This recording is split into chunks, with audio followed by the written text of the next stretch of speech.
You okay? Good. Hello.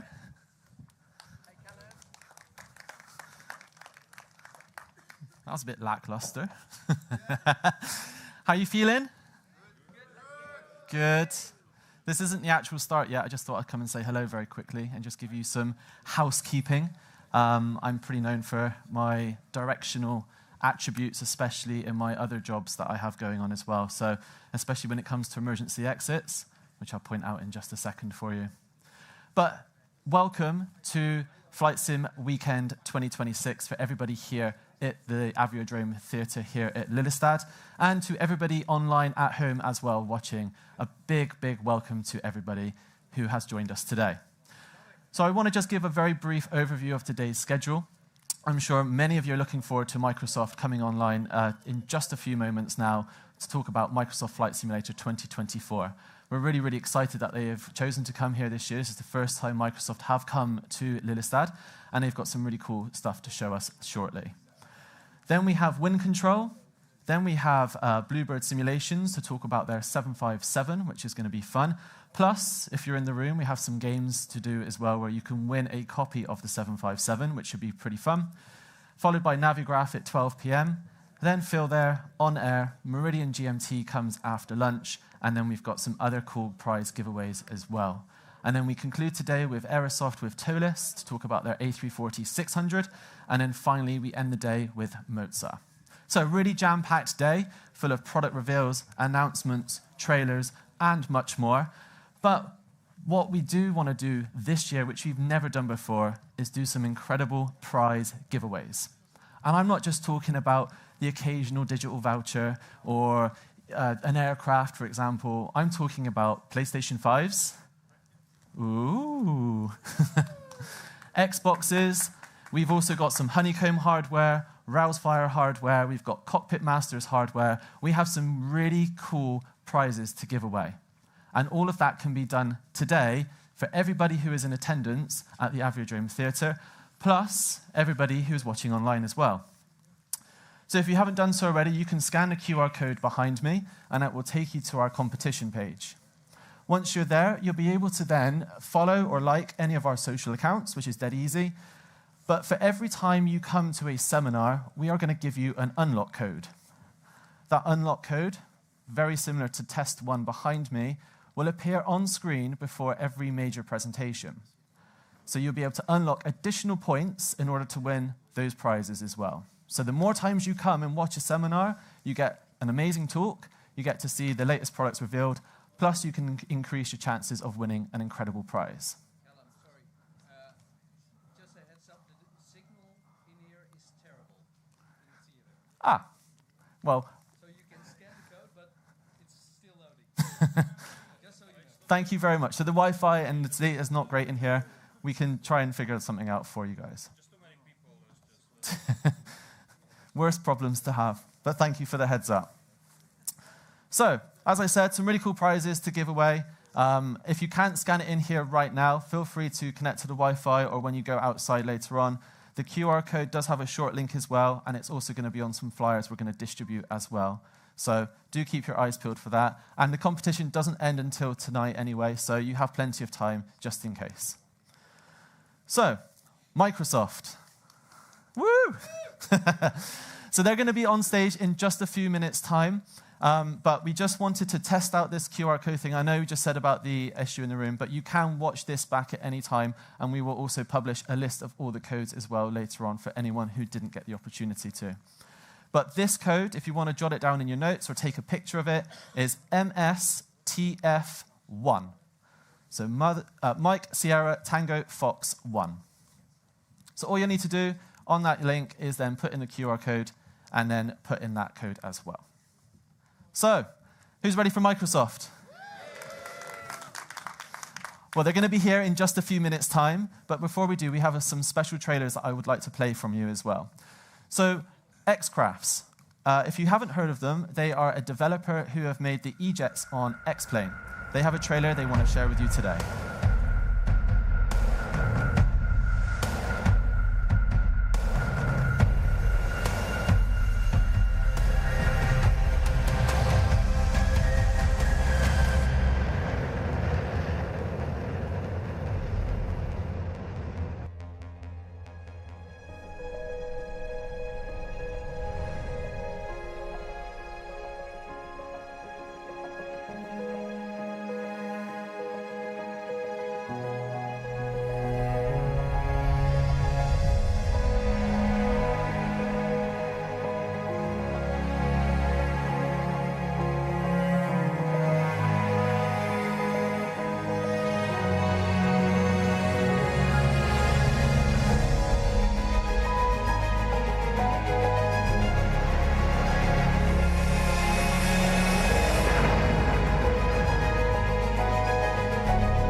So what you just saw there was the E-Jets Family 2.0 update from X-Crafts on X-Plane 12.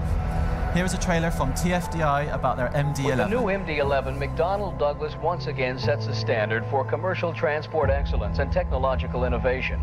Key design features include a new flight deck that requires only 2 crew members, a number of aerodynamic and technological improvements, and a restyled, flexible interior that can be reconfigured in a matter of hours. The MD-11 is powered by new higher-thrust computer-controlled engines, rated in excess of 60,000 pounds of thrust each. McDonnell Douglas currently offers its customers the choice of either General Electric or Pratt & Whitney engines.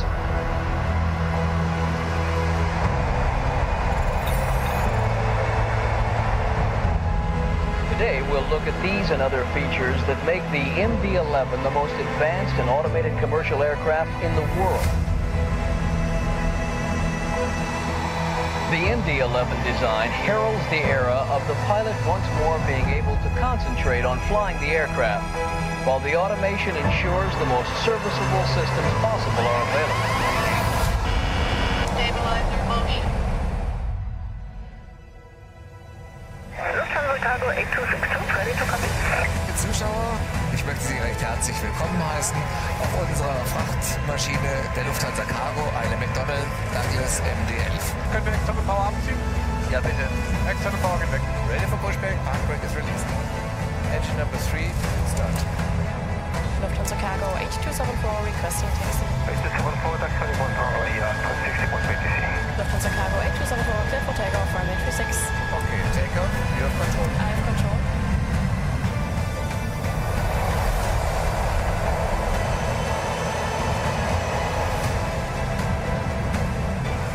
Lufthansa Cargo 8260 clear to land, runway 35.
During the flight we have a lot of tailwind, meaning that we will still be on time in Amsterdam for this very last scheduled passenger flight.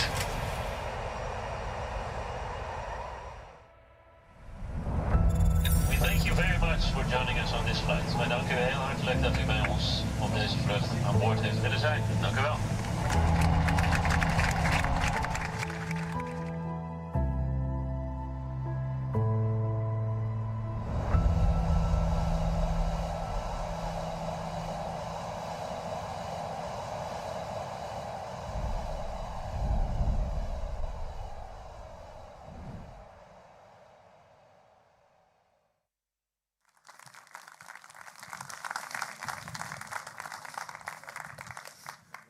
So that was the MD-11 update trailer from TFDI Design. All those trailers you saw so far have been made by our good friends at Aviation Lads. So it is with great honor that we have Microsoft here at Lillestad for the first time here at FS Weekend 2026. Unfortunately, Jorg wasn't able to join us in person today. However, he has done a keynote speech for everybody here, and we've also got some special guests joining us as well from some of the developments you're going to see very shortly. So please do put your hands together for the Microsoft keynote presentation from Lillestad here at FS Weekend 26.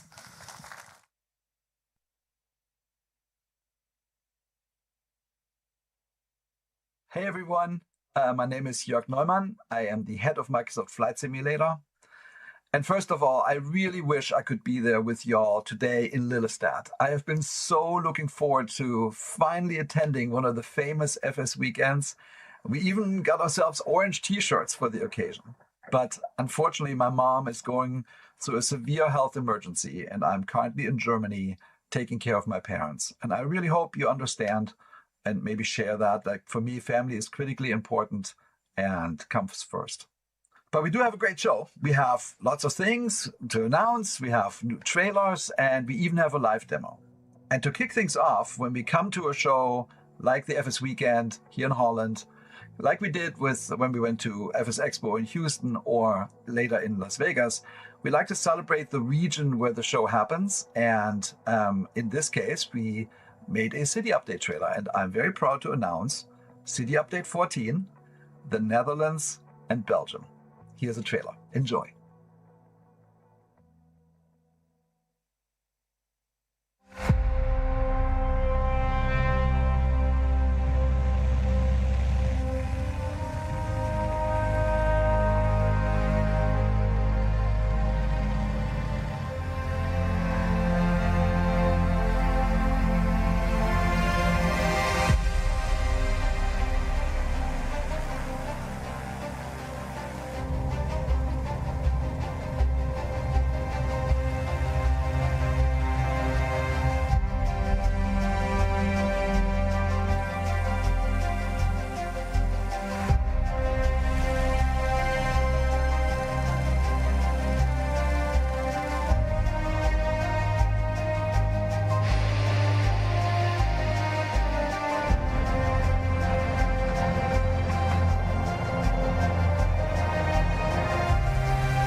We really hope you like the trailer and that it does justice to the absolutely beautiful cities in this part of the world, in the Netherlands and neighboring Belgium. And this city update trailer is, as we speak, going live, and it's also playable here on the show floor. The next thing I would like to announce is AAU 4. You might remember the AAU series from Flight Simulator 2020. These are, AAU stands for Aircraft and Avionics Updates. So we are improving planes that are either in the base sim or payware planes, and we also update or improve avionics or make new ones. So in this particular case, we focused, given that we're in Europe, we focused on European payware planes, and that includes some local legends, some famous flyers, and of course, our Expert Series 01, the ATR 42 and 72-600 from Hans Hartmann and his team. And here are some of the updates that the team has done since then. Of course, it's now a native version of the ATR. It supports careers. It supports the passenger career, cargo, and VIP. It has a full new CFD model integrated. It has a new variant, the Air Tahiti Highline variant. It adds liveries like Logan Air and Indigo, flight plan importation from MSFS Flight Planner and the EFB. Lido charts are integrated, an enhanced flight plan display on navigation displays, navigation and autopilot improvement, TCAS resolution advisories, and improved cabin camera. So there's a ton of work. Hans and the team have been working on this for a long time. I think it's gonna be great, and it's available here on the show floor for you to check out. And the AAU is coming together with Sim Update 5, so it's going to be in a few weeks, but he can play it here first. But that is not all. There are 4 other aircraft that are part of AAU 4. The first one of those is the Antonov AN2 from AT Simulations. We initially had hoped that Andre might be able to join us here at the show, but unfortunately he couldn't get a visa. And he said he's going to try again next year. But just similar to the ATR, the Antonov underwent massive changes and improvements in its conversion to 2024. Tons of career modes. You know how versatile the AAU2 is, and so lots of careers are possible. Andre added passenger, cargo, crop dusting, firefighting, and skydiving. And beyond that, the fuel system and electric systems were redone with the MS 2024 standards, new liveries, the new windshield wiper feature, EFB was added, exterior checklists were added, of course, a new night lighting system, adjustable panel lamps, different type of gears like wheels, skis, floats, and an authentic panel and GPS-equipped panel. In 2024, the GPS are updated. They are now from working title. So a massive, massive upgrade to this classic plane. One of the most popular and widest spread planes in the world, actually. They made over 20,000 of these. The next airplane that was upgraded was the Fokker F7, appropriate because we're here in the Netherlands. This classic plane has been significantly upgraded by I&I Builds. Originally built by a team at Orbex, has been taken over now by I&I Builds. And there's an extended career support with dedicated passenger, private, and cargo configurations, which allows the aircraft to integrate much more naturally into the different simulator career modes. Modular conversion, enabling easy switching between aircraft roles without requiring separate aircraft variants. Flight model refinements to better reflect the handling characteristics of the F7. And then the exterior art conversion. And the assets were upgraded, improving rendering, material behavior, overall visual fidelity. So with all that, the F7 now really shines in the new simulator. The next plane, the fourth plane, is the Latico Air 631 from France. The masterpiece from Blue Mesh, Jimmy is from France. It's actually one of my favorite planes in 2020 and has also made the transition to 2024 now. It's just stunning. Jimmy was unable to come to the show here, maybe next time, but he fixed more than 40 bugs, aligned the fuselage, there's new water effects, new propeller animations, and then of course there's now passengers visible in each seat. And finally, another one of my favorites, the Savoia Marchetti S55 and S55X from Mike Johnson. This famous Italian plane is one of the planes that really make me the most proud because of all the people who were involved to making this happen in the first place. You know, we had to go all the way around the world to a closed museum in Brazil that had no power and rats were running on the show floor. It was an incredible story of aviation archaeology that enabled us to bring this plane authentically to Flight Sim 2020. And Mike, and you know Mike from the HU16 Albatross, who's super dedicated to quality. He's just took a plane that was already really good and made it just so much better in 2024. So those are the 5 planes that make up AAU4. They're all here playable on the show floor at the FSWeekend in Lillestad, so please go check them out. We are planning to release AAU4 as part of Sim Update 5, so in a few weeks. And you should think of this as our plan. Our plan is to upgrade all of our 2020 payware planes to the 2024 standard, which can mean new artwork, better audio, new systems, career integration, new liveries, whatever makes sense per plane. And we did make over 30 payware planes, so it's going to take us a while. We will roll those out as part of these AAU, so there will be an AAU 5 and AAU 6, and it'll take us some time, but they will all be coming. And what's also great is that these upgrades are free. For all of you who already own these planes, it's going to be free. For AAU 4, we're also launching 2 new avionics components, both from Avidyne, the IFD 540 and the IFD 550 GPS navigators. An aircraft-specific version of these avionics launched with the Boom XB1 last year. Working title will now make these exciting avionics available to all aircraft developers as sim attachments in Microsoft Flight Simulator 2024. Here to talk more about these great additions is Dominic Gallus from Working Title.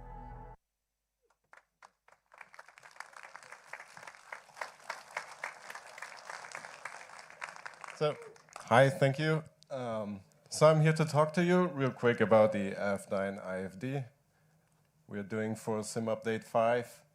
So in the real world, they are done as a drop-in replacement, mostly so you can easily upgrade like the GNSs to those more modern systems. And that's kind of what we are doing with Sim Update 5. They're coming as a sim attachment, so any aircraft developer can basically easily bring them to their own planes. And we brought it first to the Cessna 172. It will come as a new variant. Oh yeah, and I should not forget the modeling was done by our friends at FlightFX. They did a really good job with that. So you will have two variants, the IFD 540 and the 550. And the 550 has the synthetic vision option, which is easy to tell by the additional button you will see there. And then it has all the usual features like full-fledged flight planning, autopilot coupling. You can fly all kinds of procedures that the real-world unit would support. So yeah, you can see here, like you have the procedure selections, you have full procedure preview, so you can see where you would be going. And it supports all kinds of procedures that the real unit would support. And then you can pan around the map and preview your flight plan. Then we built in a full terrain awareness system. So you get all the visual and oral alerts you would get in the real unit. You also get the painting on the map, which is as close as possible to the real unit. So that's pretty good. And then we integrated the charts, the FAA and LiDAR charts that come with the sim. So even in that small unit, you can preview them, zoom around them. And then over there, you can see the fuel management pages. I believe this is also all configurable by the aircraft developers to make it work for their specific planes. And you can monitor your consumption, the range, endurance, and everything. And another cool thing is on the bottom right, you can configure the data blocks on the right, so you can configure it to see all the information you would like to see. And that's already it. Thank you. One more thing, one more plane. And it's about as apropos as it gets. I am very happy to announce Local Legend 23, the Fokker F-27 Friendship. And I'm sure you've seen it at the museum. There's two here. One is directly above our booth. The other one is outside, both of which were captured when we made the plane. And I am so proud to show you the trailer.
I would like to thank Papa Hotel, Dutch Scenery Design.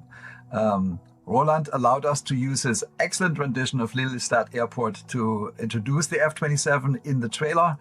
And I'm also very happy to present you with a talented team from ANI Builds that created this great rendition of the F-22. And they're going to run us through a demo. Just take a look. Okay, Steve and Rich, thank you so much for coming. Take it away. Guten Morgen, FSWeekend. I'm Steve, this is Rich. Thank you for having us, and thank you to Jorg and Microsoft for giving ANI the privilege and pleasure to develop this wonderful aircraft. It is a really significant aircraft in not only Dutch aviation, but aviation in general. And so we're going to go ahead and show you a little bit of the cool features that we have in. Obviously, you know, like I said, a lot of history. First flight, mid-50s, kind of defined a period of, you know, prop age for the Dutch and Fokker. Replaced the DC-3 on smaller routes. You know, it was quieter. It was a better passenger experience. It was able to carry more cargo. It was just an all-around amazing aircraft, and it was powered by these incredible engines from Rolls-Royce, the Darts, that were super efficient, super quiet. They delivered almost 1,000, in fact, 786 units, all the way into the late 80s, which is pretty incredible for a turboprop. And this thing was all over the world. I grew up in South Florida, and I would see them flying back and forth from the Bahamas. So definitely, I know a lot of us have been touched by this aircraft. So here are some visuals you can see from the Fokker from the various viewpoints. You get up close to the cockpit instruments. You can see the immense detail that went into from the reference aircraft that we use from right here in the Netherlands. The Fokker, you can remove the cowlings, see the engine detailing on the inside, from the cabin windows and down to the cabin itself, give you that true authentic feel of being a passenger on the Fokker 27. Yeah, and it's a joy to fly. We've had the opportunity through development to sort of take it up quite a bit, and it's really gentle on the controls. Like, as you can see here, we've got full walk-around capability, so you can pull the chocks, you can pull the pitos, kind of what we've seen with 24. It just gives a fully immersive experience, so it will be integrated into Career. You'll be able to sort of use it, you know, as you see fit with this incredible new, you know, city scenery that we have for the Netherlands and Belgium. So we're very proud. So going on to the systems and avionics on the Fokker 27, we have a period authentic autopilot available, which allows you to use this with heading, navigation, and alt-hold modes. As for the navigation, you will be able to use it as a radio navigator using the ADF radios, VORs, or you can go a little bit more new school with the GPS, and you will have multiple options that we'll cover in just a second. The night lighting also has been authentically recreated, so you can operate in all sorts of environments in nighttime, rough weather, and you can get that feel of like what it is like to operate this aircraft with its quirky night lighting. And of course, we have the full FS 2024 systems integration, which include the EFB flight planners and things like that. Yeah, and you know, like we were saying, you can have the classic navigation options, or you can integrate the working title units. If you have the add-on TDS or PMS units, those are fully compatible and allow to pull plans from the default planner in. So any way you enjoy your simulator, it's available for you with this aircraft. The aircraft also features an electronic flight deck, like a lot of our aircraft do, with full integration for Navigraph charts. Of course, in Flight Sim 2024, you do have the included Lido charts that you can use directly, but you can also link to your Navigraph account if you have a subscription and get the charts, including the terminal charts, as well as the en route map to use on the EFB display on the left-hand side of the cockpit. Through the EFB, you can also choose the options such as switching the equipment that you have, controlling your doors, and the ground equipment that we will cover in just a second. Yeah, and then, you know, custom ground service equipment. We've got a GPU, a fuel truck, a baggage cart that pulls up to the back. Or actually, we've moved it. This is an older photo through development, but the baggage cart is now up front by the cargo door, you know, to just fully immerse you in the situation like you're an actual pilot, you know, operating for one of these airlines. Yeah, and then these equipment, they look authentic to the period of the time of the Fokkers would have been operating at. Yeah, so it's available right now in the marketplace. Grab it, pick it up. We're very, very proud at INI Builds to been entrusted with this Local Legend 23. Thank you. Thank you.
Can you get rid of...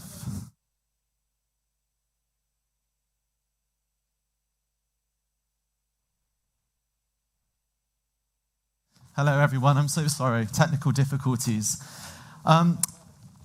So we did have one more video to play from Jorg. Unfortunately, for whatever reason, it's not playing on my system, so I do apologize on behalf of myself and the FSWeekend team to Microsoft for being unable to play this video. However, the message was from Jorg. He wants to firstly say thank you to the INI Builds team for that great presentation and, of course, working title as well. He did have one final announcement he wanted to make in his video, and I'm just going to tell you right now. So you may have remembered back in November, Microsoft Flight Simulator 2024 launched on PlayStation 5. With that, PlayStation 5 does have virtual reality. Now, at the time, Microsoft Flight Simulator 2024 did not launch with VR. However, as an exclusive for you guys here in Lillestad today, you'll be able to be amongst the first in the world to try VR with PlayStation 5 for Microsoft Flight Simulator 2024. How does that sound?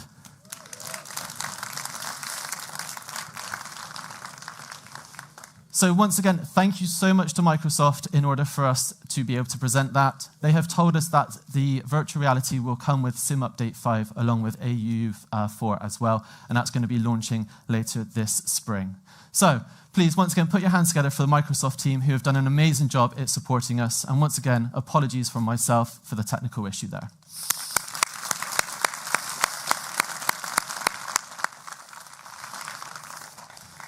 So, in just a few minutes' time, we're going to hear from WinCTRL. You're more than welcome to leave, but I do advise you stay because we have some cool giveaways to give you in just a second. So, we'll be back in just one moment.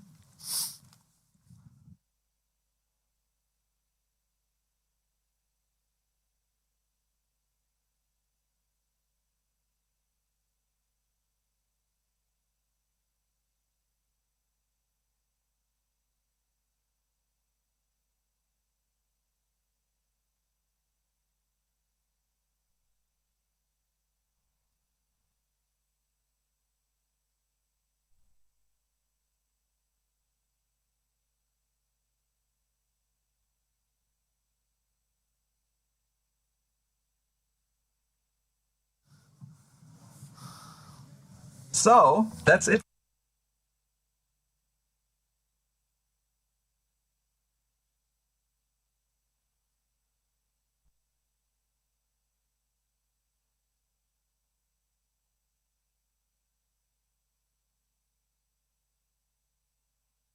So, that's it for today. So, if you want to watch the video, here it is. I do advise you stay. It's an amazing message from Jorg, so please do stick around. We're going to play it for you live now, and please, thank you very much. Or is it? Maybe there's one last thing. As many of you know, Microsoft Flight Simulator 2024 recently released very successfully on PlayStation 5. And the gamers on that platform are really loving the sim. And I want to use this opportunity to say thank you to you all and to the community at large for being so optimistic and open and helpful, and for making these newcomers feel at home in the hobby. I've gotten tons of feedback, how welcome people felt and how encouraging it is for them to sort of enter this new realm of flight simulation. What's interesting is when we launched PlayStation 5 in November, we didn't launch it with VR. And PlayStation has a VR device. It's called PlayStation VR, PlayStation 5 VR 2. And the team has made tons of progress. We're now ready to announce a launch time. And we will launch this alongside Sim Update 5 in April. And what's also really cool is you all are the very first people who get to play it, to try it out on the show floor. We have it right here. First people in the world outside of our core team. And I hope you enjoy this. All right, last thing before I go. I got quite a few pings over the last few weeks, even months, asking me, when is the next Dev Q&A going to be? Is everything okay? And all that. And just for context, we actually had planned to do the Dev Q&A right here in Lillestad live. And due to my parents' situation, that we had to change plans. But I would say the team's doing great. Everybody's super hard at work. The feedback on SU4 was wonderful, and it was so great to see people being excited over the Christmas holidays. And also all the feedback on SU5 so far has been really good. So the team is really positive, hard at work, and I think that's going to be our plan. Finish up SU5, polish this in the next few weeks, and then have a next Dev Q&A where we look at the roadmap, all the cool things we're doing for the rest of the year, probably in early April. All right? That's it. Have a wonderful time at the show, and I am very sad not to be there with y'all, but I will do my very best to finally make it to an FS Weekend next year wearing orange. So have a great weekend, have an FS Weekend, and see you in the skies. Thank you all for listening. Bye.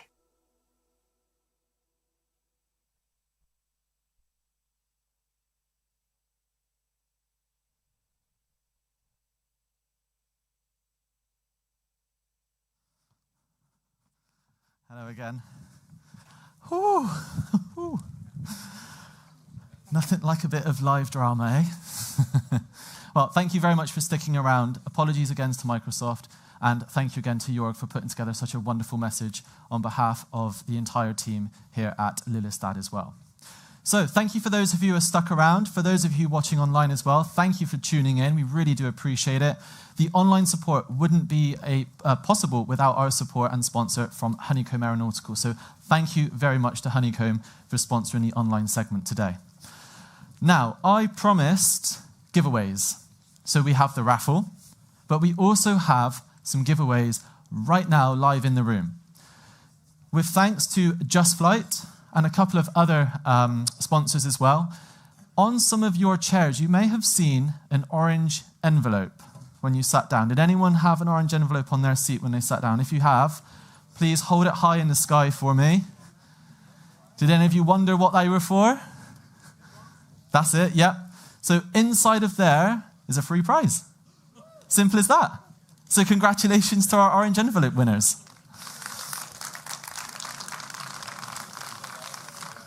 So inside you may have a Just Flight voucher. You're more than welcome to go to the Just Flight booth to redeem that. You may also have a SoFly voucher as well, and that's for a free gift. And there are some other goodies in there as well. And if you have an FSElite goodie bag, one of our wonderful team will give you a goodie bag as you leave today. So thank you and well done to our winners. As a reminder, we do have the raffle still ongoing. Very soon I'll give you the unlock code for WinCTRL, and they'll be on stage in just a few minutes' time. As you can see, they are just setting up.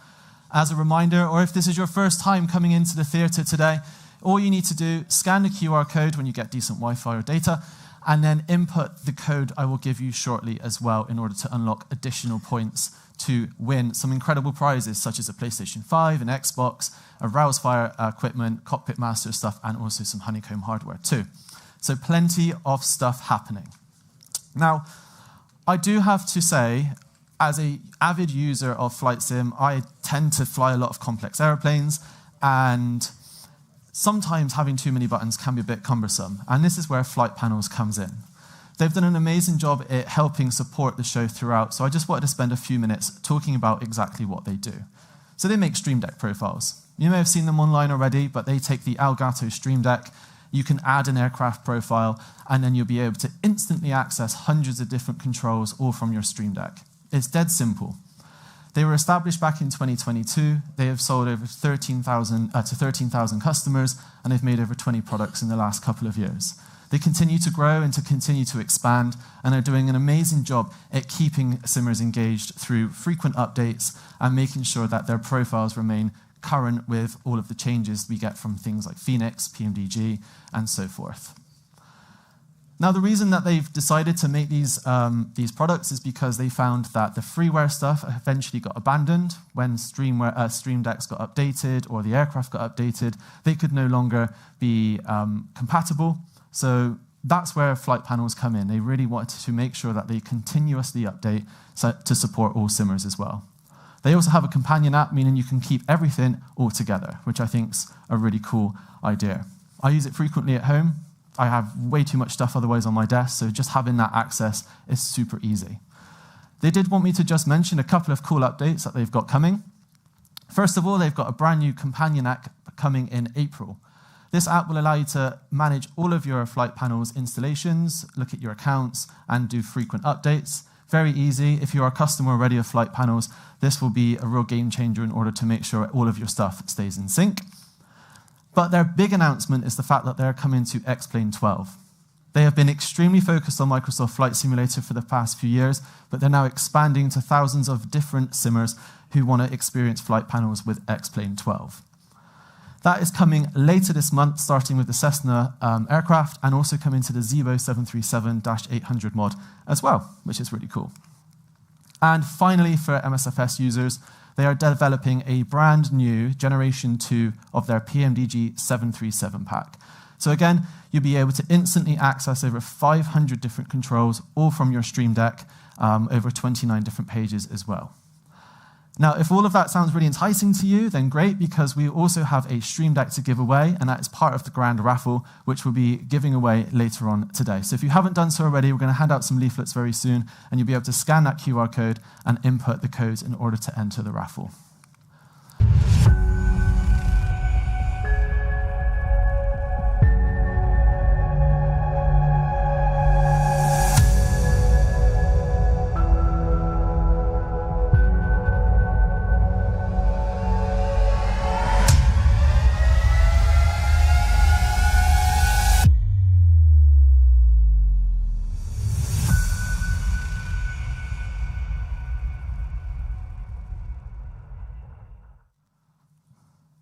So who's ready for wind control? So wind control were actually on stage last year here at FS Weekend, and they announced a bunch of stuff. I have no idea what to expect today. They are ready to go.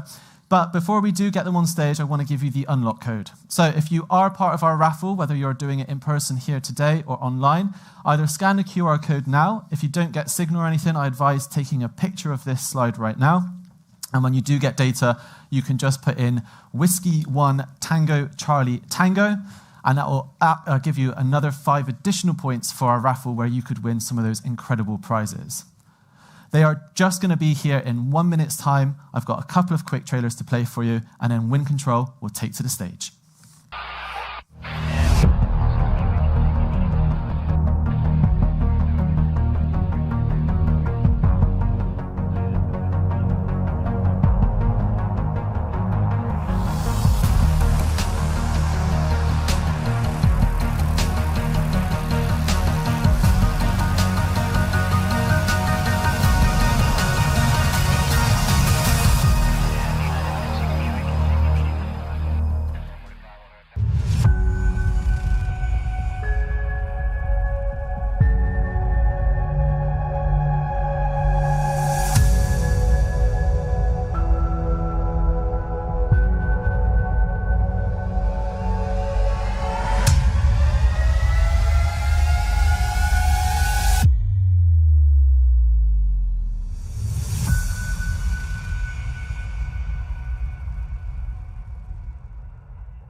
ladies and gentlemen, please welcome to the stage WinCTRL.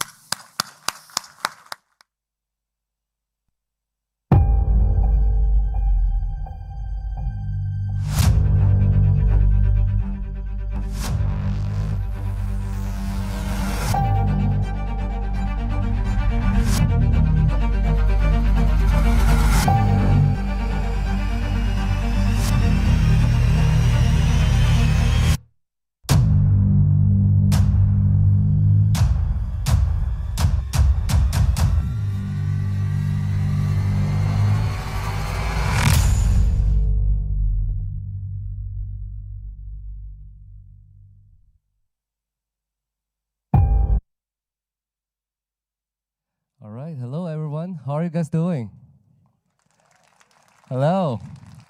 All right. So, good morning and good morning to all flight sim enthusiasts and our valued partners across Europe and every sim pilot joining us live around the world. Welcome back to another year of FSWeekend. Just moments ago, Microsoft Flight Simulator team showed us just how far software realism can go. And today, WinCTRL is here to explore another equally important dimension. So when software realism is already within the reach, what about hardware? How should hardware redefine realism? So my name is Mio, and it is a great honor for me to be back here on the stage of another year of FSWeekend. And today, we begin with a new name. And we are about to unveil something many of you have been waiting for a very long time. So, are you guys ready? All right, let's begin. So, at the end of last year, we shared an open letter to our community announcing that we would begin our next chapter under a different name, WinCTRL. Into reality, it's not just a slogan. It is the standard we hold ourselves to and the foundation of our 3 commitments. First is the realistic products. So for the very first time, we are bringing force feedback technology from the professional aviation training systems into the consumer market. And second is deep integration. We have significantly expanded our software development efforts and working closely with major simulation platforms and aircraft developers to ensure the deep compatibilities with a wide range of aircraft. And third is better support. And we are happy to announce that within our 1-year standard warranty period, we now offer free replacement for any hardware failure not caused by the user. So this is our community, our commitment to the community that flies with us. And last year, right here on the stage, we made a promise. And today, we've delivered. So without further ado, and here it is, Cybertaurus. What should active force feedback feel like in flight simmer's dreams? Powerful. Very powerful. Powerful enough to make every stick movement feel like the real thing. Responsive. Precise enough to capture and reproduce the smallest input.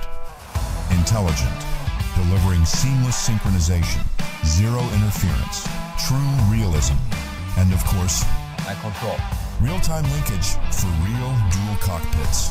Today, WinCTRL brings force feedback systems used in aviation training into your home for the very first time. Introducing Cybertaurus Force Feedback Control System.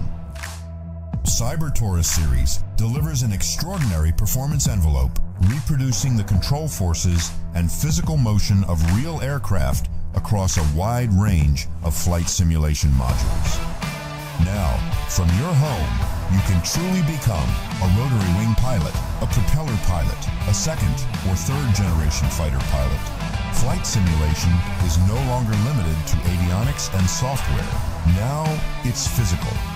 Through advanced simulation of mechanical, hydraulic, and aerodynamic force models, from mechanical linkages to hydraulic controls to fly-by-wire systems, faithfully reproduced, and now we take it even further. Experience the joy of true dual cockpit simulation. You and your co-pilot, or perhaps an instructor, share synchronized, realistic controls with the same electronic force feedback, flying side by side or across the world. Feel the real. Step into reality. Wind Control, Cyber Taurus.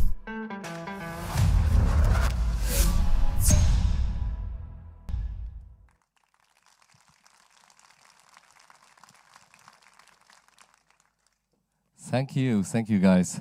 So now let's begin with the Cyber Taurus joystick base, designed with an ultra-compact form factor. With the frontal width as compact as only 9.3 centimeters at its narrowest, and up to only 14.2 centimeters at its widest. It can easily sit between your legs. And with our patented non-back mounted motor system, the Cyber Taurus system is capable of achieving high torque with zero parasitic force.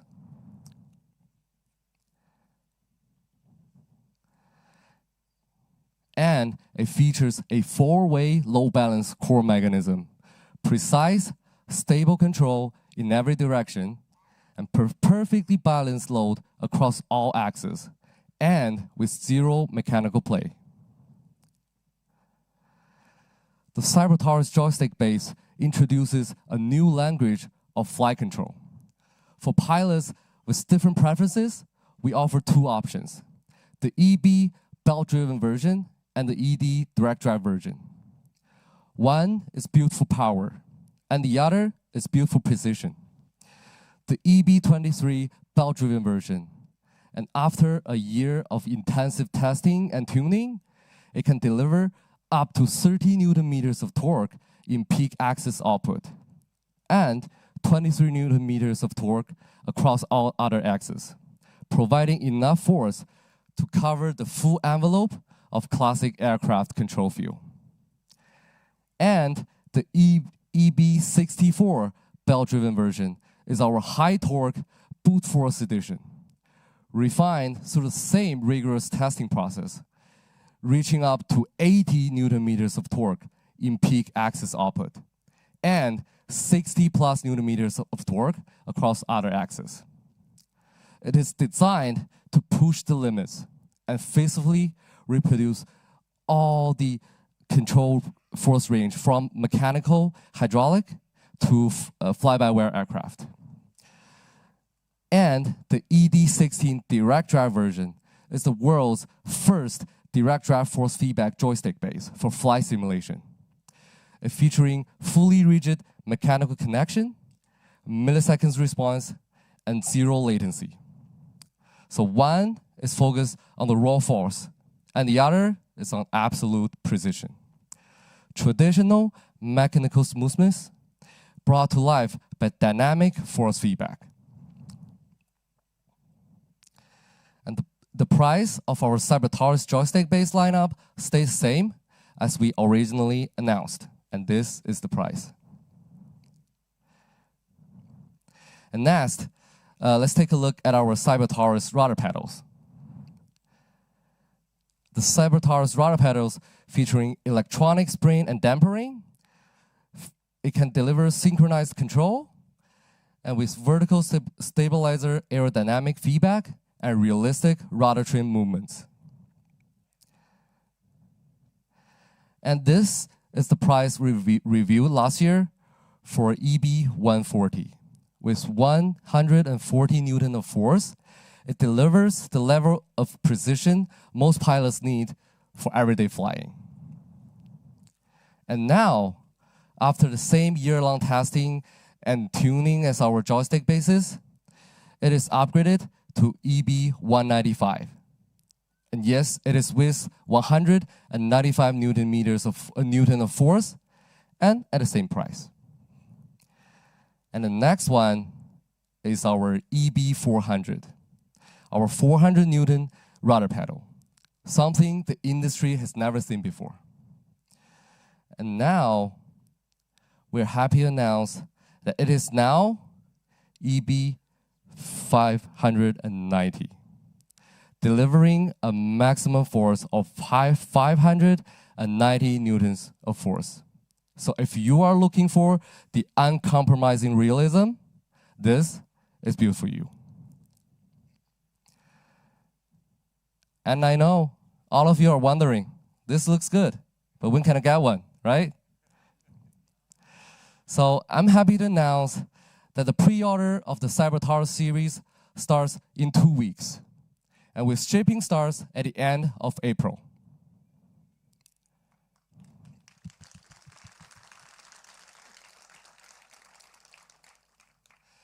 And today we have another surprise for you. The product the community has been waiting for. The Cyber Tower's yoke. What we present today is a second generation design, shaped by valuable insights from our community. The force feedback control module has been fine-tuned by real-world 737 captain and validated against real OTG data from professional full flight simulators. With a fully re-engineered mechanical structure, the system now delivers up to 6 times of the force output. It offers dual mounting options for maximum flexibility, and it supports realistic floor-mounted installation and a convenient desktop mount option. The all-new force feedback technology, powered by a patented structure, and presented torque with 575 Newton of force on the pitch axis, and 60 Newton meters of torque on the roll axis, with minimum inertia, near zero brake force, and ultra-fast response. And it also offers a full travel realism, 30 centimeters of travel, with a curved path that faithfully replicates the real aircraft. And comparing to other products on the market featuring a yoke wheel averaging around 20 centimeters, our Cyber Tower's yoke features a 35 centimeter full-size yoke wheel, recreating the authentic control feel. The classic design with ergonomically positioned switches is built for long-haul flying. And the composite material yoke control wheel features high structural rigidity and engineered to withstand high torque conditions. But our goal goes even further. We want to deliver a force feedback yoke in the 400 to 500 US dollars range with 200 newtons of force. So please stay tuned. We'll have more information in June.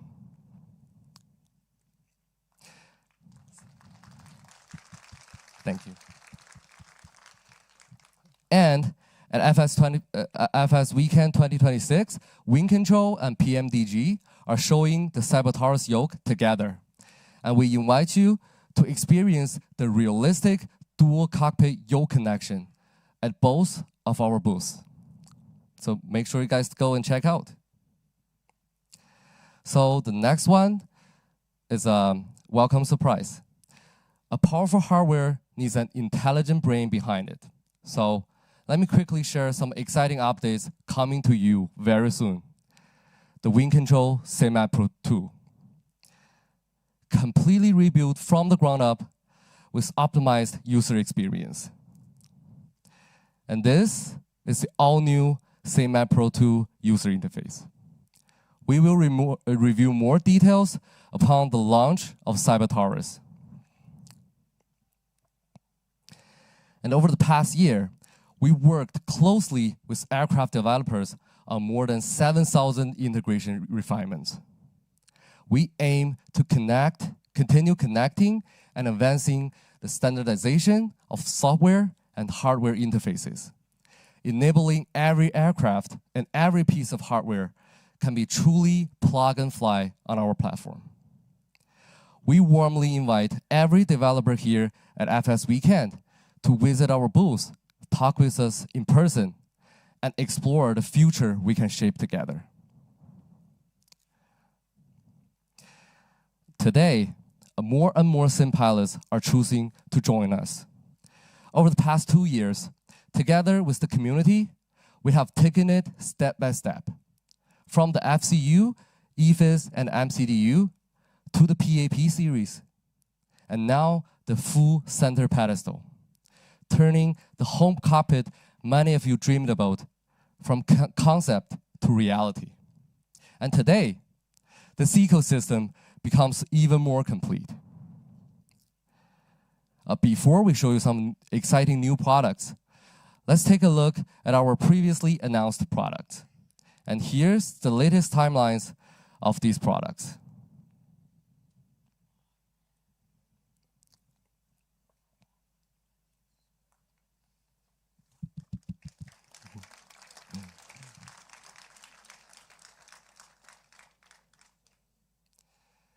And now, let's talk about the product y'all been waiting for.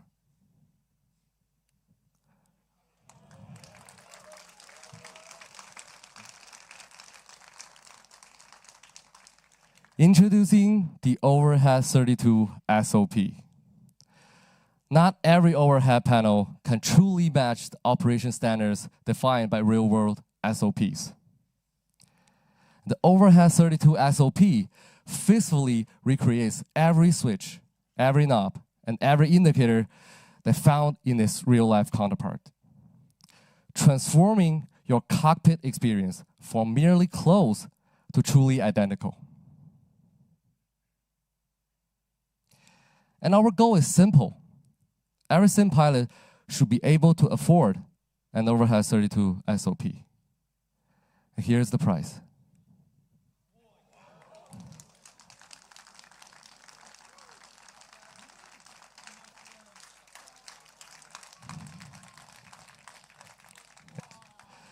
And you will be able to see it in person in June. So please stay tuned. And the next one is a surprise for our entire community. And here is the 3x0 metal fly-by-wire side stick grip. A classic returns. This isn't just a return. It's a reforged and upgrade with an improved build quality and durability. So this grip, which has accompanied by many sim pilots on their first Airbus journey, has now been re-engineered in its full metal form, fully compatible with Orient 2 and all-new Sabotaurus joystick base. It faithfully reproduces the touch and feel of the classic side stick. Building on the previous generation, we've added a vibration module and continuing the signature dynamic feedback experienced on our family lineup. And the price is $69.95 US.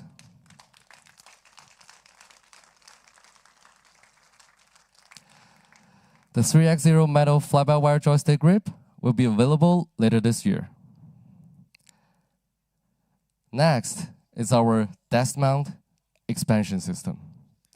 It works with the existing desktop mount to extend the mounting area.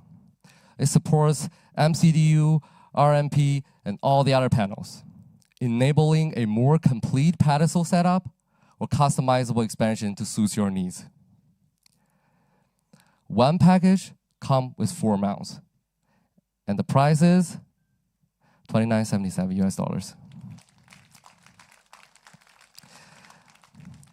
And with 6 of these, you can mount the whole center pedestal to your desktop mount. Available starting on May and through our global shipping sites. And pre-order starts at the same time on our regional sites. From the very first panel to today's full overhead, WinCTRL's airline ecosystem is taking shape with you, step by step, and bringing your home cockpit into reality. And as for the overhead panel, we have another version in the works. So coming this June, please stay tuned. And of course, we've never forgotten and never will forget the pilots who love the legend of classic military aviation. And apart from the Cyber Tower series, we want to make sure our pilots can find the flying style that suits their own needs. And here's a new option. Introducing the Ursa Minor Fighter Throttle. From the lightweight base version to the full version with expanded panels, this is the ultimate all-purpose throttle. And even better, it pairs perfectly with previously released Ursa Minor joystick, forming a compact yet fully capable HOTA system suitable for everything from general aviation to combat simulation. And here is the price for the base version. And the price for the full version is to be announced. Available in May through our global shipping sites, and pre-order starts at the same time on our regional sites.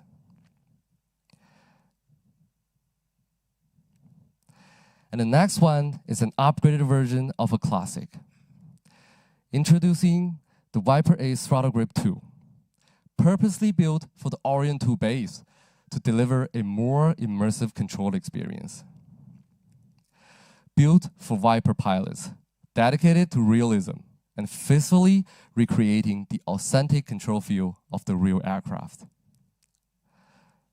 Based on the first generation grip, now enhanced with the integrated vibration module, continuing our signature dynamic feedback experience of the lineup. And the price of the Viper Ace Throttle Grip 2 is the same price as the previous generation. Available starting in April on our global shipping sites, and pre-order starts at the same time on our regional sites.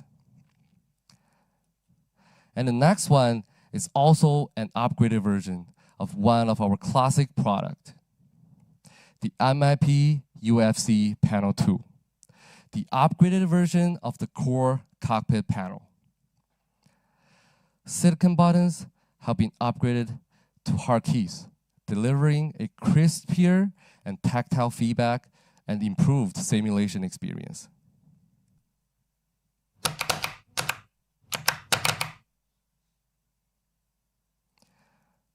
And the price of the MIP UFC Panel 2 also stays the same as the previous generation.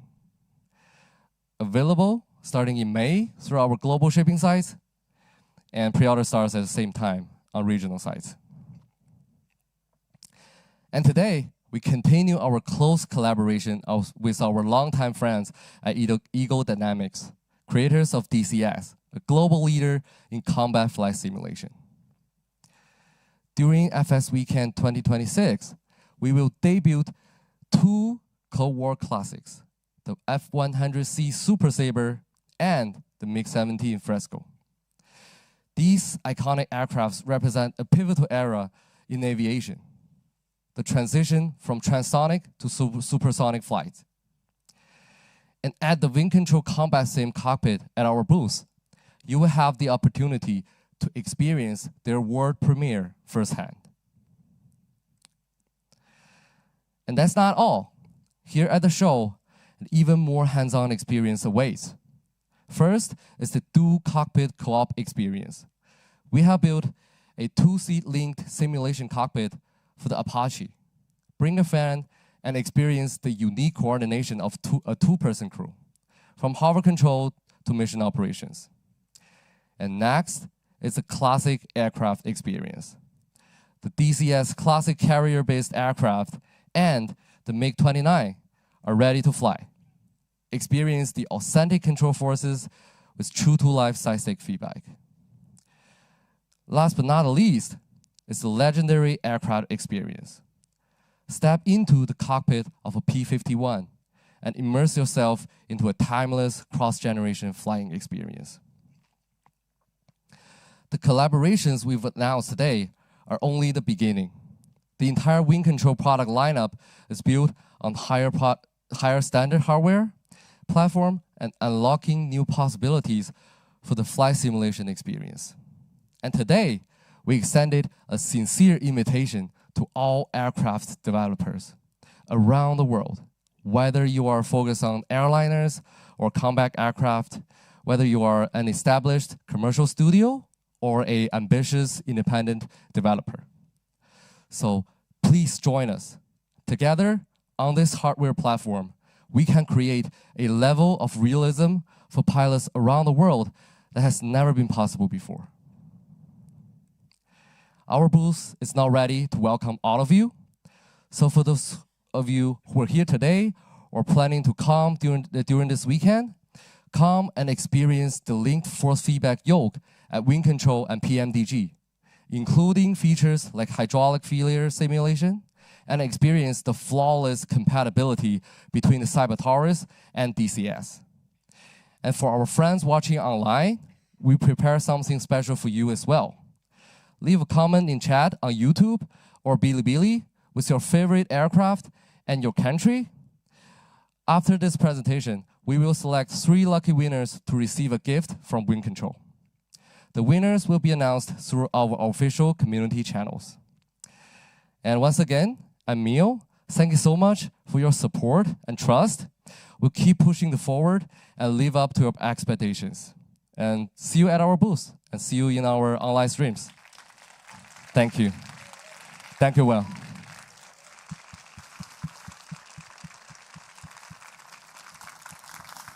Fabulous. Thank you very much. Ladies and gentlemen, please put your hands together one more time for WinCTRL.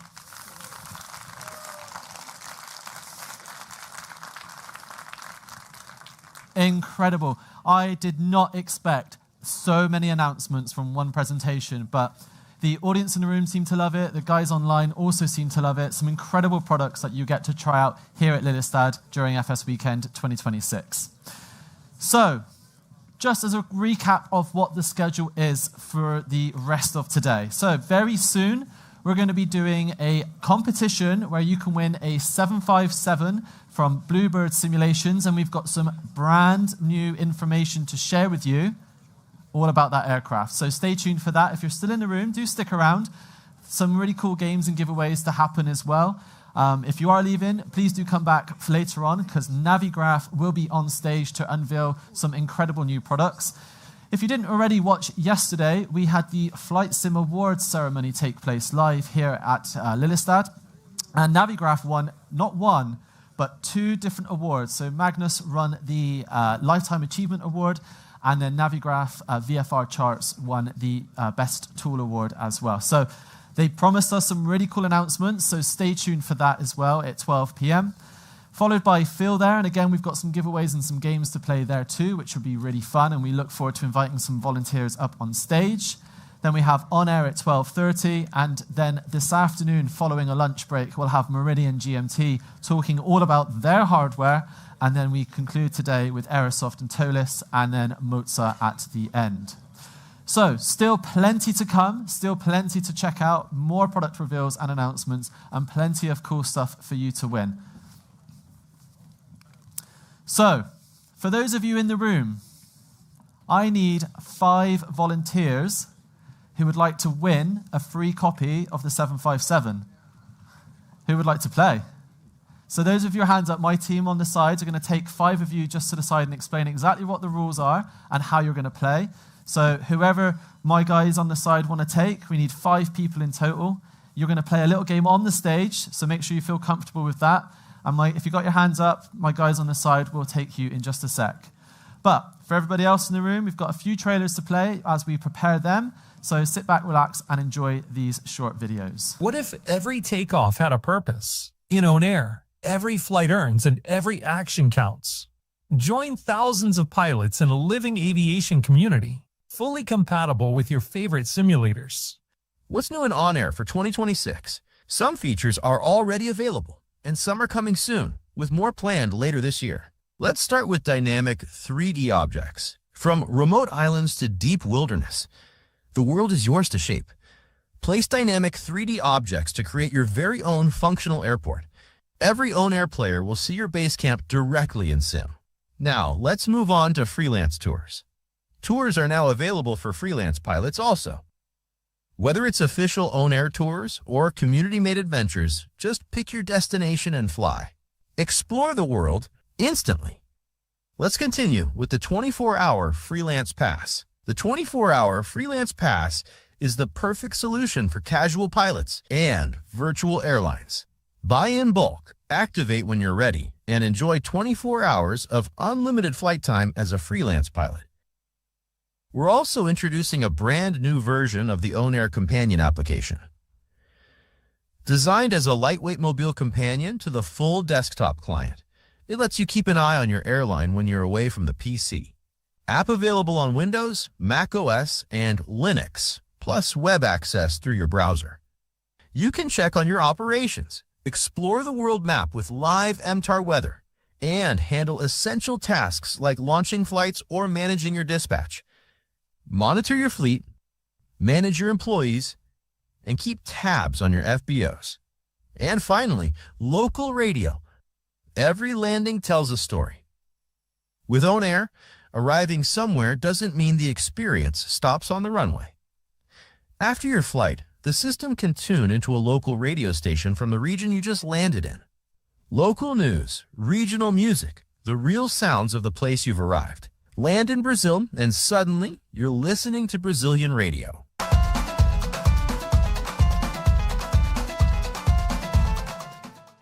OnAir is the most complete airline management experience. Start your 7-day free trial today. Join the world of OnAir. Your airline, your adventure, your skies.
Introducing the all-new Piaggio P180 by FlightFX for Microsoft Flight Simulator 2024. Turning pure Italian horsepower into an effortless dance through the skies.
officially licensed by Baker Piaggio.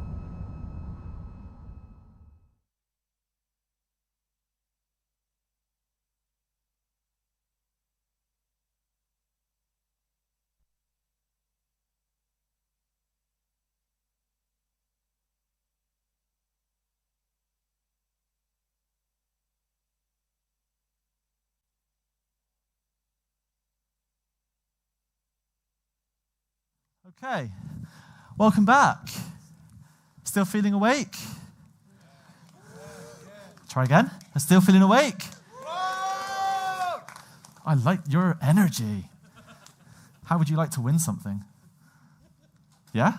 Oh, how can you go quiet now? Because I've pointed you out.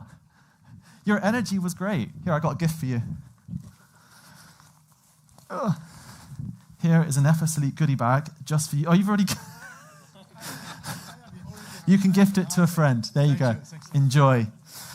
So that's what today is all about. It's about product announcements, reveals, giveaways, and much more. But we're about to play a game. So we have worked with Bluebird Simulations. Who's heard them? Yeah? Make some noise for them. So we know, we have read the feedback online, that people are highly anticipating for their 7.5 to come out.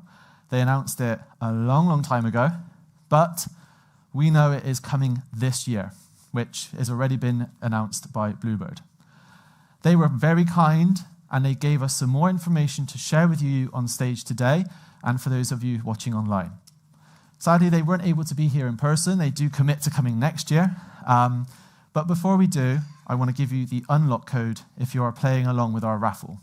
So again, if you are new to this, we're doing an online raffle where you can win various prizes, such as a PlayStation 5, Rouse Fire controls, Master Cockpit FMS, and so much more other cool stuff. And if you're playing along online, we have some vouchers as well for you. So this is the unlock code, 757 Uniform Tango. If you can't put the code in yet because of your online data or the Wi-Fi, then please just take a picture of this and use it later on. The raffle will close at about 4 p.m. Amsterdam time, so CET. So, in just a few minutes, we're going to invite 5 volunteers who have kindly and bravely decided to come up on stage to play a little game with us. I have just one quick message from our sponsors.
So here we are. We are going to play a brand new game. But first, please put your hands together for our wonderful volunteers coming up to the stage. Welcome.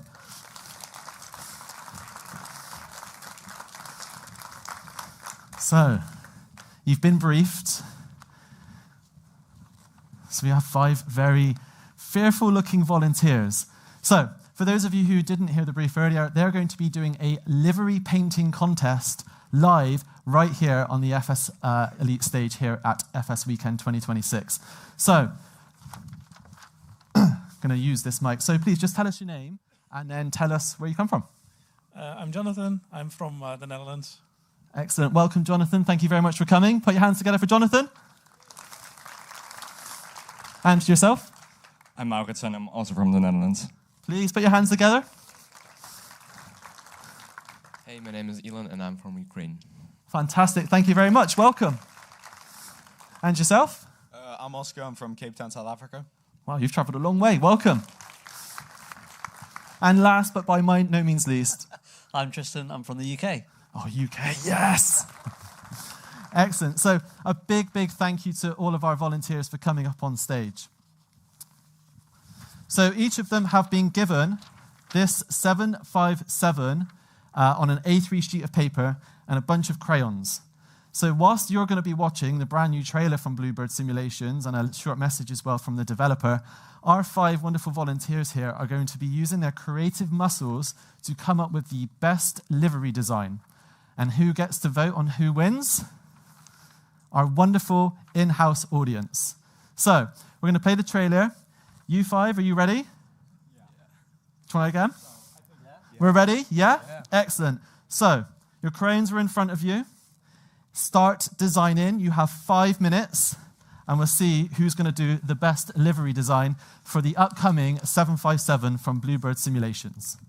Hey everyone, wish I could be there in person, hopefully next year. My wife is already looking at places we can stay in Amsterdam.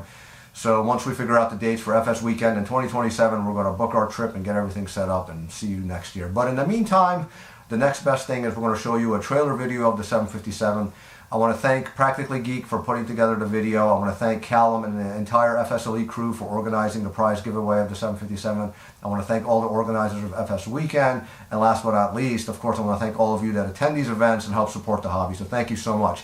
Now, with regards to the trailer, we're just going to highlight a handful of features of this project. There's so many features to list, and we can't get through all of them, of course. There's just a handful of them in this video. The model used in this video is about 2 weeks old, and since then we've made a ton of progress. Most notably, the VNAV is complete. The rest of the flight management system will be done in about 2 weeks, and we're going to enter stage 2 beta testing right around the first week of April, as we have targeted. So I'm really excited because stage 2 is the big part of the beta testing phase, and that's really getting us, inching us closer to release. So thank you again for all of your patience and supporting us, and without further ado, I hope you enjoyed this trailer video.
So, watching you lot do this has been quite entertaining. Have you enjoyed that trailer? So, the Bluebird Simulation 757 will be coming to Microsoft Flight Simulator in Q3 of 2024. A huge thank you to Bluebird Simulations for sending us the trailer, and to Shiv for also sending us that quick message as well. He does apologize, he can't be here, but he hopes that you've enjoyed what you saw today. So, livery creators, crayons down. It's like a school exam all over again. I can see some very creative things on the floor right now. So, what we're going to do is we're going to go down the line, and I want you to hold up your design, and then from the audience, I want a nice reaction from it. Sound good? Yeah? We can do that, right? We can look, they've come up on stage to talk in front of you. We can give them that encouragement. So, whenever you're ready, please reveal your grand 757 design. Thoughts?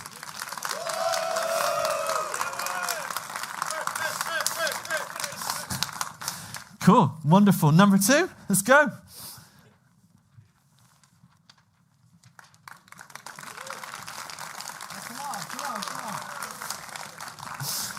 Good job. Number 3, let's go. Very cool, very cool, very cool. Number 4.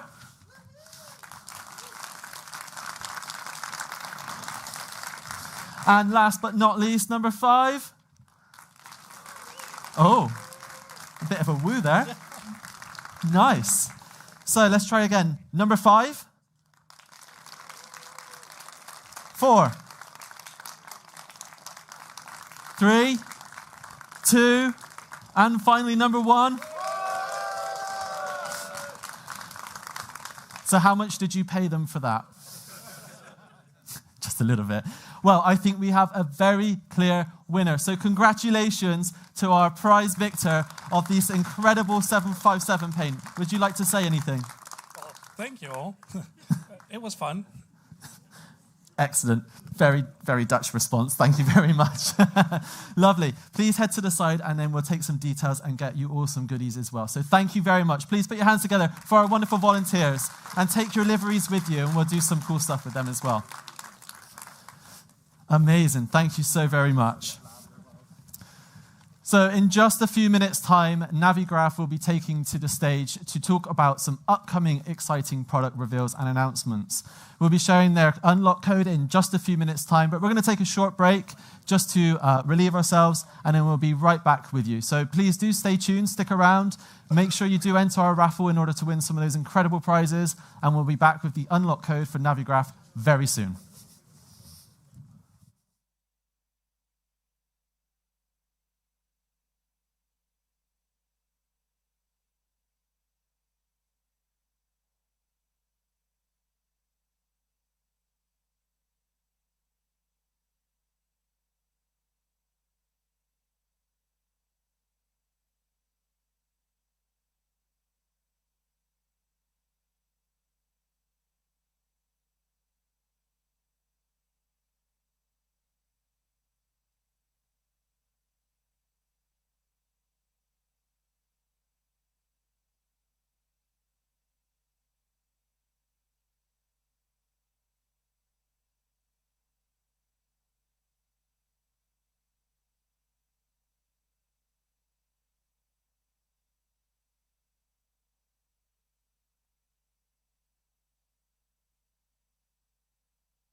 the sky that I know so well. Shine on me when I'm down here again. She says you're doing the best you can. So my eyes are pouring all day. Only rain is forecast. But then the streets call, I get up and my feet feel light as ever. I remind myself all my own brothers are keeping me safe. We felt the losses and we've known the pain. Beyond angels on the boulevard, we run to the sea and dive into the stars. I won't fall. In the presence of love,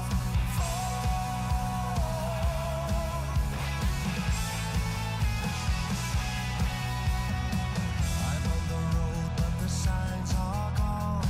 Should I go on or go right? She is still here to tell me there's a place we will find together where we know what's real. How all my loved ones are keeping me straight. Hello, everybody. Welcome back to the FSElite Stage here at FS Weekend 2026. All still with me? This guy, he's not even a plant, I promise. He's genuinely that excited to be here, which is awesome. So far this morning, we have had some incredible talks and product reveals from some of the industry's biggest names. We've had Microsoft, WinCTRL, Bluebird, and now we are going to see Navigraph in just a second. As a reminder, these guys yesterday at the Flight Sim Awards 2026 took home not one, but two distinct awards, the Lifetime Achievement Award and the Best Utility Tool for their Navigraph VFR charts as well. So they promised us some really cool reveals, and we're going to see them in just a second. But I just want to give a very brief overview of what's still to come, because this is not the end of the day. So in a moment, Navigraph will be up, followed by a couple of games we've got to go where you can win some really cool prizes as well, because this whole theatre is also about winning some goodies too. Then at 12:30, we've got OnAir. Then at 2 o'clock after lunch, we've got Meridian GMT, who are going to be talking about their upcoming hardware solutions as well, followed by a quiz where you can win some more products. And then we've got Aerosoft and ToLiss at 3 o'clock, followed by Moza at 3:30 as well, at 3:30. I've been told off for saying 3:30 far too many times since being here. If you do want to win any of these prizes, we have a QR code you can scan. You just need to scan it. It will take you to our competition page. And for every seminar you do attend, you will get an unlock code, and that will give you even more points in order to win some of those incredible prizes as well. So without further ado, some of the prizes we have on offer: a PlayStation 5, an Xbox, a Rousefire, a bunch of hardware. We've got some Honeycomb products as well, and a whole bunch of other vouchers too. So if you're watching online as well, you can still partake in this, and we have a specific online section for you too. Just before we do have Navigraph on stage, we have just a couple of videos to play for you, and I will give you the unlock code for Navigraph.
Introducing Stockholm Västerås Airport.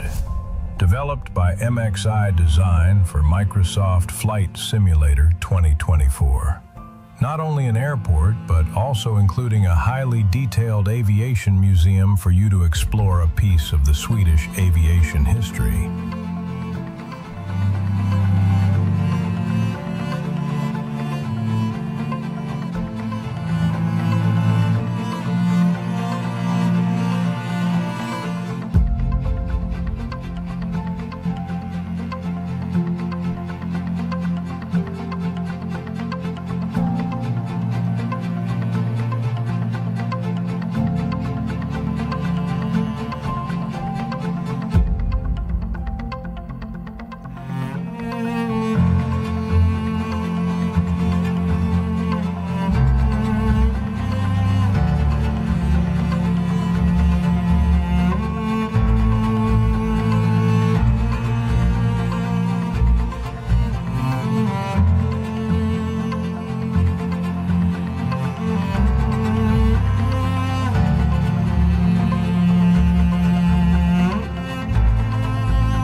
So that was the trailer from MXI Designs created by Aviation lads for their Stockholm Rostock Airport. So Navigraph are going to be here in just 1 minute, but I'm sure this is the code you've been waiting for. To unlock additional points for your raffle entry, you need to enter the code CHARS, Charlie Hotel Alpha Romeo Zulu, into the code. Again, if you cannot do that right here in the theatre room due to poor signal, then please just take a picture of this and use it when you do get some signal. The raffle will be open until 4 o'clock local time, so 4 p.m. CET if you're watching online as well. So a very quick word from our sponsors, and then I'll be handing it over to Navigraph to talk all about what they have planned for the future.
Everyone, please now put your hands together for Navigraph.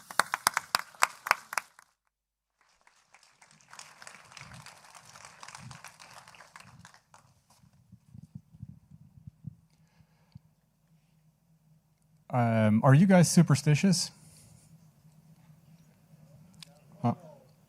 Good, because I'm not either. But I do think that some things happen for a reason. And I'd like to bring you back to a memory that happened 23 years ago. Seems like a lifetime. Steven and I, we have bought a crap car in Stockholm and we're heading south. We're heading to Toulouse in France because we got ourselves an internship at Airbus. We're the coolest guys in town. We're playing Foo Fighters, learning to fly, blasting on the radio, heading for France. It's Easter time. Airbus is on vacation. Fine. We get ourselves an apartment. We get set up, bank accounts. We figure out the system. We're good to go. After Easter, we knock on the Airbus doors and say, well, would you like some help with that A380 or what? And they're like, who are you guys? We have a hard time explaining for the landlord that we can't really meet the rent, and we figure, what the heck do we do now? The landlord says, hey, I got a gardener. You can stay with him. It's just 20 kilometers outside of town. It's raining. Steven and I were sitting there by the table, and we're thinking, we're running out of money, but we can't go home because now we made it this far. What do? Steven opens his computer. It's Visual Basic.net at the time, and we start typing away at what becomes Navigraph Charts 1.0. That's 23 years ago. The features were very simple back then. It was basically a document viewer. We are currently in the 8th version of Navigraph Charts, and we have a couple of features that we would like to show for you.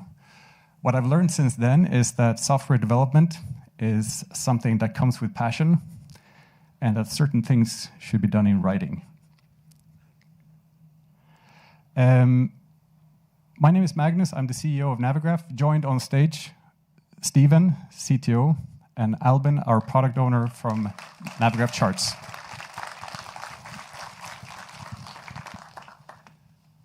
All right. Before we talk about some new stuff, let's do a quick recap of how the past year has been looking from Navigraph.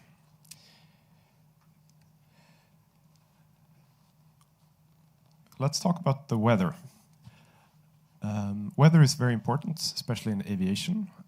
So we improved the route calculator in SimBrief, where it's now possible to avoid SIGMETs or significant meteorological conditions. So instead of routing straight through some adverse conditions, we can now route around or between such conditions.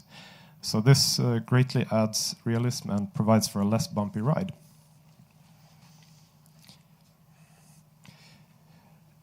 In the US, we've been blessed with real-world routes from the FAA for quite some time.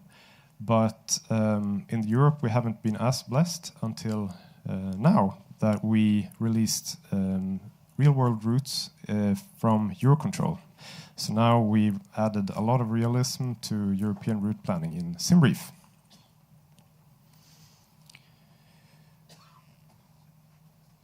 Also, when it comes to the to the FAA, they provide what are called VFR sectionals in the US. There's no such thing really in Europe. So that's why we teamed up with Rogers Data, an Austrian charting company, providing VFR charts in Europe. We added these charts now to Navigraph Charts for the benefit of VFR flyers in Europe. So these charts provide all the necessary details for accurate VFR navigation in this side of the pond.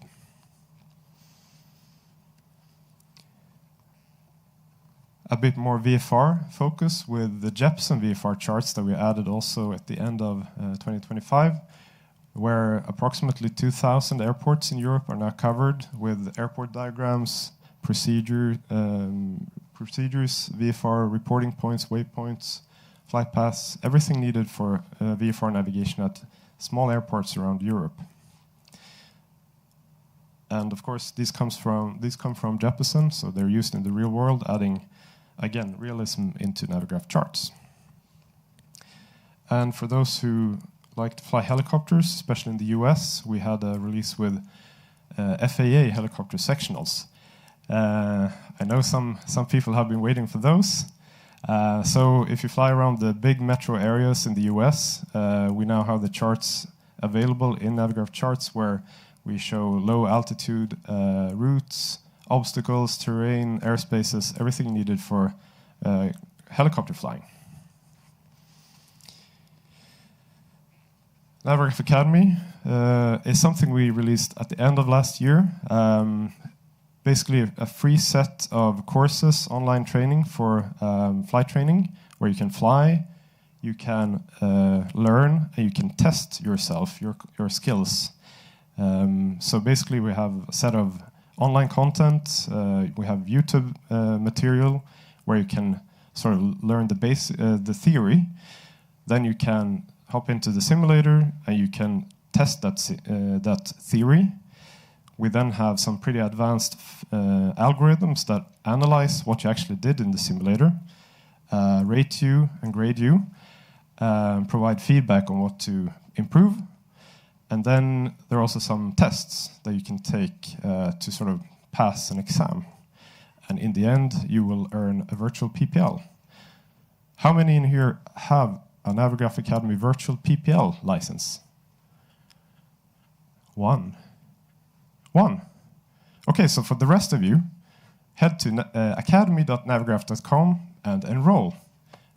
It's free, and we're also going to be expanding with additional courses further on. So see you there.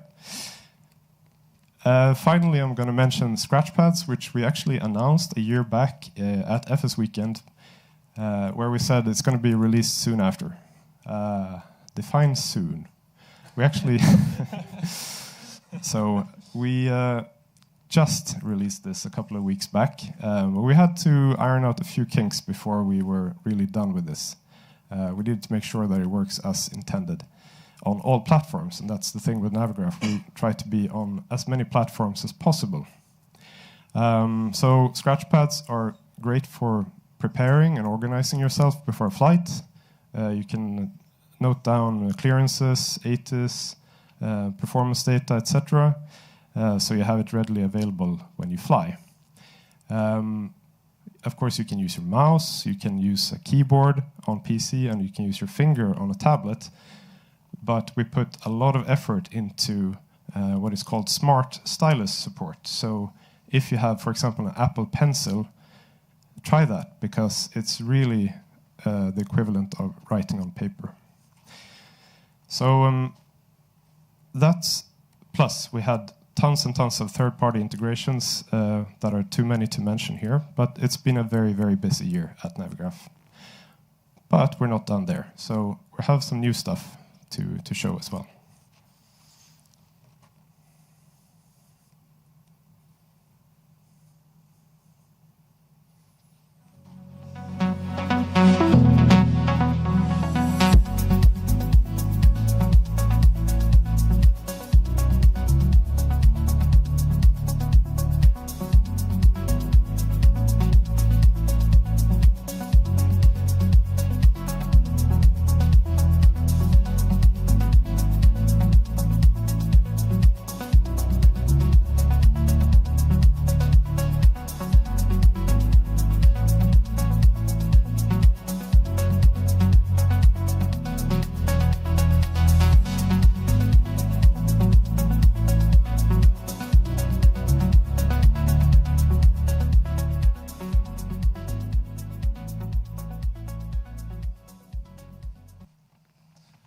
And yes, we are announcing 3 new features for Navigraph Charts, and this was all included in the unlimited subscription as usual.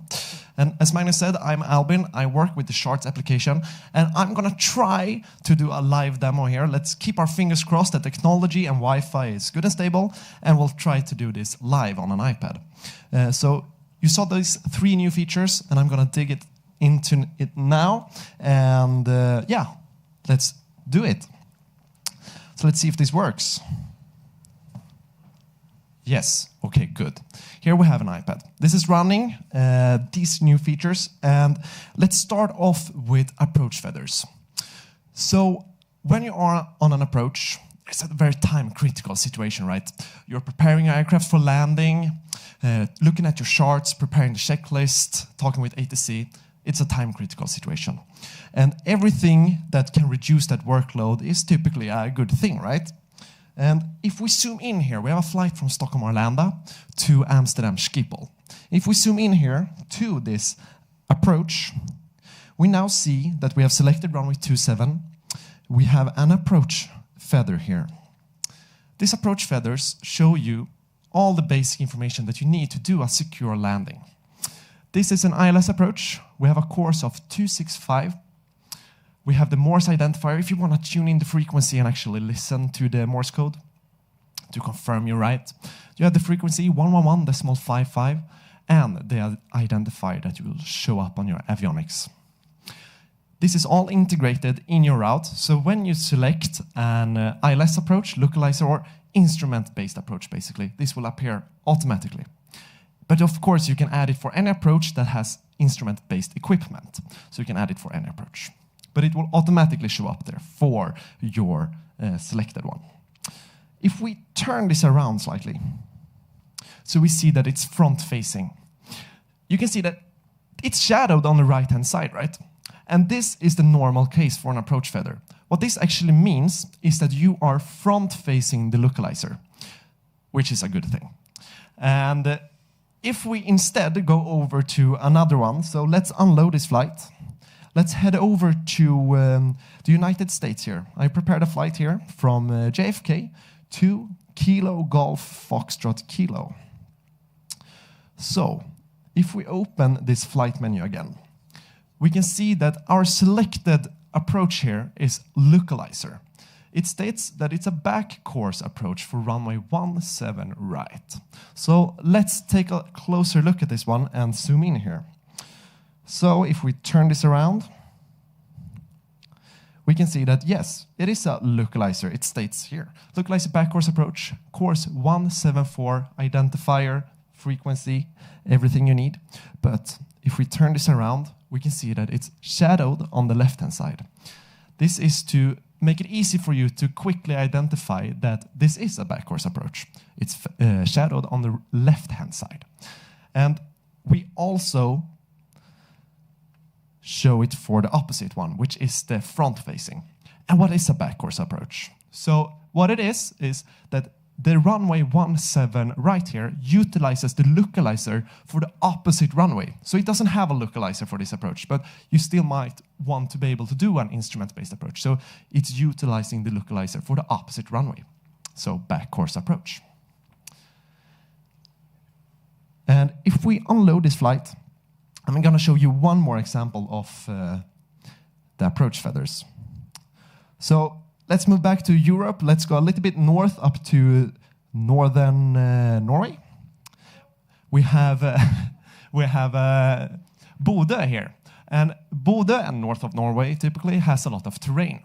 So it has a runway, but if you're going to fly straight into the runway, you're going to hit some terrain. So it has something called an offset localizer. So basically you're flying askewed to the runway until you're visual and can actually see the runway. And this is now supported in Navigraph charts. So if we zoom in here, we can see a typical example where the arrow itself isn't straight to the runway. It's localized on the offset localizer. So you can see it's actually not pointing to the runway, and that is all correct. All right, good. And that is approach feathers. If we instead go to Stockholm, so Navigraph is based in Stockholm, in Sweden, and I prepared a small VFR flight here. Stockholm has two airports, basically. One is Echo Sierra Sierra Bravo, Stockholm-Bromma, which is a smaller airport. And then we have the major one, Echo Sierra Sierra Alpha Arlanda in the north. So it makes sense here to put on the VFR layer, right? Or the VFR preset. So here we have it. We're starting from Bromma, we're going out on Bosön, up to Vallentuna, and then over to the holding point Markham. Now we see something interesting. Extended runway center lines. what this is that we're extending the centerline. But it's actually quite sophisticated and has some logic to it. So you can see here that Arlanda has 3 runways, and you can land on every direction of it, and then you see all of this.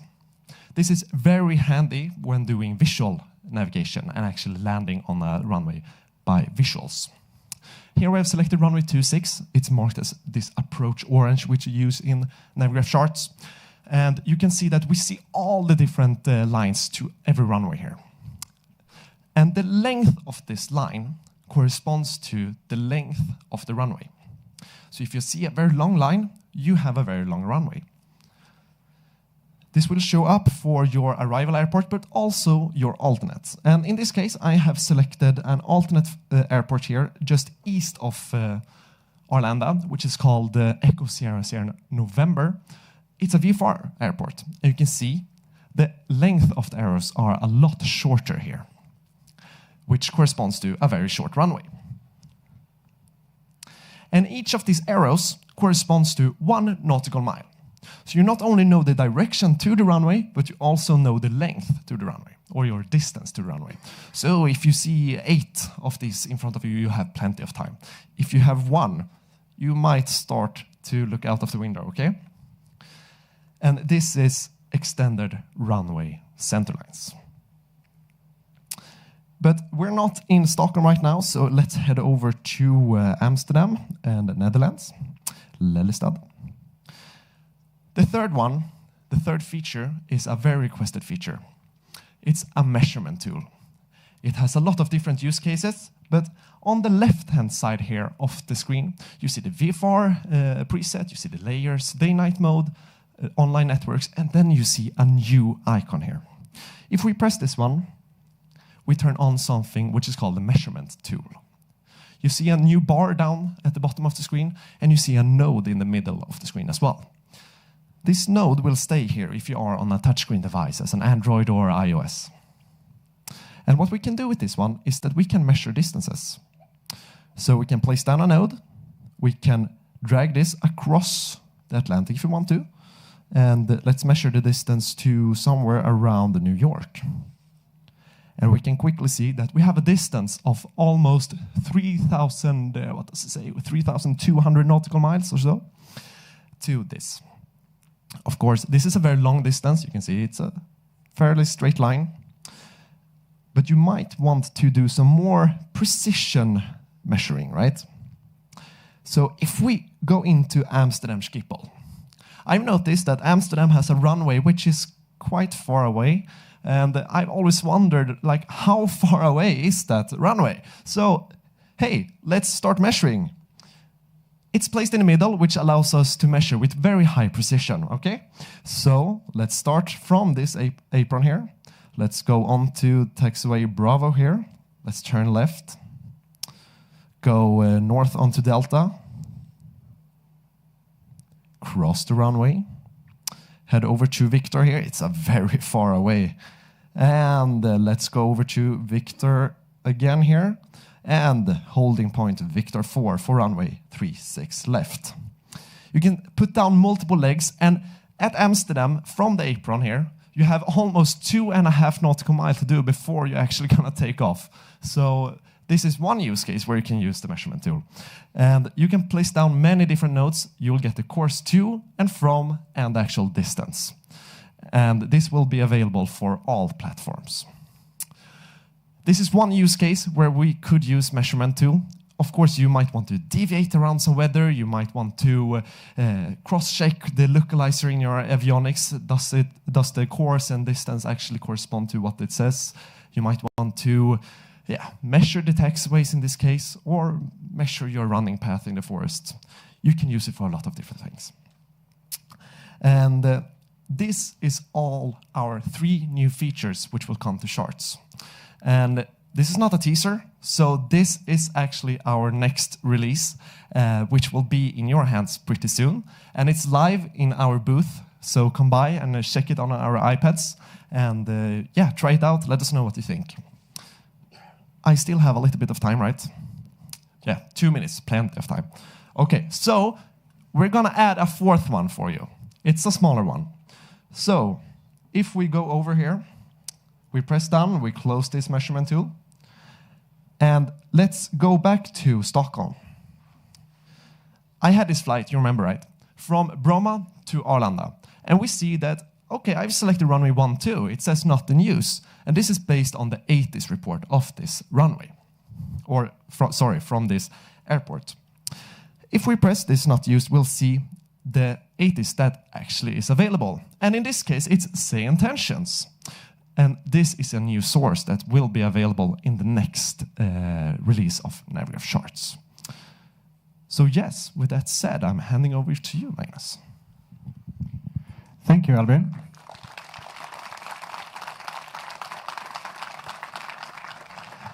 I wasn't aware that I was so far until the runway here on Schiphol. Great pronunciation, by the way. Yeah, quite far. That's what we had this time. Come see us in the booth. There's plenty of Navigraph people here to guide you through the app. We also have a random airport generator. If you want to get the latest fashionable baseball hats with a little slogan in the back, I suggest you come and meet us in the booth. Thank you.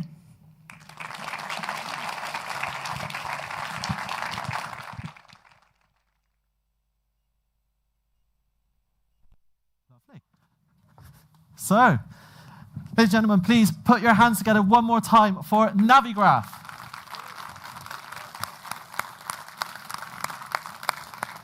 It is always a delight to have these guys on stage. They always deliver at these shows, bringing cool new announcements for products that they continuously update and provide amazing support for.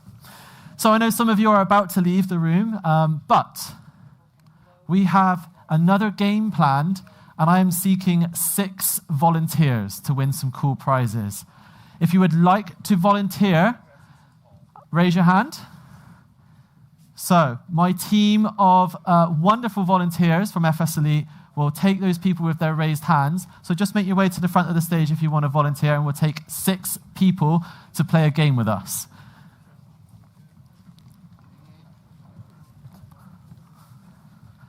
So in the meantime, we're going to just prepare the stage for our game with FeelThere and Tower.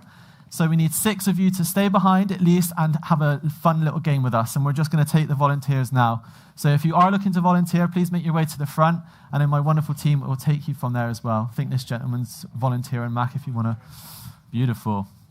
Whilst we do that, I'll have a quick trailer, take a quick break, and we'll be right back for our game with FeelThere. So please do stick around where you can win some cool prizes.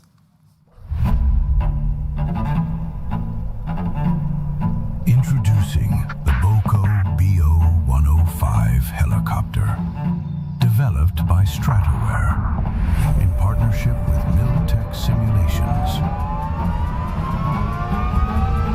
and sound design by Echo 19.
Soon to Microsoft Flight Simulator 2020 and 2024.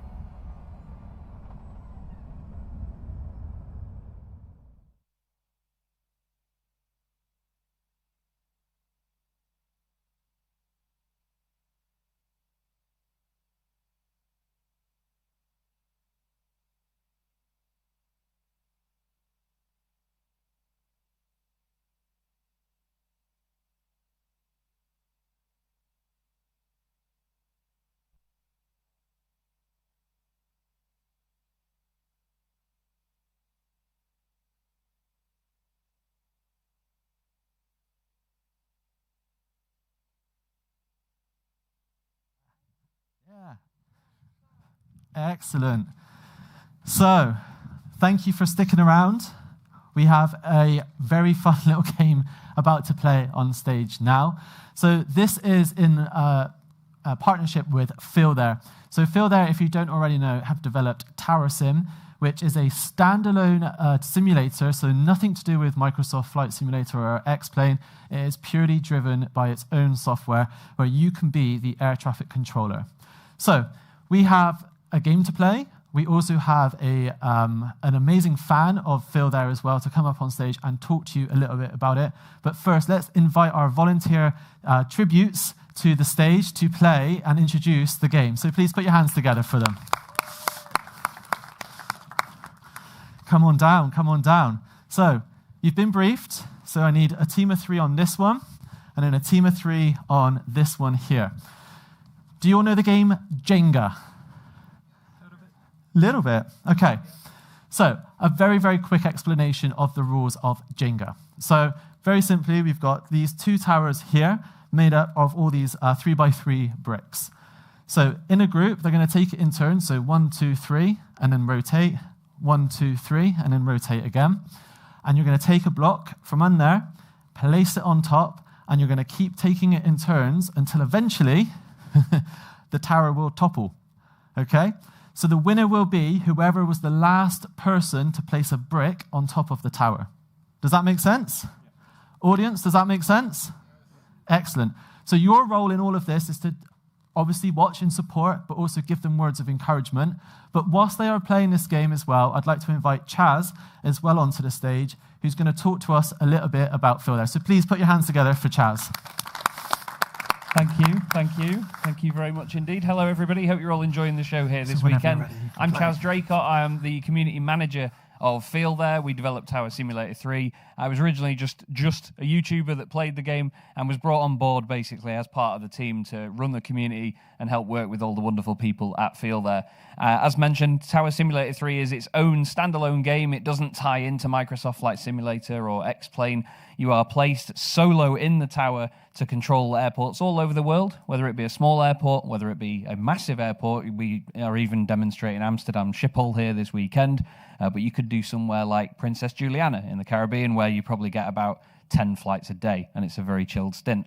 We have multiplayer elements as well, where you can link up with friends and you have different frequencies, different parts of the airport to manage as well.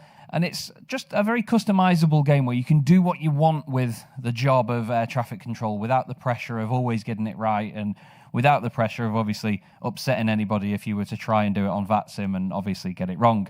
They're all controlled by an AI, so all of the aircraft are taking your commands very literally. You tell them to taxi to runway 18 left via Echo 6. That's exactly what they will do. They'll get to Echo 6 as soon as they can and taxi to runway 18 left. The intricate part of it is, like I say, that you are solo in the tower. So you will push aircraft back. You'll decide when is the right time to give them pushback clearance. You'll tell them where to taxi to, what holding points, what runways. And you'll also choose which arrival runways are being used as well, where aircraft will come in. And obviously then you have to guide them into the terminal without getting them nose to nose with one another.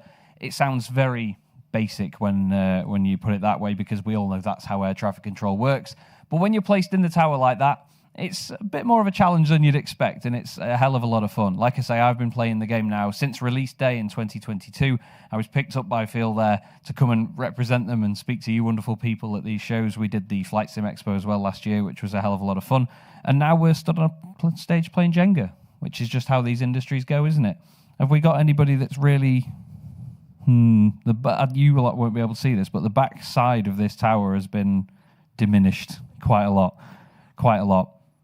But one of the best things about Tower Simulator 3 is that you can do so much with it yourself. We have a system called MIO, M-I-Y-O, which stands for Make It Your Own.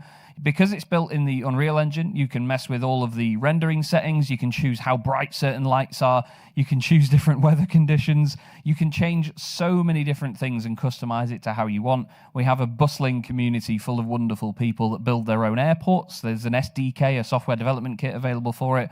So you can build your own airports. You can make your own liveries. You can do so much with the game. And you can approach it with a sense of realism that you want it to be. You can have fun with it, do something ridiculous, or you could just do a very realistic stint where you're very serious about your job and you don't have any fun at all. But one of the best things, like I say, is that it is so customizable. And you can see the displays on screen here as well. You have a position within the tower. You can customize all of those screens. You can change all the colors of it and which aircraft are represented by what colors, whether there are arrivals and departures. So many different things can be changed to make it how you want. This is the strangest experience I've ever had standing on a stage as a presenter. I work in motorsport as well, and even presenting awards and things there. Oh, well, there we go. One down. Give him a round of applause. Unlucky Sunshine. Unlucky. How are we getting on over here? There's one brick there that I think if you blow hard enough, it will probably pop out, to be honest. Yeah, if we stand still. Unless we start just... It's quite a bouncy stage, actually. Yeah, it's a very bouncy stage. We were actually discussing backstage how we could rig this. We weren't, I'm joking.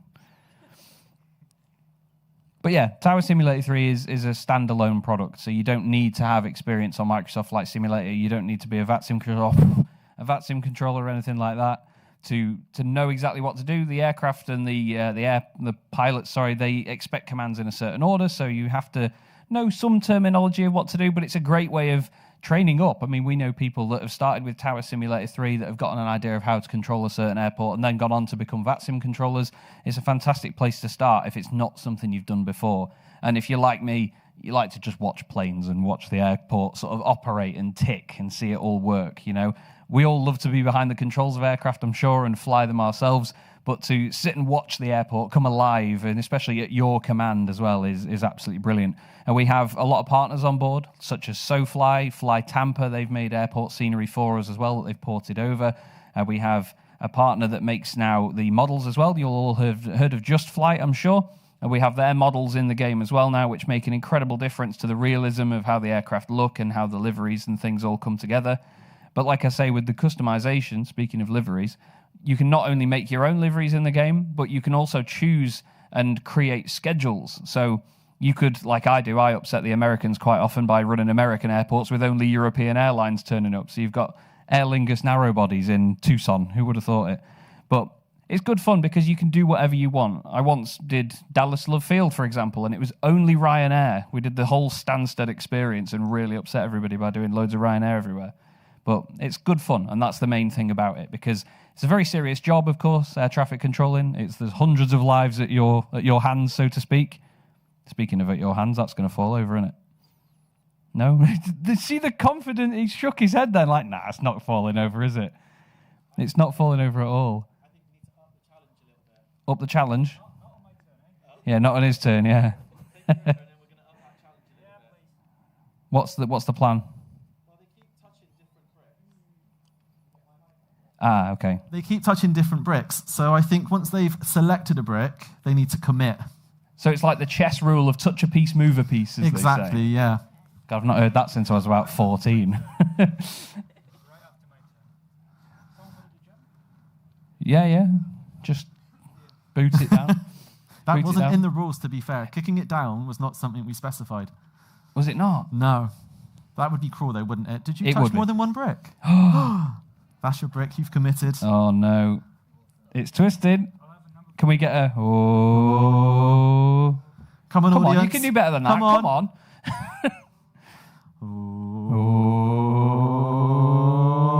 Oh, no. This is the most intense commentary I'm ever going to do. It's going to go, surely. It's going to go. On edge. Oh. Wait for it. They'll hear the dink, and then off it goes. Oh, round of applause. All part of the fun. But yeah, FeelThere are in the, well, we're basically the first stand that you'll see on the right. I'll be playing the game all weekend and demonstrating Amsterdam Schiphol as well. And we hope you can come along and have a lot of fun. Give a big round of applause to our wonderful volunteers as well, everybody. I've been Chaz Draycott, Community Manager of FeelThere. Thank you very much. We'll see you soon. Thank you very much. And a big round of applause to all of our volunteers. Thank you. We'll give you some prizes right over there. Thank you so very much. Thank you very much. Chaz, thank you very much. Cheers. Congratulations to all of our winners, all of our players, and to everybody who took part in that as well. And thank you to you guys as well for your oohs and your words of encouragement as well. So that wraps up the FeelThere section. As Chaz mentioned, one of the add-ons that has been recently released for FeelThere is Just Flight's Traffic, and we have the trailer exclusive for you right here at FS Weekend 2026.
Okay, welcome back. So we're just a couple of minutes away now from seeing OnAir as well. So thank you so much for sticking around.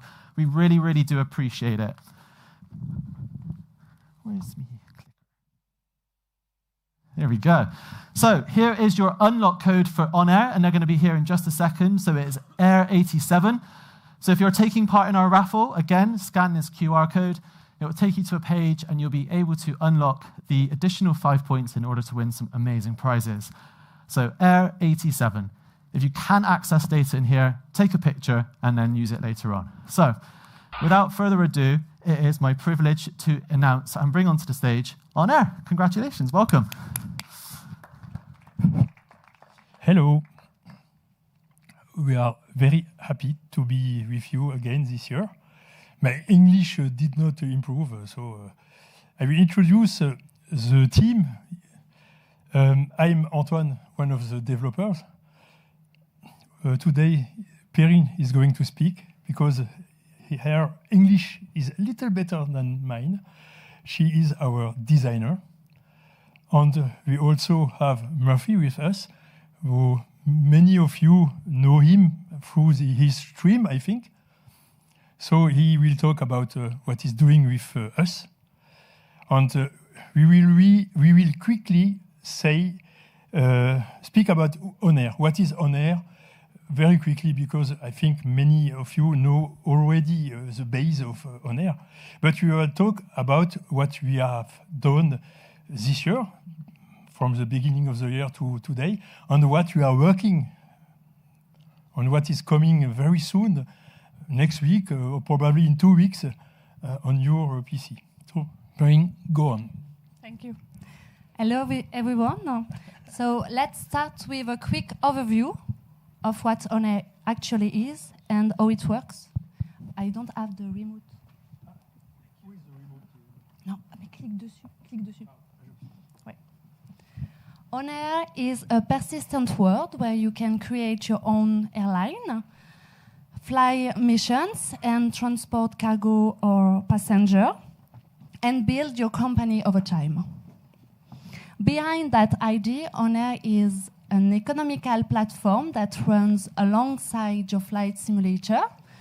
Whenever you're flying in MSFS, P3D, X-Plane, or FSX, OnAir plugs in and adds meanings to every single flight you take. For example, without OnAir, you fly from A to B, land, so maybe you enjoy the scenery or the challenge of the approach, but when you close the sim, nothing persists, it's just gone. With OnAir, that exact same flights earns you money and build your experience or your reputation. In fact, you're building something that lasts. And you can start simple, fly freelance missions, get paid and no management overhead, or you can go deeper and buy aircraft, hire AI crew that flies for you, build a routes network, or even open factories that produce real goods. And the key is that this world is shared and persistent. Other real players are running airline in the same world you're in. When you go offline, your own crew keeps flying, and if you land at an airport, someone else, AI crew, might be departing. Once you start flying this way with progression and consequences, it changes the way you approach your flights. And that's the experience we're trying to build with OnAir. Next. So let's start with our first update that's already available. Tours now support freelance operations. Tours are activities where you follow a planned route and discover interesting places along the way. This is quality of life improvement that we've been working on. When you start a tour, OnAir creates a freelance aircraft at the departure airport, and the aircraft matches the one you're currently flying in your sim. It makes this much easier to jump into a tour and explore new places. You can click. For example, you could browse the full list of tours. Here I choose one in Hawaii. Click Start and begin the journey right away. And this works for both official tours and community tours.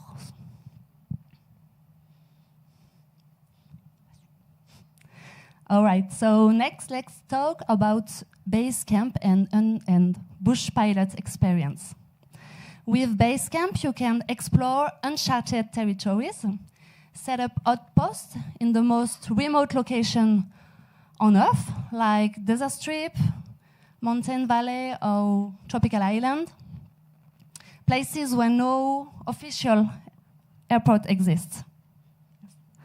You place a base camp at a runway, and suddenly you created a functional airstrip. From there, you can expand it by adding lights or buildings. These are dynamic 3D objects that appear directly in MSFS. You can also develop industries, such as a fish camp or a fish smoker. And this can lead to some really interesting situations where a partner, friends, or any pilot starts flying cargo there, and over time, activity naturally grows around it. Everything you build is stored on our servers and shared across the entire OnAir world, meaning that other OnAir players can see it directly in MSFS.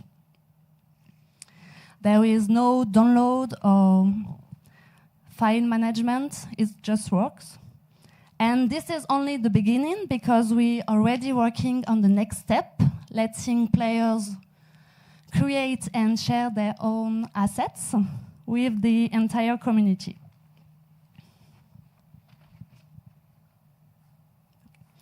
Now let me introduce the 24-hour freelance pass. Each pass gives pilot 24 calendar hours of unlimited flight time. You simply activate it when you're ready to fly, and during that time you will have full access to all the freelance features.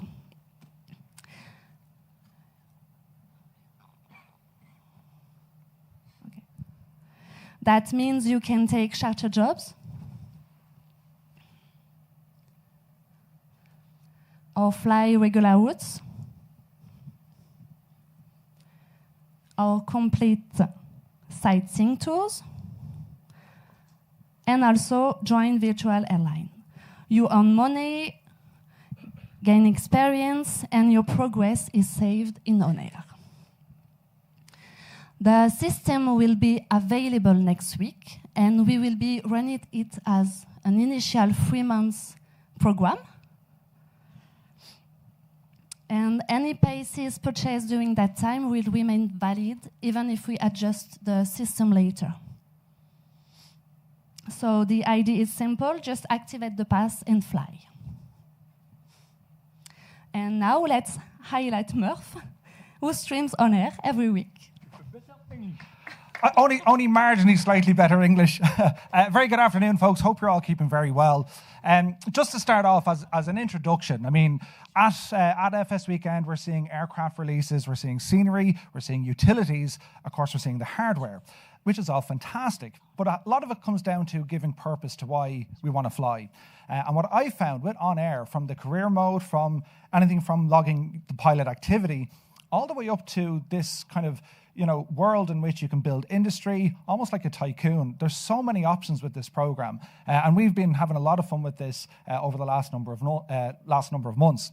So, in order to get it up and running, in order to be able to experience, you have 3 different options of the type of world you want to operate in. So OnAir will give you the options to say, well, look, this is going to be nice and easy, don't need to worry about too much consequence, and then it kind of progresses from there on in. And you can get into some serious depth when it comes to running your own airline, or indeed working for another airline. So what we started with, the single engine propeller or piston, single engine piston. That's where we want to start with. You don't have to. I mean, you can go straight for the airliners, you can go straight for the helis.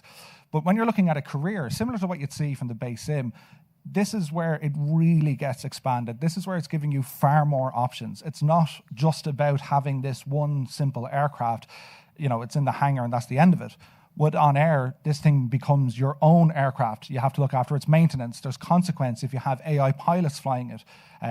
Even last week, there's a court of inquiry because an AI pilot broke an engine on one of the guy's planes. It's like, how did this happen? And then you look back into it. Well, the pilot didn't have sufficient training. There wasn't sufficient rest.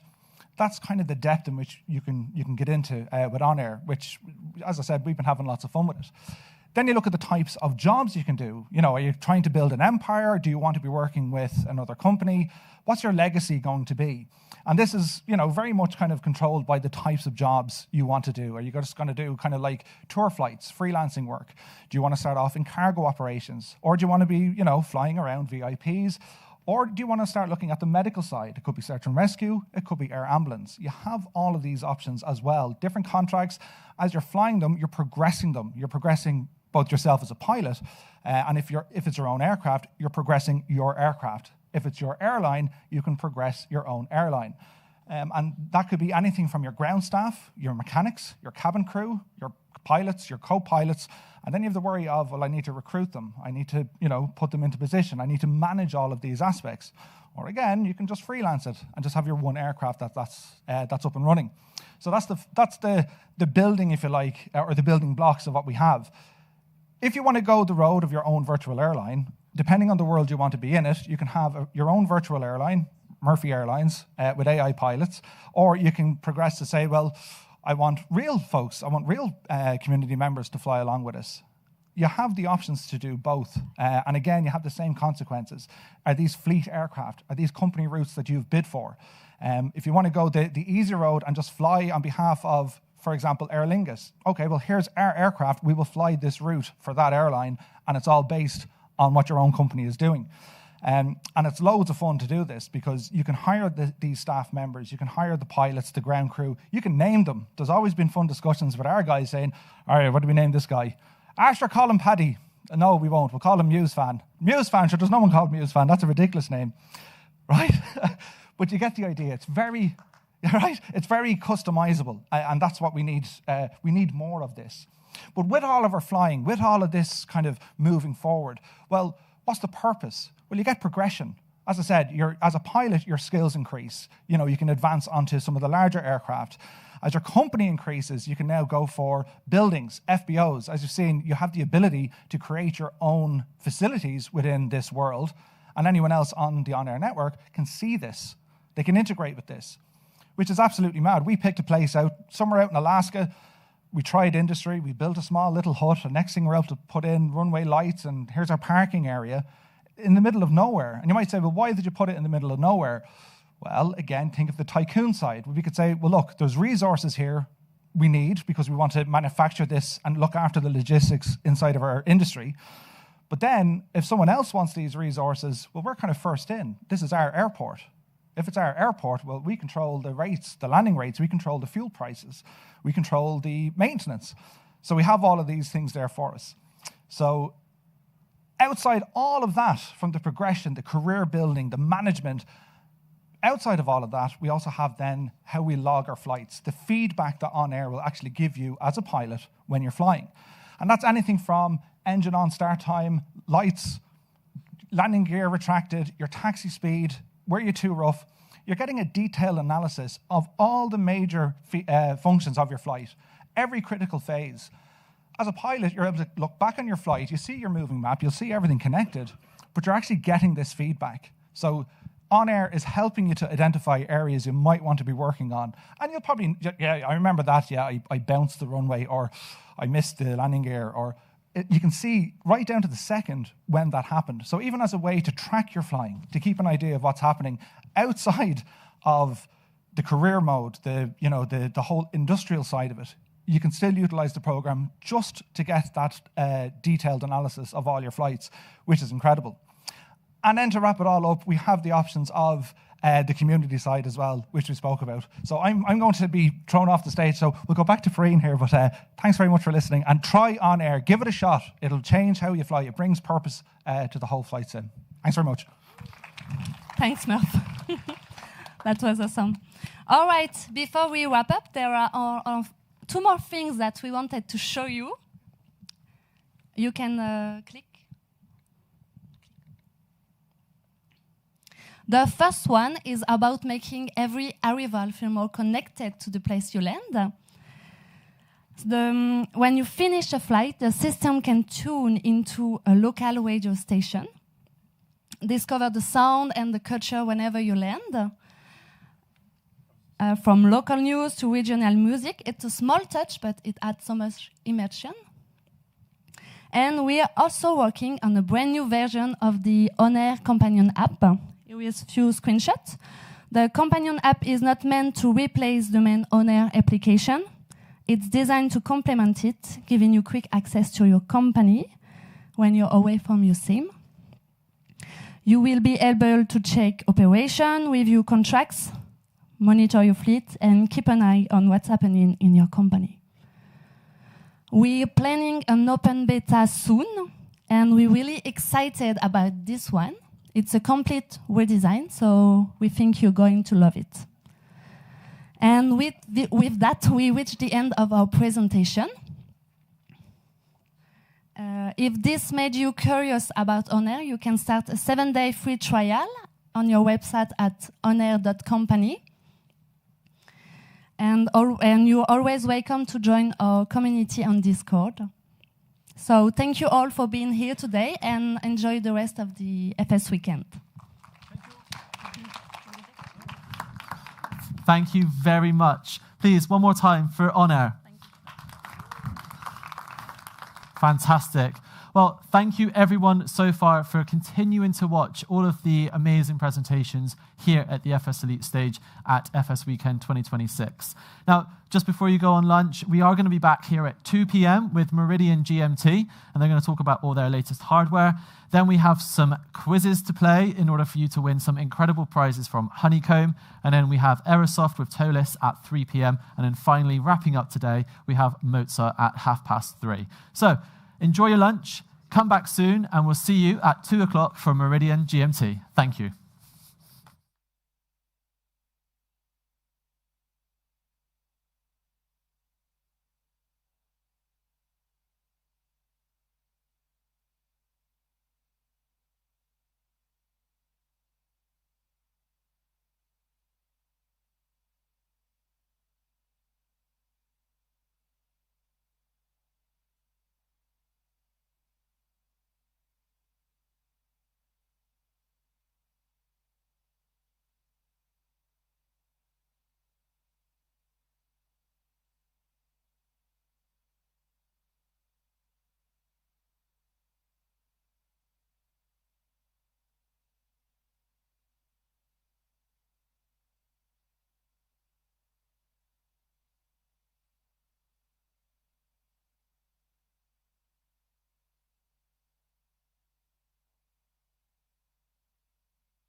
With the new MD-11, McDonnell Douglas once again sets the standard for commercial transport excellence and technological innovation. Key design features include a new flight deck that requires only 2 crew members, a number of aerodynamic and technological improvements, and a restyled, flexible interior that can be reconfigured in a matter of hours. The MD-11 is powered by new higher-thrust computer-controlled engines, rated in excess of 60,000 pounds of thrust each. McDonnell Douglas currently offers its customers the choice of either General Electric or Pratt & Whitney engines.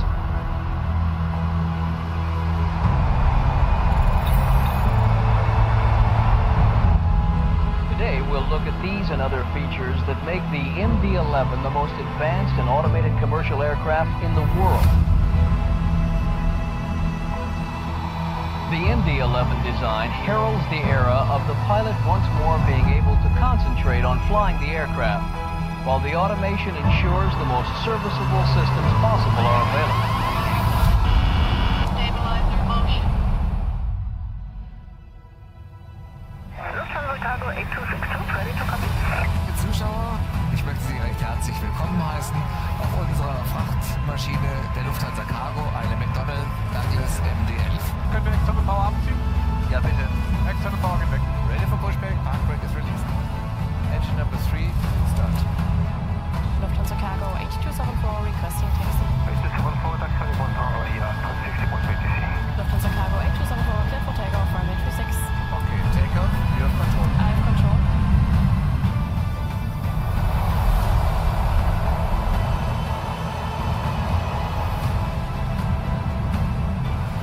Lufthansa Cargo 8260, clear to land, runway 35.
During the flight we have a lot of tailwind, meaning that we will still be on time in Amsterdam for this very last scheduled passenger flight.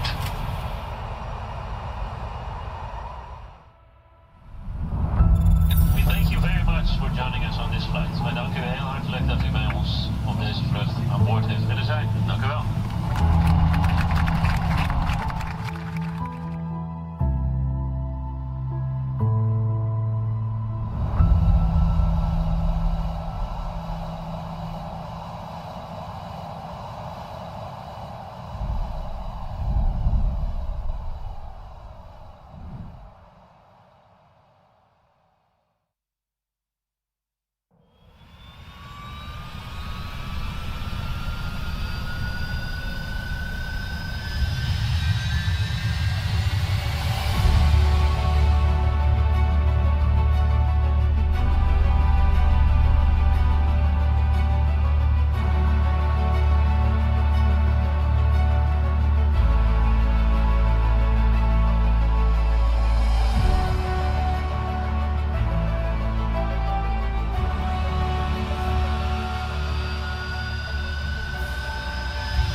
Introducing Stockholm Västerås Airport.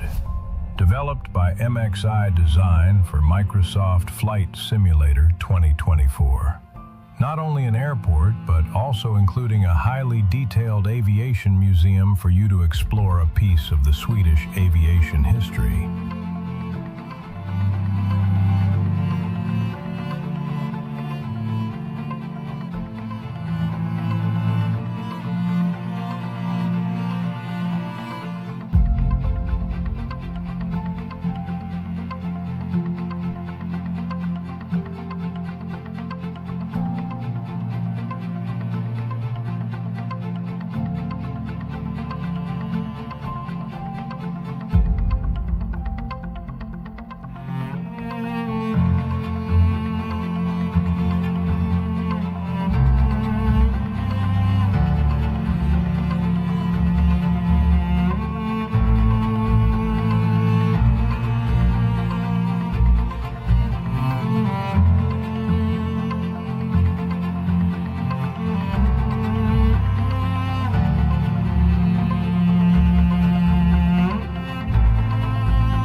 Introducing the all-new Piaggio P180 by FlightFX for Microsoft Flight Simulator 2024.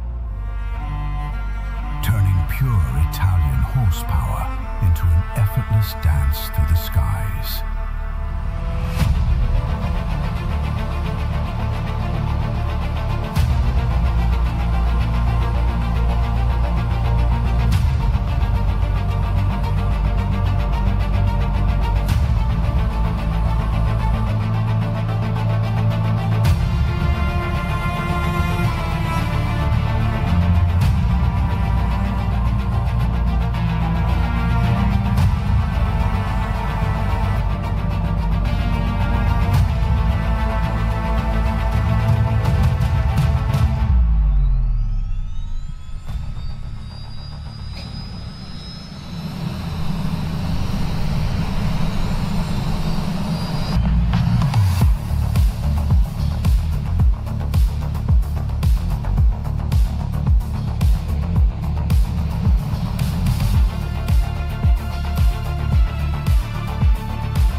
Piaggio P180 by Flight FX. Officially licensed by Baker Piaggio.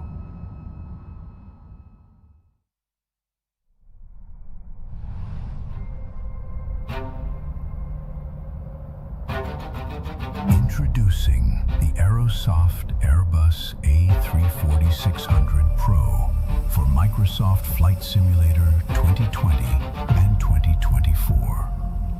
Developed in collaboration with ToLiss.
Hello, everyone. Welcome back. Or if you are here for the first time, welcome to the FSElite Stage. My name is Callum from the FSElite team, and it is my honor and privilege to be on stage for the third time in a row here at FSWeekend 2026. Have you all had a good day so far? Yeah? Shout, what's been your favorite developer you've seen so far? Oh, I'll pay you later. So, anyone gone to the WinCTRL booth? Cool stuff? Nice. Have you been to see I&I builds? Who's flown the A350? 340? You can say loud things to me, it's fine. So, yep. Awesome. Well, I really hope you're all having an amazing time here at the show. And to our audience who are watching at home live, thank you for tuning in again. We know you've had a bunch of cool announcements so far this morning from the likes of Microsoft, WinCTRL, Navigraph, OnAir, FeelThere, Bluebird Simulations, and very soon you're going to hear from Meridian GMT. They're just finishing up their preparations as we speak. But before I invite them onto the stage, I just wanted to give a brief overview of what's still to come this afternoon. So, as I said, Meridian are going to be presenting in just a moment, and then following Meridian, we do have a giveaway. So do stay tuned and stay in your seats for that, because we have a quiz to play, and the more participation we have, the more fun it will be, and we have some incredible prizes to give away as well. Following that, we'll have Aerosoft alongside with ToLiss to talk about the A340-600 and also some of their scenery items as well. And then concluding today, we have Moza as well at 3:30. We also have some incredible prizes to give away as well. If you haven't already done so, you can scan the QR code just behind me and you'll be able to enter our raffle. Our raffle will be open until 4 p.m. today, and all you need to do is like some of our socials or give it a follow. But then additionally, for every seminar you attend today, for the rest of today, and we'll have a separate one for tomorrow, you'll be able to use an unlock code that looks something like this, and we'll give that to you before the start of every presentation. The more you watch, the more you can enter, and the more likely you are to win prizes such as a PlayStation 5, ooh, an Xbox Series S, ooh, some Rouse Fire stuff, and we've also got Cockpit Master, and we've also got some WinCTRL items as well. So plenty of goodies to win. And for our people who are watching online at home, we haven't forgotten about you as well. We have some vouchers to give to you as well in a separate giveaway. So when you do go to that page, make sure you pick the correct one in order to win some cool prizes. So before I invite Meridian up, here is their unlock code. So if you haven't already, scan the QR code. I know the data in here isn't the best, so feel free to take a picture of this and then use it whilst you're outside. But their code will be to unlock 5 additional points for your raffle, GMT Golf Mike Tango 23. So, in just a few seconds, I'm going to invite Nikki to the stage, but just a very quick word from one of our sponsors, and I'll hand over the reins to Meridian GMT.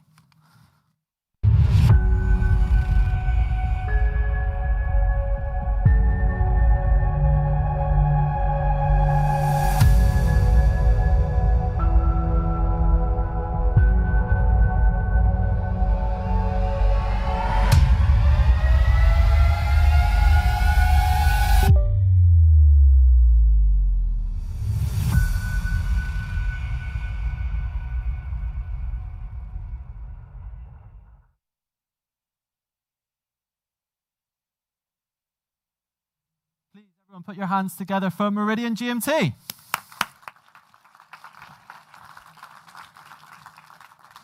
Hello, everyone. Pretty much exactly to the day, a year ago, I stood here and introduced Meridian GMT for the first time to the world, and it's been quite exciting since then. But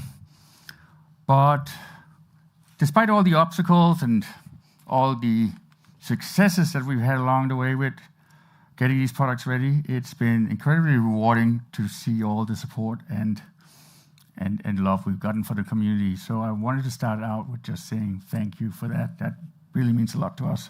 So, but this is a community that's grown a lot in the last couple of years, you know, with Microsoft coming out of PlayStation, with Game Pass and Xbox playing a much larger role for flight sim, maybe in the more casual side.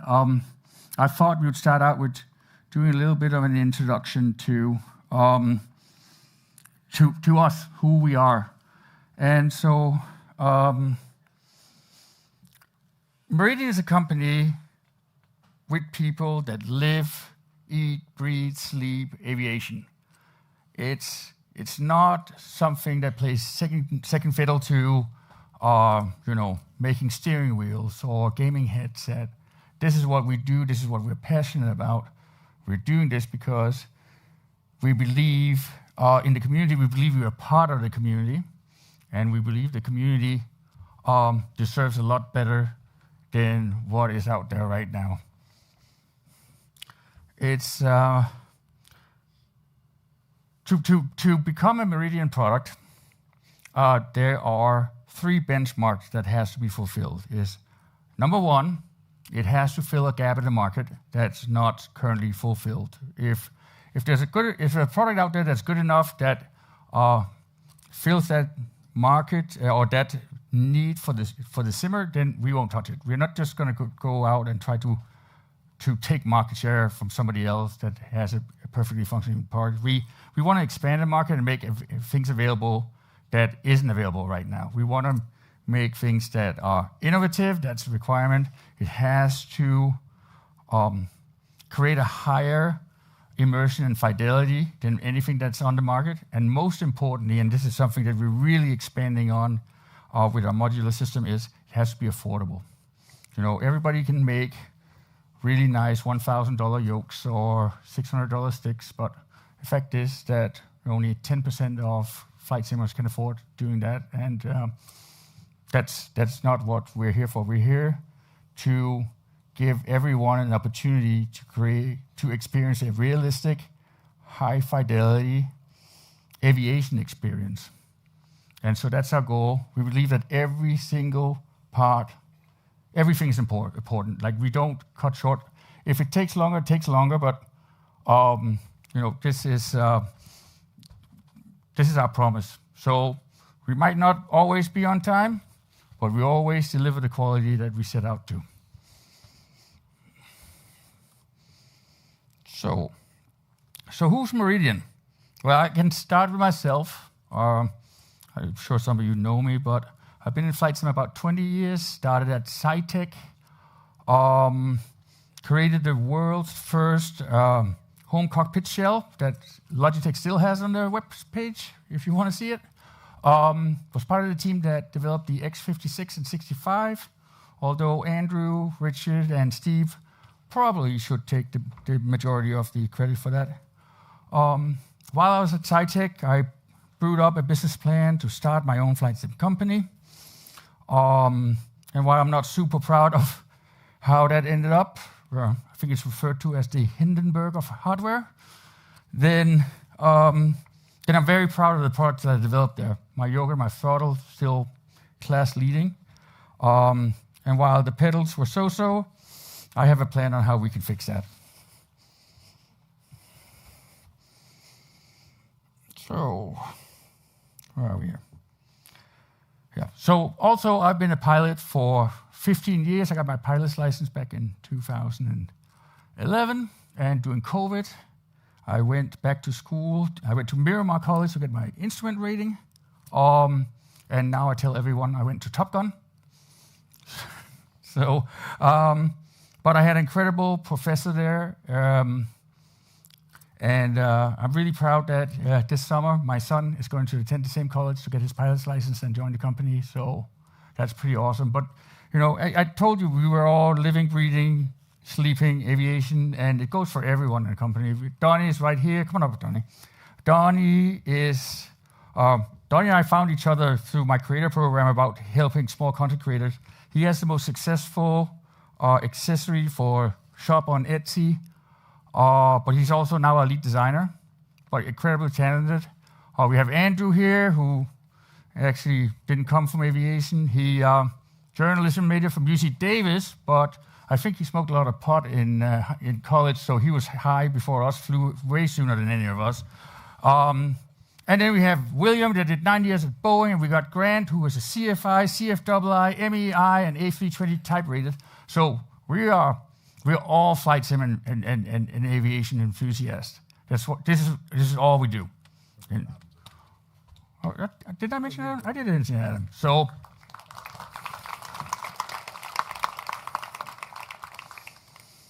So these products that we finally have functional samples of right here has been the hardest thing I've ever done in my life. We have done, I would say, because this has been a team effort. But luckily, I'm a compulsive optimist, or as I say, self-diagnosed compulsive optimist. There's some good things and bad things about that. One, I'm 5 minutes late to every meeting, because I think I make it there faster than I can. But the good thing is that I always believe that we can do it. Like, I never give up, and I don't know how many times we've told in the development of this where I think we have 6 or 7, 8 patents that we applied for just on these 2 products alone, and we have 43 products in development right now.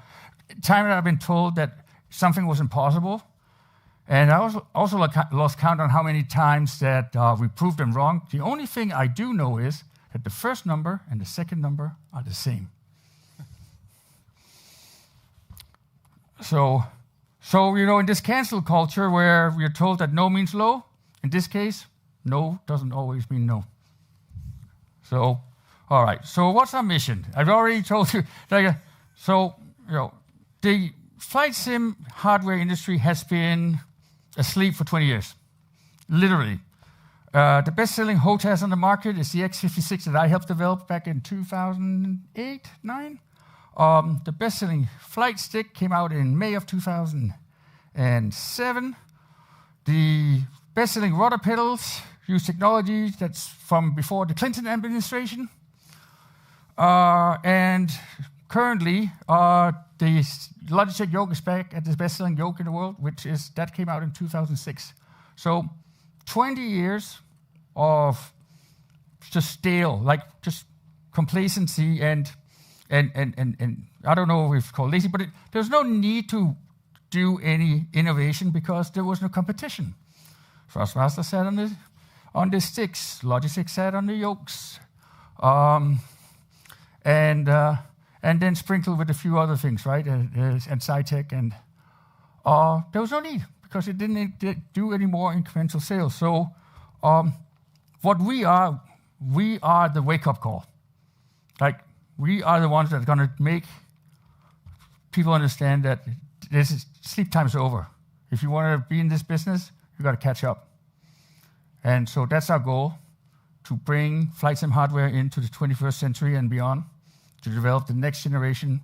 And you'll see some of this stuff today, but you'll see a lot more at Flight Sim Expo.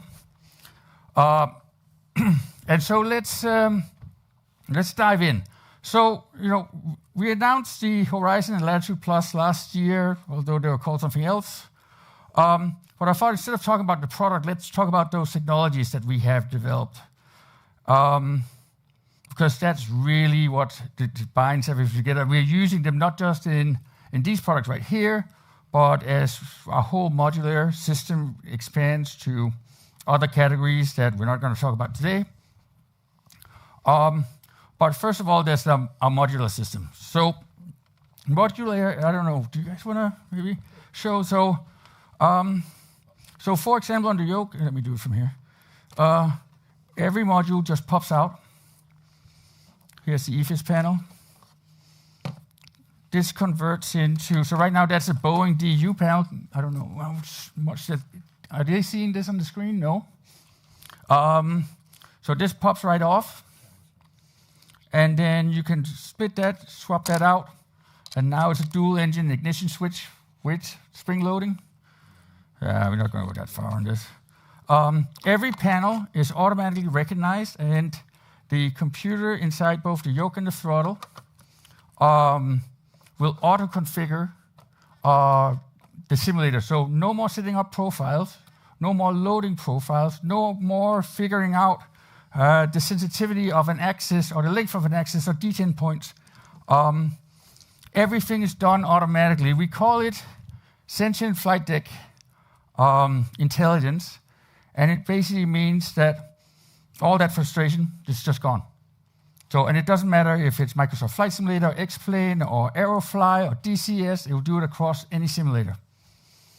And it also... Yeah, go. Oh. It also works with our... Hello? It also works with our X-ray controller here as well. Okay. You can switch from helicopter to airplane just as quickly. We have slides on that thing. So, okay. So sentient. So then the other thing is, and actually I'm going to grab the yoke for that. So, by the way, quick release, because we have some plans of upgrades that you can get to here, so that we'll get to that later. But Impulse is this going? Let's see. Impulse is, again, and I'm going to talk about this you're going to hear me say this many times, but it's all about immersion. So we developed this system where it's 2 different kinds of haptic feedback built into the yoke. So you have a traditional rumble, but you also have an impact actuator. And so, for example, here where you see the landing gear coming out, you'll be able to feel that initial thump of the gear going out of lock, and then the vibration of the wheels coming out in unclean air, and so you got the flutter, and that's all going to be able to be replicated. And then, of course, you have simple stuff like stick shaker, stick pusher, or overspeed. It can do turbulence, so it has vertical impacts, and so or landing, which I always thought that I never knew if I was just butter or just was still floating on the runway. It was kind of one of those things that I always had trouble with. So now it will give you a physical pump up, and then you feel when the gear shuts down. And on the throttle, it's also a dual haptic system, but it's a little bit different and more subtle, so that if you're in a general aviation setup and you increase the throttle, then you feel the RPM coming up through the throttle levers. And a bunch of other things. And I'm sure we are going to come up with more as we get along, but it's in there. And so we're obviously just getting started with this. But that's just some of the stuff we have with that. Then we have our quantum leap sensor. So everybody's been all about Hall effects, but Hall effects is kind of like yesterday's news. It's called tunnel magnetoresistance, I think. And it's actually got nothing to do with Einstein, but I think it was Schrödinger. Was it? I forget who it was. Niels Bohr was one of mine, but he did general relativity and not quantum, but nobody knows what the others look like, so I picked him anyways. But basically, instead of calculating, and I don't know if I explained this good enough, but instead of calculating a magnetic resistance, it's calculating the electrons as a wave instead of a particle. And it just goes completely over my head. But what it does is, it creates an incredible, stable, repeatable signal, time after time, with no degradation. And you say, do I really need that much? Well, if you look what we're trying to do, we're trying to take an analog signal, turn it into a digital signal that is then interpreted by a simulator that then outputs that, whether it's a GA aircraft, into a pulley and wheel system or hydraulic, that then get transferred into motion of an aircraft and in fluid dynamics. And it's like, and all of that has to do, so it is important. Most of your controls are within a few centimeters of movement. No, you don't fly like this. You fly like this. You fly with one hand. And so having those fine, minute signals interpreted and transferred over is alpha and omega. So quantum leap. This is the future. You should try it. You shall come and see us. That's what I meant. So that was the physics lesson of today. Then the other thing we have is asymmetrical pitch deflection. So we already increased the total movement of the axis to 14.1 centimeters. But then we looked at it and go, how is the axis actually used? And when we looked at it and looked into EASA and FAA reports, and we find out that anything beyond a 50% forward deflection is usually recovering from an upset attitude or an emergency recovery or a procedure, where it, in 99.9% of the times, end up with a full deflection at 100%. So we said, okay, well, then why don't we move the center piece, so it's asymmetrical, so we get a much longer aft deflection. And so if you look at this, and I don't know if there's any video of this at all, but we have a full 8.5 centimeters of aft pull, and then a linear 30 millimeter forward without any change in scale, and then the last 2.5 centimeters, it goes exponentially up to 100%. But it turns out that once you're past that 3 centimeter mark, you'll most likely want to go at 100% anyways. So it doesn't really matter that it's exponential at the end. But 8.5% is industry leading. Besides from, I think, a few years ago, there's a yoke called the Fulcrum that had a really light deflection. There's no other yoke on the market right now, as far as I know, that does more than 7.5 centimeters, and that's force feedback yokes at $1,000. So it's a big deal. Then I hope you guys at home can see the video as well, so of the demonstrations and not just the logo on the screen. So ambient light. So Philips invented ambient light 20 years ago, and what we've done is really taken that and what do you call it? Teaching an old dog some new tricks. And so we wanted to get in. It's all about immersion. And so while it can do some fancy red lights, and one is on right here right now, our intent of it is actually quite a bit more. So, for example, when you turn on the aircraft lights. So when you flick your strobe, your beacon, your nav light, let's get it going, then the yoke and the throttle work in unison to give you visual confirmation that your strobe's on, your beacon's on, your nav light's on, taxi light, and if you like, you can have it on all the time, or if not, then you can turn it off or set it on a timer. So then the other thing is airport lights, where as you're taxiing down the taxiway, you'll get the, so go on, keep going? No? All right, let me take it over again. Here we go.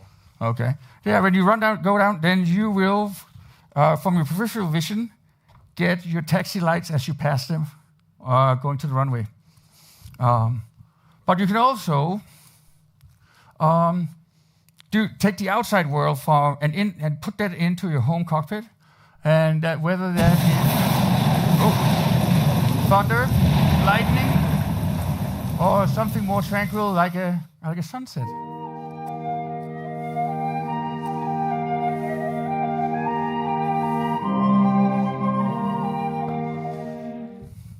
Welcome.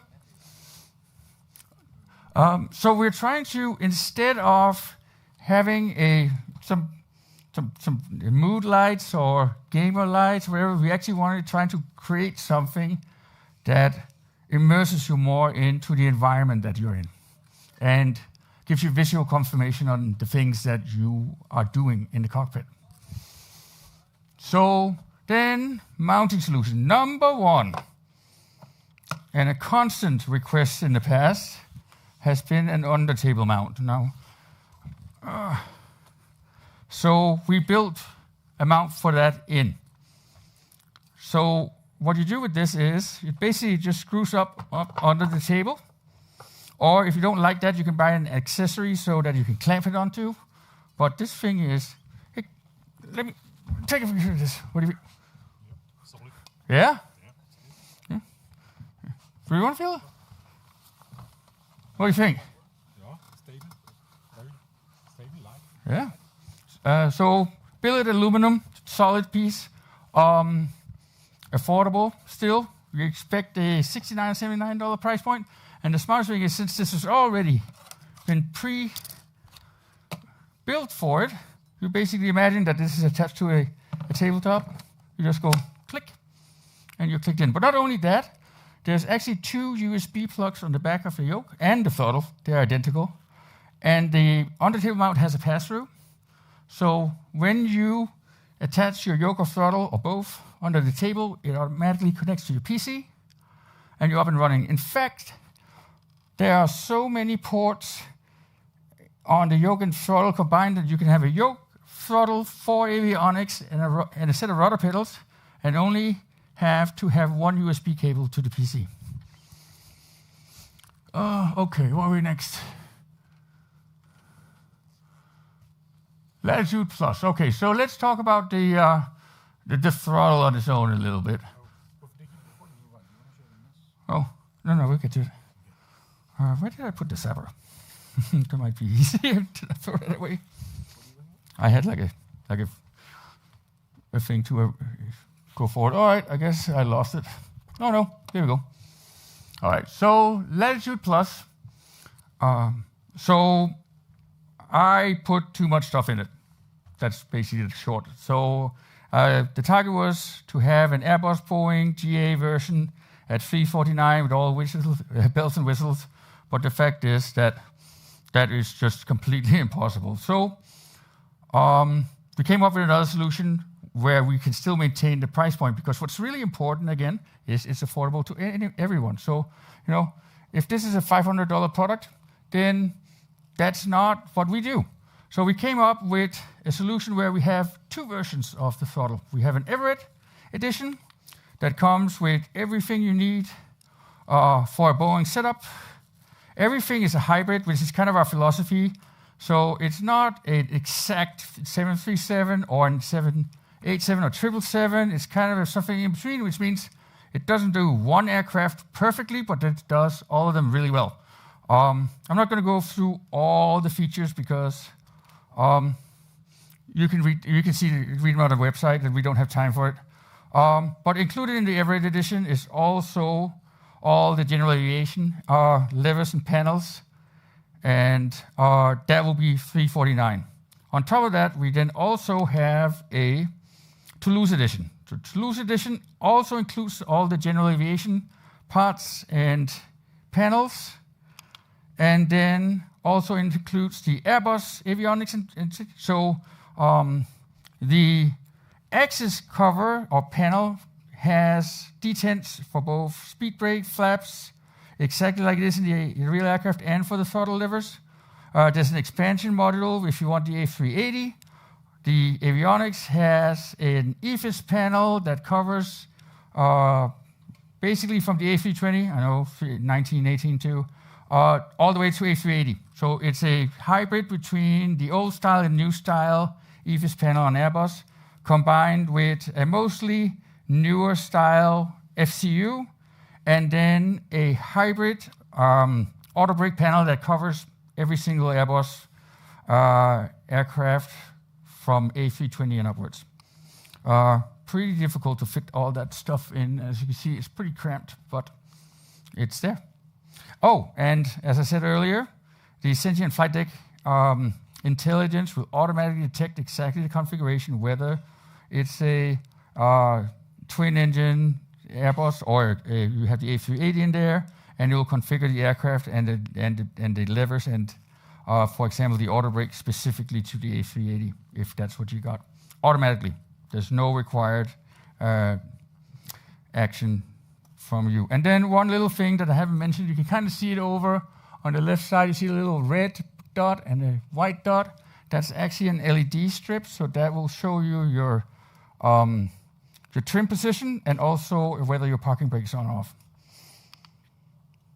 So those are all the 4 different kind of configuration that the Latitude can be in: Boeing, Airbus, multi-engine, single engine, and then our content creator program for small content creators are already brewing on stuff to add on to it. So it's going to be pretty awesome.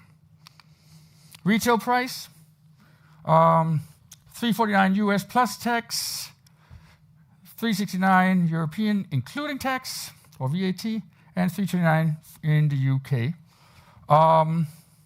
which is what we announced from the get-go, so we kept to it. It's been difficult, tight, but it's very important. Oh, I forgot, servo kit. So the underside of the throttle actually has 6 little compartments, kind of like when you turn an RC car upside down and you want to put new batteries in, only our compartments fit a servo motor. So you can motorize the trim wheel, the speed brake, and Throttle axis 1 through 4.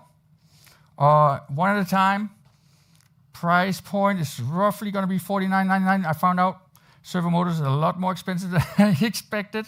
But again, affordability is important to us, so we'll cut our profits to make sure that it's affordable for you.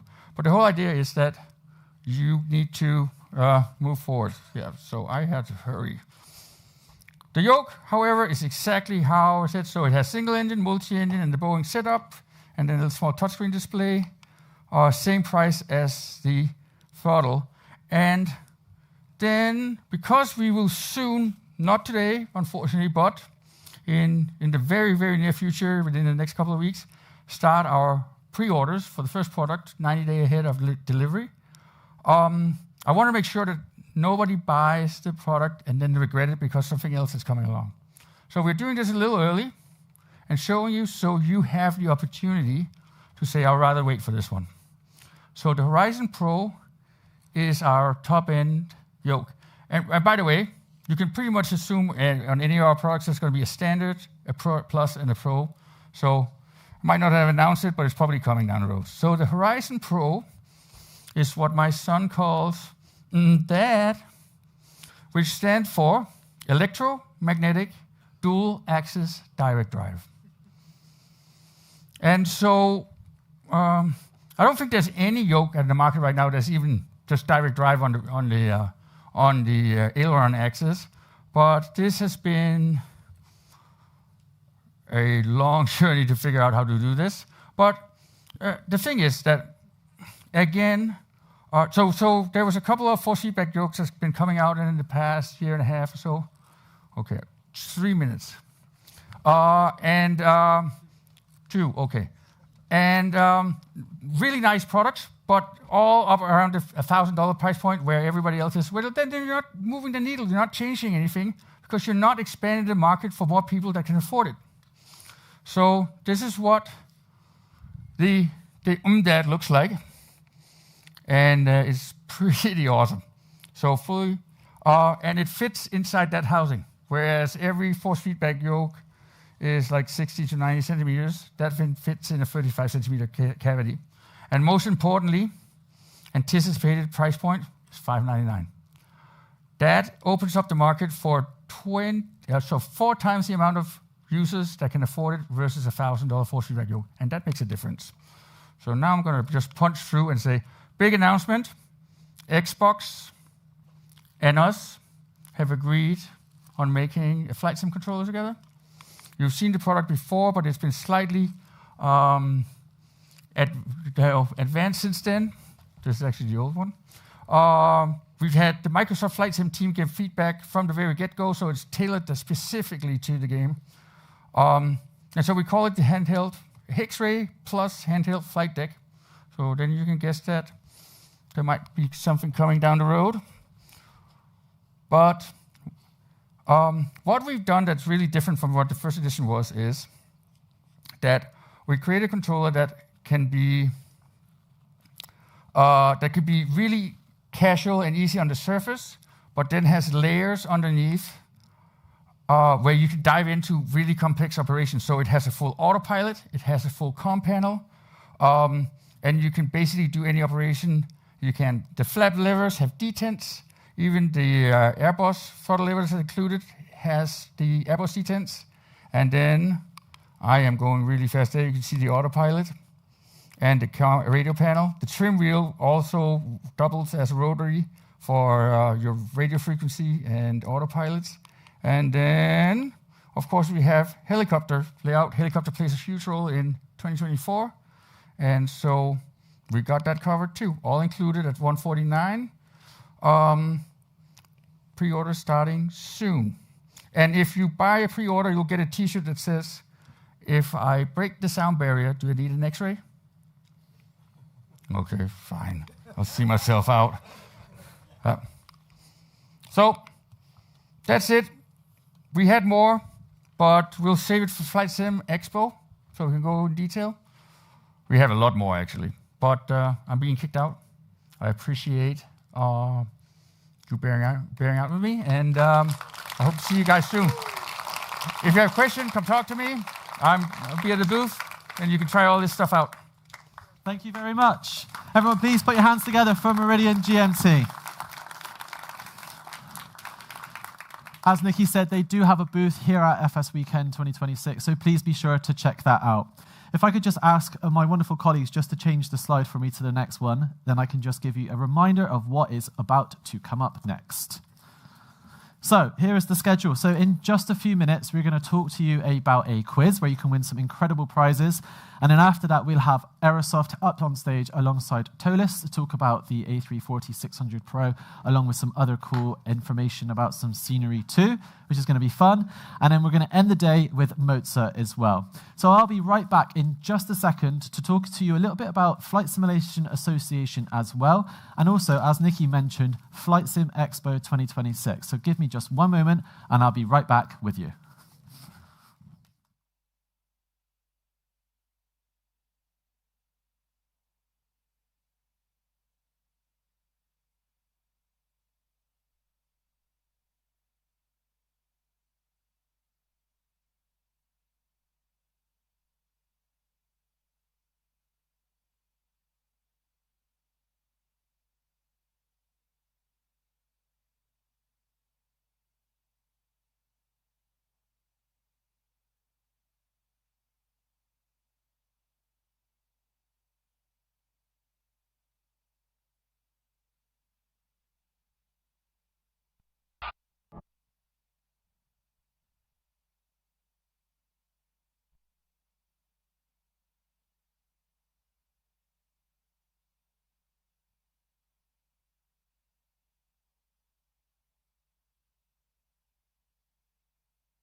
Okay, so thank you very much to everyone staying in the room. Appreciate your patience, appreciate the support for carrying off the hardware as well. I just want to take a couple of moments now to talk to you all about Flight Simulation Association. If you're unaware, this is a foundation supported by a couple of volunteer people, and the concept is all about giving back to the flight simulation community. So Flight Simulation Association, you may also know as the guys who put on the Flight Sim Expo trade show every year as well. Their entire premise is about making sure that the community stays up to date, not just with the latest news, but offers full tutorial support, information, guides, and is really a great resource, especially if you're a newcomer to the world of flight simulation. For those of you who are maybe more experienced in flight simulation, becoming a captain with Flight Simulation Association will also give you some amazing benefits as well. It's a fantastic opportunity to learn all about the latest hardware, software, and more, because they are completely independent of any sort of organization, company, developer, or hardware maker. They just wanted me to tell you guys that this isn't the only flight simulation show. So there is Flight Sim Expo taking place in Minneapolis, St. Paul, on June 12th to June 14th in the US. Now, you're probably thinking, well, this is a European show. What difference will that make to us? Well, plenty of people also travel to the US in order to go to these shows because there are different developers, different hardwares, and as Nikki mentioned in his previous presentation, they also have new things to bring to that show as well, especially being a few months later into the year. So bookmark those dates, because if you can't attend, then of course there's going to be plenty of online content through Flight Simulation Association across all of the media partners, including FSElite, and of course we'll have a stage there as well where you can check out some live interviews taking place too. Already, many partners and sponsors have been announced for Flight Sim Expo 2026, forgot the year, including Navigraph, PMDG, InnyBuilds, and a whole host of other sponsors as well. And it was without their support, this show wouldn't be possible. And of course, Flight Sim Expo wouldn't be complete without FS Expo Friday. The FS Expo Friday has already generated in the past loads of announcements with thousands of people watching online and in person. And we normally see around 30 different reveals, so it's always an exciting time to watch. You can, if you attend the show, try the latest hardware. You can take part in on-site activities, which is always really fun. They always try to find ways to go to the airports and do behind-the-scenes tours, airside tours, air traffic control tower tours. You know, there's plenty of things to see and do at these things beyond the show itself. And of course, as I mentioned, the FSElite Stage, we're super proud to also be hosting that as well at FS Expo 2026. As I mentioned, Flight Simulation Association has a membership program which they call their FSA Captains. Signing up to become an FSA Captain will give you the opportunity to save hundreds of dollars across a wide range of brands, including Honeycomb, Thrustmaster, Virtual Fly, Real Sim Gear, and many more. Not only will you get discounts, but there's also savings on other subscription services such as, say, Intentions, and you also get membership to other products as well, such as Flying Magazine. So it's a fantastic opportunity and a great membership as well. There's plenty of guides, tutorials, hardware add-ons, and other information to really help connect you. So if this is your first time of ever coming to a show, this is a fantastic resource to take the learnings from today and then presenting it for yourself online to take away with you as well. They also attend real-world events, so Oshkosh in America, Sun and Fun, which I've also attended with them. So it's a really great way to not only talk about flight simulation stuff, but also real-world aviation too. As I mentioned, they are offering FSA Captain membership for just $40 a year, so 15% off for your first year, and you get all those discounts included, along with all these other perks as well. So that's Flight Simulation Association and Flight Sim Expo 2026. But now, people in the room, if you haven't already got a seat, please come on in. Plenty of seats available, especially on this side of the room as well. And in just a minute, we're going to do a quiz where you can win some free Honeycomb hardware. Okay, sound good? Good. Give me just one moment.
Wow. 50 participants so far. Anyone else? This is your chance to win some amazing Honeycomb hardware. I'll give you an idea of what we've got on offer for you guys. So we've got the Sierra TPM module, we've got the Foxtrot aviation stick, and we've got the throttle quadrant light, all up for grabs today. So as some of you, or 72 of you, have already done, scan this QR code and we're going to take part in a 15-round quiz. So everybody here can participate and walk away with an incredible prize. So I'll give you just a minute more for anyone else to participate. And hopefully this works and the Wi-Fi stays up and the data's going to be okay and we're going to have a really good time. Fingers crossed.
Okay.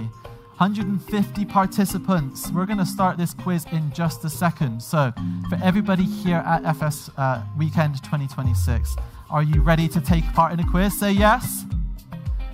Are you excited to win some Honeycomb stuff? Say yes. Excellent. Let's start the Kahoot quiz. And we pray the Wi-Fi works. All pray with me. Okay, so I'm going to explain the rules before you have to jump in, so do not worry. So welcome to the Flight Sim quiz, brought to you by Honeycomb Aeronautical. We are just a few minutes away from seeing Aerosoft and ToLiss come up on stage, but we're going to have some fun before that, okay? So, here are the rules. Oh, firstly, what's on offer? As I mentioned, the Bravo throttle quadrant light, the Sierra TPM module, and the Foxtrot Aviation stick. So some really good prizes to win, guys, so make sure you are answering these questions to the best of your ability.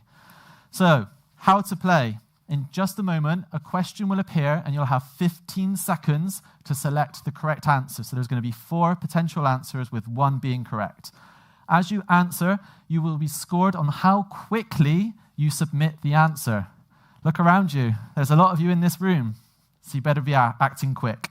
After 15 seconds, the scores will be calculated, and at the very end of the quiz, there will be 3 announced winners. First place will be able to pick whatever prize they want. Second place will then take whatever's left. And in third place, you will have the final Honeycomb product.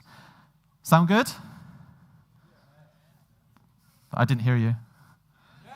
There we go. We're going to do 1 practice question, which is worth 0 points, just to give you an idea of how this works. Okay, so here we go. Practice question. How many engines does an A320 have? 1, 2, 3, or 4?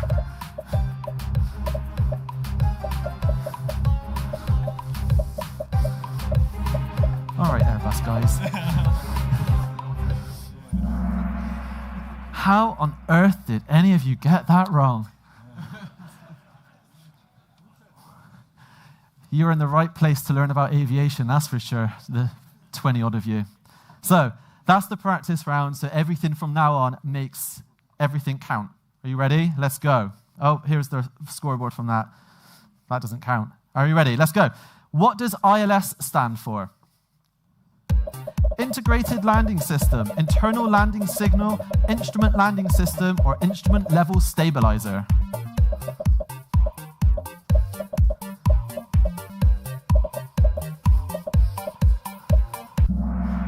Ooh, 84 of you got that correct. Let's see who's going to be top of the leaderboard after the first question. Well done, Logan. Give him a round of applause. Don't you worry, guys. There's still plenty of opportunity to catch up at this point. Here's the next question. What does transponder squawk code 7700 indicate? Hijacking, radio failure, medical request, or general emergency? If you're getting your PPL, this is also some excellent questioning.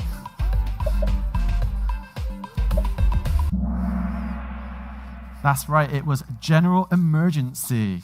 Congratulations to all those who got it right. Let's see how that affected the score. So Oscar is now at the top. Well done, Oscar. See how quickly it can change. Next question. Which airport is the ICAO code for Lillestad? EHAM, EHLE, EHYS, or EHEL?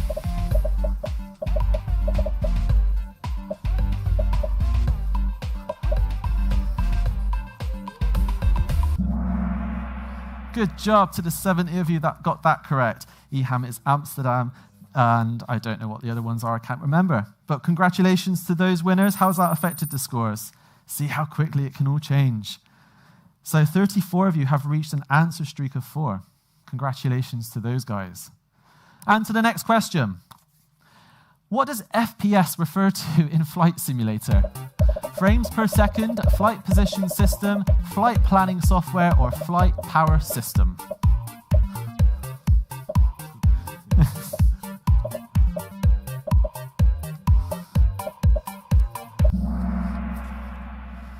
$87 of you got that correct. Flight position system, flight planning software, not bad. How's that affected the scores? Fairly similar. Interesting. So 19 places up. Chris T is the highest climber out of the rest of you. Let's see what the next question is. Which control surface primarily manages yaw in an aircraft? Ailerons, elevators, spoilers, or rudder?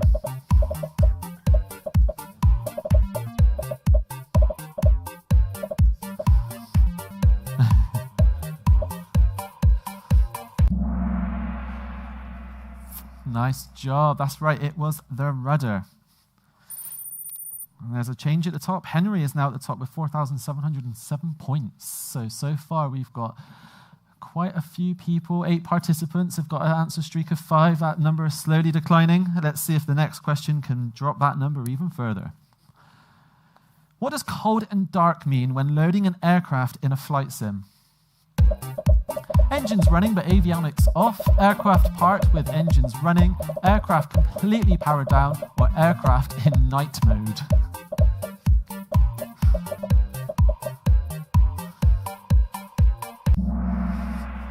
So that's right, it was aircraft completely powered down. Congratulations to those who scored. So we're now down to 3 participants who had an answer streak of 6. Let's go. In a typical airline departure, what does SID refer to? Standard instrument descent, speed increase directive, standard instrument departure, or secondary initial descent? Read the question carefully.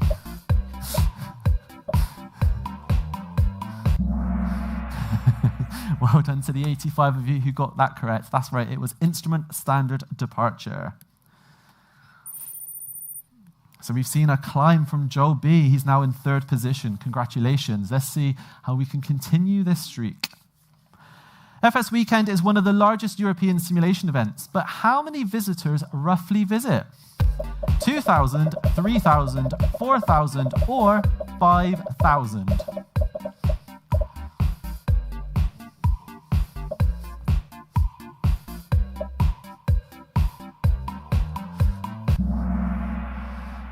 Of you guessed correctly. It is 5,000 people visited last year, which is an incredible number. So thank you to the people who are here in this room to be part of that number as well. So please put your hands together for yourselves for being here. Honestly, fantastic. Good stuff. Next question. Oh, let's do the leaderboard first. Oh, that's changed drastically. Henry is still on top, but Anna and Eric have now come in at 2nd and 3rd place. There is not much difference between some of these positions. So the quicker you answer these questions correctly, you could be in with a chance. Next question. Which Honeycomb Aeronautical product replicates rudder pedals? Is it the Alpha? Is it the Bravo? Is it the Charlie? Or is it the Foxtrot? And if you're not sure, guess.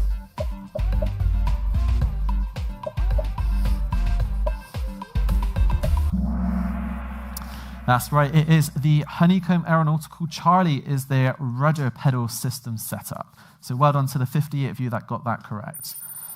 Henry's fallen off of his podium. We've got Joel Claver now at 8,054 points, Eric in 2nd and Nils in 3rd. Here is the next question. What is the approximate length of 1 nautical mile in kilometre? Is it 1 kilometre, 1.852 kilometres, 2 kilometres, or 2.542 kilometres? And if you're not sure, guess. Wow, I genuinely did not expect as many people to get that correct. Well done. That was incredible. So 84 of you got that right because it is 1.852 kilometers. Nice little round of applause there too. How's that affected the scores? Very good. So Jens is coming to 3rd place. Congratulations. So we're coming to the end. We've only got a few questions left, so make sure you are answering those questions or giving it a good guess. Which type of cloud is most commonly associated with severe turbulence and thunderstorms?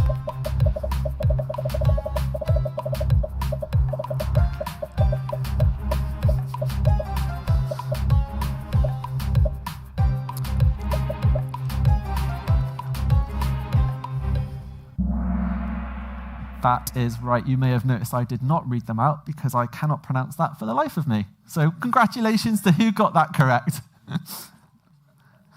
How has that affected the scores? Eric has jumped into the lead with nearly now 10,000 points. Congratulations. Moving on. Which flight simulator platform is developed by Laminar Research? Is it flight gear, prepared, Microsoft Flight Simulator, or X-Plane?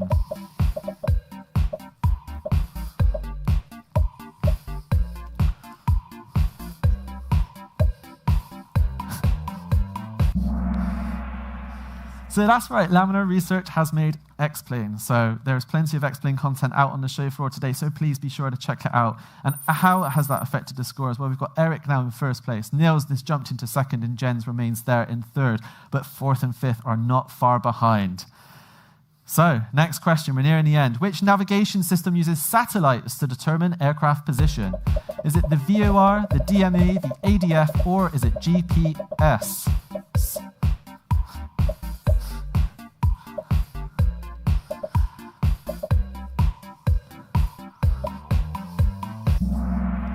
That's right, it was GPS. Well done to the 95 of you who got that correct. Positions remain the same. So, next question. This is our second to last. Which is the odd one out?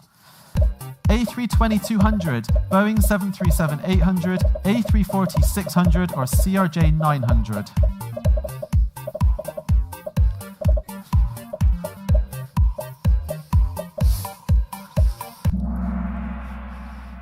Oh. Can anyone shout out why it's the odd one out? 4 engines, that's right. Everything else had 2 engines. So, how has that affected the scores? Oh, a big shake-up at the top. Henry is back, Fabso.sk is in second, and Meritus is now in third place. We are here now with the final question. Are you ready? Yeah? A bit of nerves. Here we go. Final one. Which of these airlines is the biggest in terms of passengers carried as of 2024? Is it Ryanair, Air France KLM, United Airlines, or EasyJet?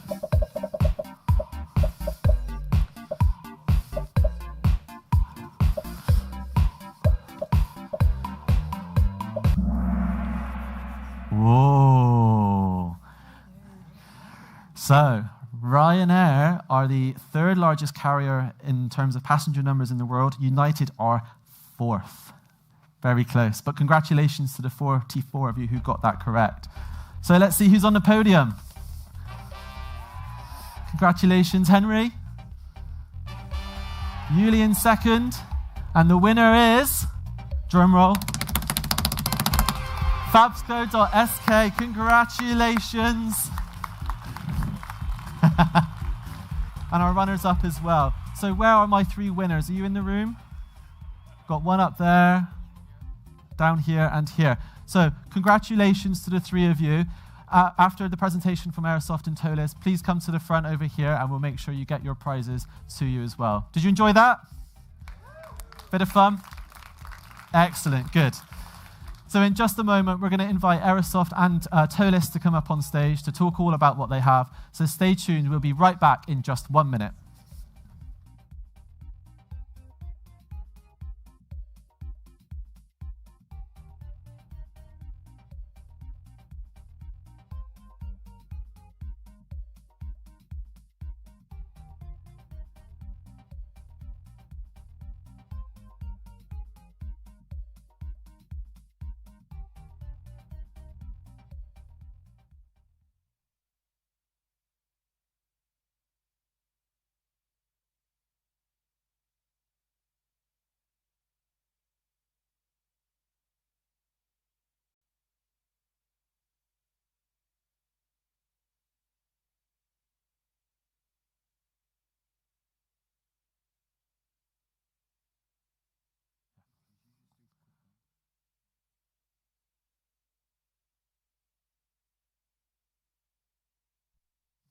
Okay, so in just a moment, Aerosoft will be up on stage, but that all-important unlock code for the raffle. So congratulations to our winners of the quiz. Thank you very much to everybody participating. Just as a little bit of housekeeping, if we could ask if you do leave and there are seats next to you, if we can just shuffle towards the middle, that just allows easier access for anyone else joining us today as well. Here is the unlock code before Aerosoft take to the stage. So if you are partaking in our raffle, You will need this code in order to unlock 5 additional points in order to win some of those amazing prizes.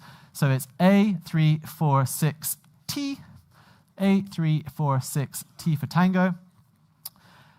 We're going to just have a very quick word from our sponsor, and I'll invite Aerosoft and ToLiss up to the stage.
Ladies and gentlemen, please put your hands together for Aerosoft.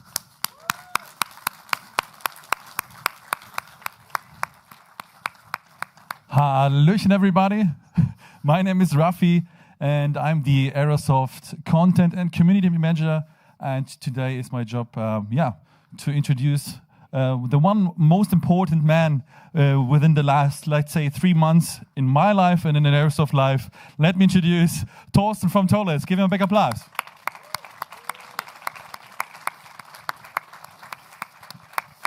Welcome. Thank you so very much for coming. Welcome, Thorsten. Yeah, hi, everyone. I'm Thorsten from ToLiss, and thanks, Rafi, for inviting me onto the stage. Excellent. So the way this is going to work, we're going to have a very quick conversation, a little bit about kind of the A340, its development cycle and its process, because, well, firstly, we've got an amazing audience who we can probably even grab some questions from as well. So if you have any questions, hold on to them for just a second and we'll grab them from you.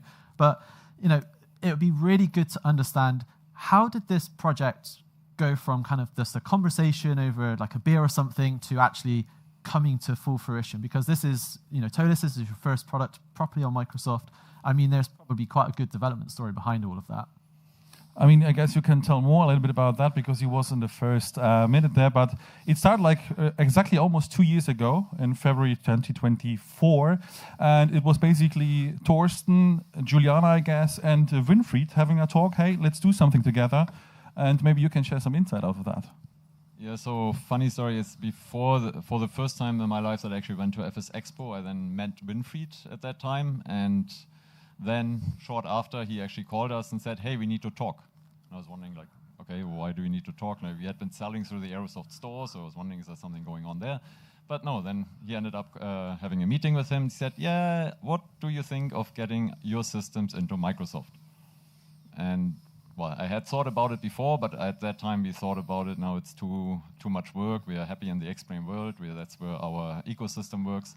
But then after a while, after that discussion, we said, okay, you know what, we can try it. We'll do a proof of concept. And then following the proof of concept, we realized, oh, it's actually feasible. And then we took it from there. Excellent. And it's incredible to see such a kind of a marriage of both the systems from ToLiss and the modeling. And I've always remember saying, it would be great to kind of see the system depth of a ToLiss aircraft from X-Plane with the modeling like creativity from Aerosoft and kind of merge them together. So how was that development process in terms of managing your independent like elements and then kind of bringing them together? I mean, like you said, like in a marriage, right? So we were dating in the beginning, and then you decide, okay, who's responsible for what? Like in a marriage later on, maybe. And that's what the process was basically. So we decided, okay, it makes sense, of course, to use the systems from ToLiss and use our, let's say, 3D artwork and then combine them together. And that was basically the step. We started somewhere on the, let's say, after the proof of concept, and from there on we go on, right? So Thorsten was constantly like trying to fight against boundaries, etc. We have like an MSFS, like limitations, etc., etc. And we tried our best to be on his pace in terms of in the 3D art. And the end result was like 1 week ago, a beautiful release of the A340-600. Excellent. And from your perspective, Thorsten, how did that kind of work together? Well, the first year we could actually kind of each do all the groundwork on their own side. So like we did all the attempts to get our systems over to Microsoft, and one of the biggest challenge, as I keep repeating, was the fact that we ended up doing our own flight model, because the Microsoft flight model has numerous restrictions that didn't really work for aircraft of this complexity. Like you have 2 aileron pairs, you have 6 spoilers, etc. And we want to be able to represent all of that really individually, because you can fail hydraulics and some of these surfaces don't work anymore, and this needs to be properly represented. So I spent probably the first year of this cooperation developing this flight model, which we did together with our university in Montreal. And yeah, so once we had that running, the flight model was running, the systems were running, then we really started with these weekly meetings in order to integrate everything, because Aerosoft by that time had done most of the 3D model, and then it was really about putting everything together and make it one harmonious product. Nice, excellent. And I think one of the biggest questions I saw, in particular when this was announced late last year, why the A340-600? I mean, it's not an aircraft that we see too much in our skies, which is such a shame. But why was this aircraft specifically picked for your collaboration? It's Torsten's favorite aircraft. That's the reason, maybe. It made sense back in the days because, we had an A330 already in development. And then, the A340 was like, the perfect fit, because maybe you can add a little bit more on that. But, it was already there in Torsten's world. And, that made sense from our, let's say, point of view, or the decision, I guess, you made then together to make the A340-600 then together, right? Yeah, it was exactly that, right? Aerosoft was already working on 330, and we didn't really want to interfere with that process at that time. And we had the 340-600 ready at that time. I mean, we're talking back 2023, 24, where we didn't have our 330 yet anyway. And as he said, it's my favorite aircraft. I think it's a very aesthetic, beautiful Airbus, and it has 4 engines, and you don't pay the fuel or the maintenance.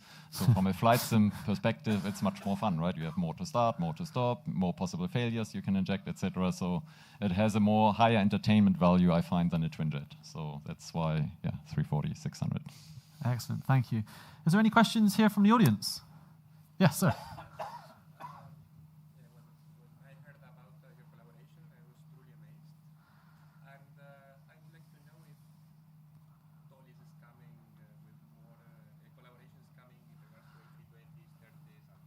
So let me just repeat that back for our audience at home. So the gentleman asks, is there any more collaborations in the future, in particular other Airbus aircraft to ToLiss? Let's say more this way, we are in a marriage and we are not divorcing right now. So I guess that explains it best. But what we said before, without announcing something wrong here, we focus fully on the A340-600 because we want to make it right. There will be plenty of updates. We will talk in a few seconds about that. And that's the main focus. And when we are ready, we will talk. Excellent. We've got time for one more from the audience. Anyone else got a question? Yes. So the question for our audience at home, A340-500? Currently, we are not really looking into that because there's many other options out there which I do believe are more popular. The 500, 600 are very close, so it would not add that much additional value to the community compared to making a different airplane with our systems, I believe. So I will probably focus on other airplanes first. Excellent. And Rafi, you just mentioned you've got plenty more to talk about in terms of updates. So I'm going to leave the stage now. I'm going to hand it completely over to you guys to talk about the future of the A340-600 Pro. So thank you for having me for just a few minutes. Okay. Thanks, Gordon. All right, so what's next? I mean, the A340 is, on terms of release, it was a great release for us, and we want to use also the stage in the name of ToLiss and Aerosoft to thank you, the community, because we received great feedback after the release, and the last days especially were really amazing. Also today on the booth, this is very crowded, and we are very happy that you are happy. So we want to say first thing, thank you very much for giving us this great feedback, and that's what the product deserves. So thank you very much. And what's next in the planning? So we have like some updates coming. Maybe I can go a little bit more on the, let's say, 3D side, and then you can go more on the system side. So basically, we had a question about, because there is one European cargo, for example, operator out there, and yeah, that's a cargo variant of the aircraft, and that's coming as a free upgrade. So that's going to be awesome. So you will be able to continue flying the aircraft, even it's going to be phased out, unfortunately, I guess next year, maybe, depending on the 777X in the real world. But yeah, in cargo terms, you can continue there. So that's going to be one of the next updates. And also on the wing side and 3D modeling side in terms of the fuselage. So we will do a completely new wing a completely new wing. That means it's going to be completely remodeled. It's going to be in another design and a big update that was planned before the release. So that's like the process we do. And also the same like for the fuselage, there are some minor things here and there we're gonna change, and we're gonna update basically to make the aircraft more nice. One maybe big thing is also here that we are a lot of listening all your comments, even on whatever it is, YouTube, Twitch, and wherever, or in our Discord, and we're all reading them and we're collecting them and trying to get as much of the feedback back into the product. So that's the main thing. The exchange with you, with the community, that's a very important thing for us. So these are the big updates in terms of 3D modeling. Maybe you can add something. Yeah, from the system side, the focus currently is also primarily based on the feedback we receive from you guys. For example, GSX integration is one of the items we still want to work on to get that a bit better running. I mean, at the moment you can use the pushback and the stairs work, etc. But there are still a number of things that I would like to see improved. Another thing is working with the suppliers of like those module add-ons that do landing rate detection, etc., which currently detects the touchdown too early. So those little things, just like quality of life improvements to make it better. The EFB has had some suggestions. For example, the way our recent charts work doesn't seem to completely hit the nerve. So there's possible. We'll see if we can find a way of making that more user-friendly with pinning, etc. So there's a number of things, and it's primarily based on your feedback, and then we take your feedback, we see what's feasible, how many people request the same thing, of course, and then we'll incorporate that based on these comments. Yeah, and updates are a big part of, let's say, the future product. So one of the first update is planned very soon. It's already in the beta testing. So we expect it within the, let's say, I don't want to make false promises, but I guess within the next week. And I want to remind you here, if you are like, or you don't have the A340-600 right now, you need to be fast, because we have this introductory price, and it's gonna be gone after the first update, so you need to be fast, right? So if you don't have it, grab it now. It's a good time or good chance to have it. So any final words from you? About updates, I just wanted to also mention, because, well, most of you know we are primarily active on the X-Plane side, so we are going to bring over what we've developed for MSFS to X-Plane. And same thing, as our products evolve over the next few years, every improvement we'll put will also bring back to MSFS. So we've set up in a way that most of our development affects all of our products at the same time. And like that, it allows us to bring over improvements to everyone so that all our products are on the same level. And that, of course, applies also to the Aerosoft 340-600. Perfect. So give a big applause to Thorsten. Thank you very much.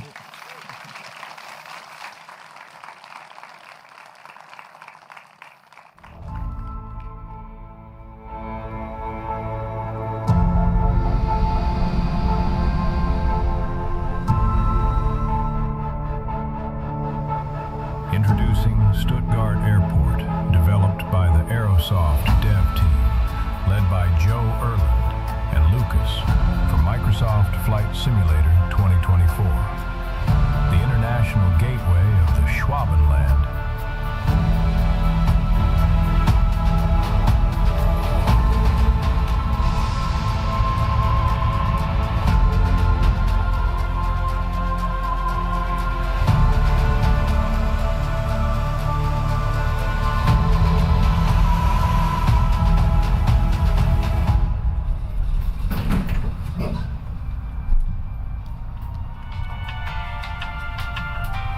Going up.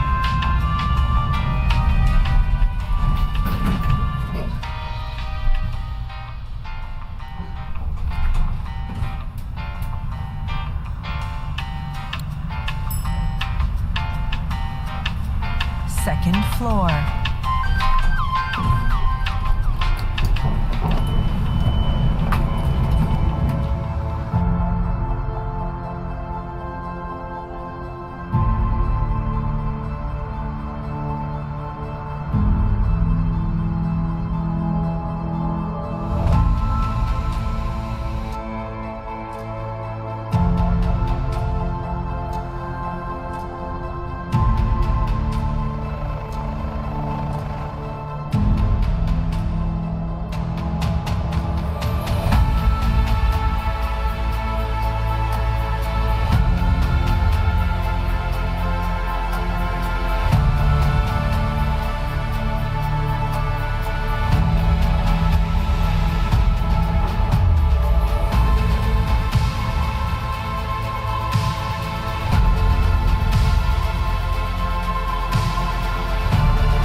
takeoff to... Okay, now you can applaud. All right, so you probably all saw this beautiful trailer, made, by the way, by Maurice, Aviation Lads. He's downstairs. Give him a big applause. He's a fantastic guy.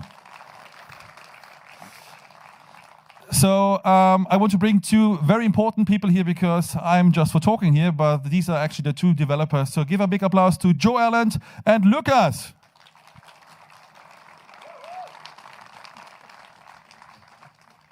Is it cold?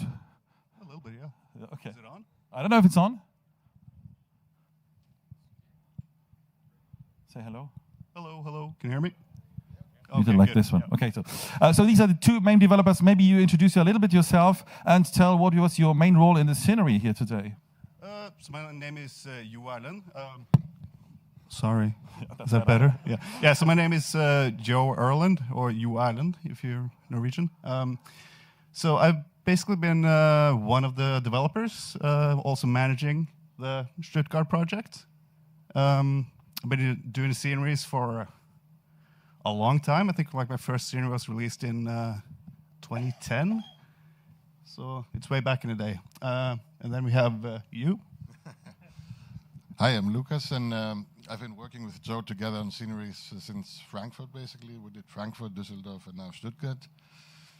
Yeah, I've been in the business not so long as Joe, but yeah, it's really nice working with him. Okay, so we have two very famous people here on stage. If you have any question to these two developers, let me know. If not, we continue. So basically, let us a little bit know what was your role in the Stuttgart airport scenery, which part maybe you did, or which part you loved the most, let's say, and which one was the most annoying part, maybe. You want to take that, or should I? Well, I did. We were both basically managing the project. And at the same time, we were doing a lot of modeling, and especially the first line, like all the important buildings.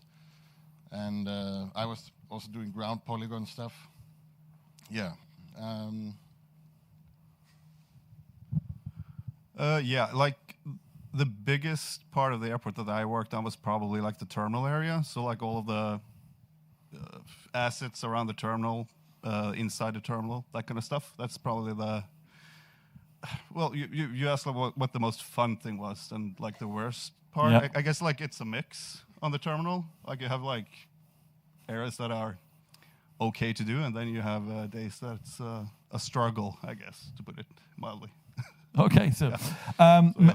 Maybe one thing I want to mention, I mean, you did the whole interior. You can walk with the avatar mode. You can use the elevator. That was not a trick in the video. You can actually go into the elevator, drive upwards, use the staircase, etc. So it's fully, let's say, explorable if you want to see the most beautiful airport in the world, because it's my home airport. But anyway, so do you agree on that? That's the most beautiful airport in the world. Sure, if you say so. Yeah, yeah.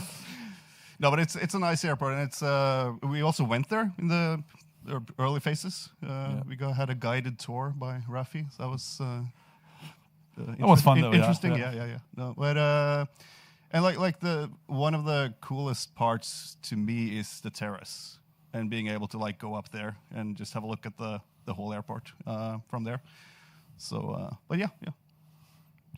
The terrace is a good point. We will talk about that in a few minutes. But I have another thing for you, because we mentioned already in the video where we made a tour that Stuttgart is not the only thing that's coming. Mm-hmm. So I have something more to show for you, which is coming, let's say, together with Stuttgart Airport, right? Yeah. Interesting. Delta, Echo Delta, Delta Sierra. Wind 070 degrees with 12 knots. Cleared for takeoff to Pattonville.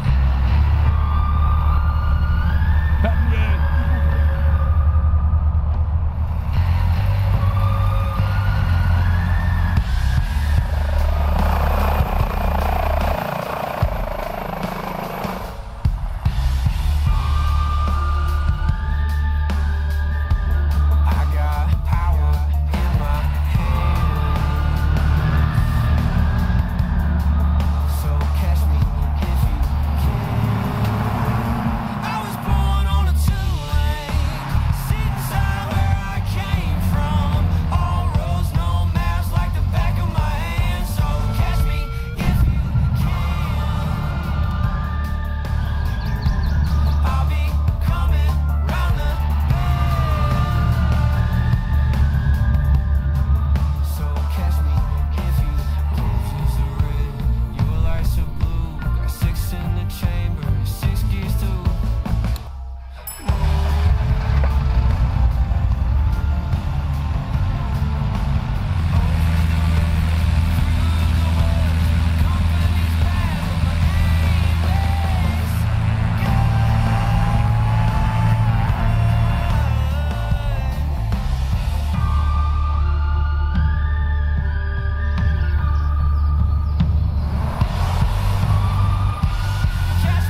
So Stuttgart Airport comes with an additional package. It's called Stuttgart Airfield.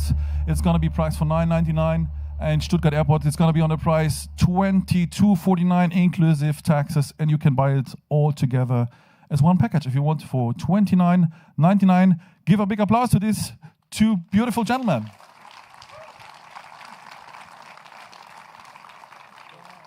So here's the maybe one little question from my side, and then we are open to your questions. Why airfields? Is there any reason? Because you are used to make only usually big airports, right? Do you remember why?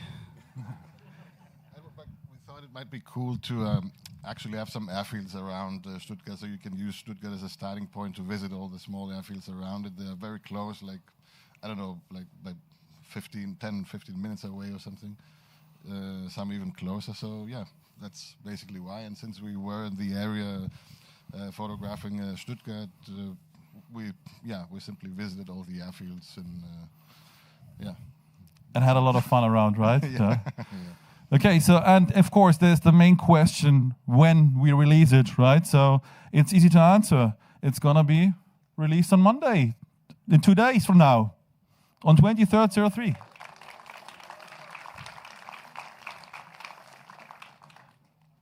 And maybe one little thing, because we mentioned on the terrace before, so we're gonna host a kind of release event on the Tuesday on 24th March, which is gonna be a kind of special, unique event we never saw before. You will read all of this on our social media and Discord in details, but it's gonna be basically you can meet these two guys. I mean, you obviously can meet them here because you're here in the room, yeah. But for those who are at home and you as well, you can join us in an avatar party where we'll run around through the airport, and these two guys will give us a exclusive tour through. A guided tour through the airport virtually, of course, so you can join that. We will read more information on Discord and all the social media. So I would say from my side, thank you very much for listening, and I hope you enjoyed our little presentation. And yeah, have fun the rest of the weekend. It's amazing. Thank you very much.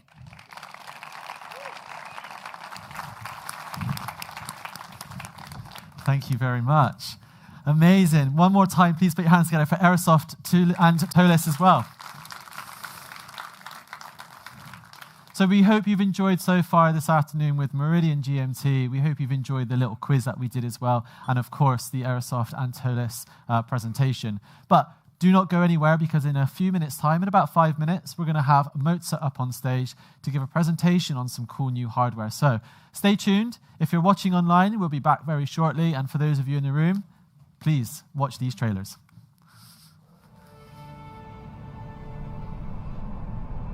Introducing the all-new Piaggio P180 by Flight FX for Microsoft Flight Simulator 2024.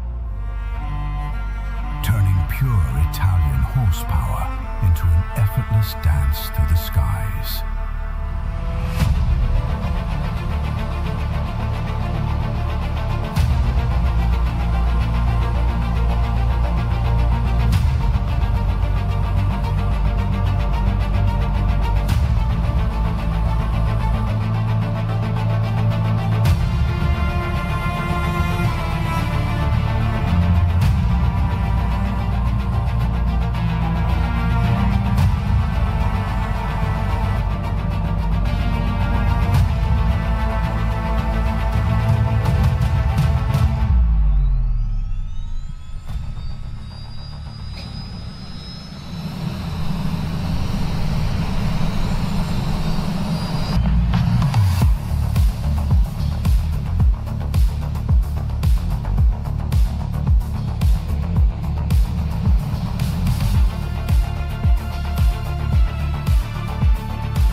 officially licensed by Baker Piaggio.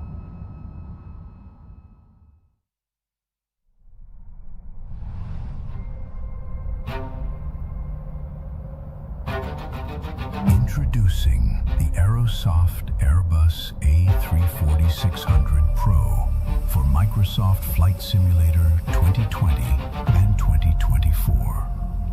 Developed in collaboration with ToLiss.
Introducing Stuttgart Airport, developed by the Aerosoft dev team, led by Joe Erland and Lucas for Microsoft Flight Simulator 2024. The international gateway of the Schwabenland.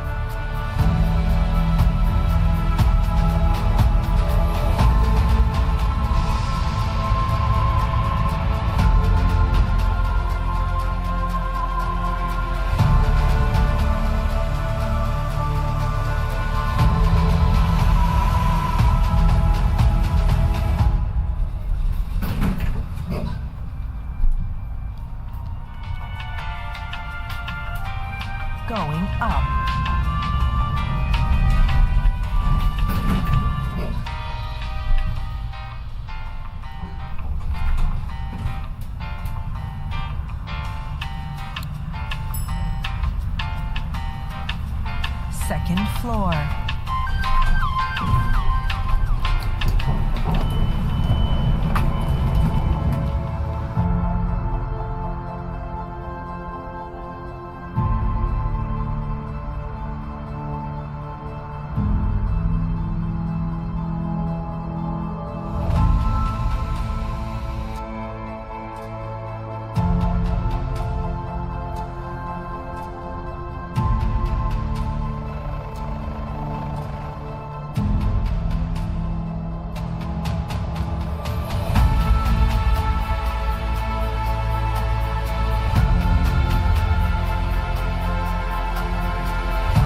070 degrees with 12 knots. Cleared for takeoff to...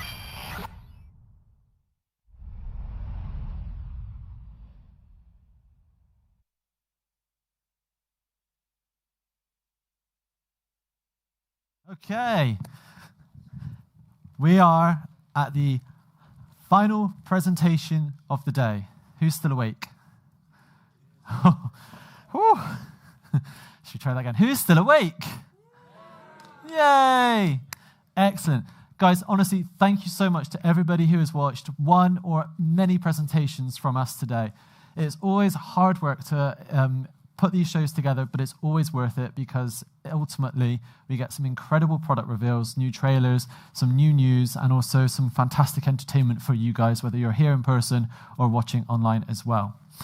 So we have one final code for today for our raffle.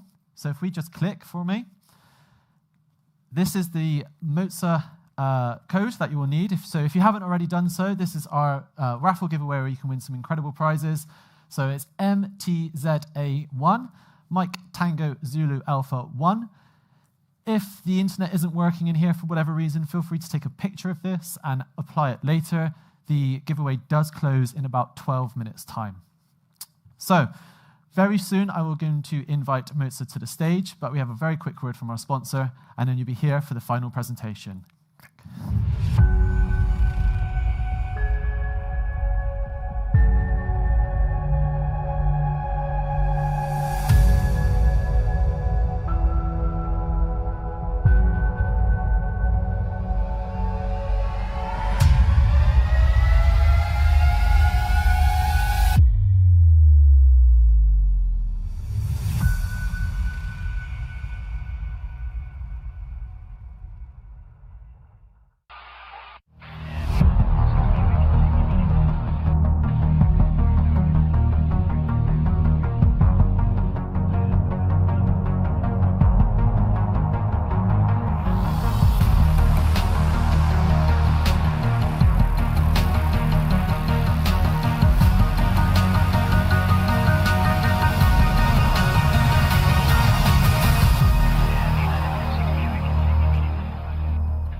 Together for Moza Simulations.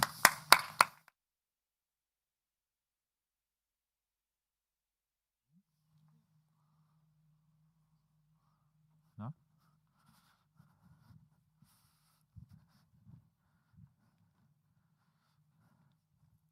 there audio? No? Okay. Please put your hands together.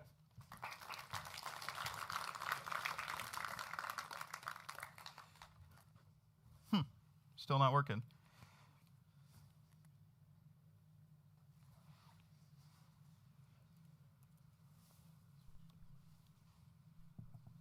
There we go.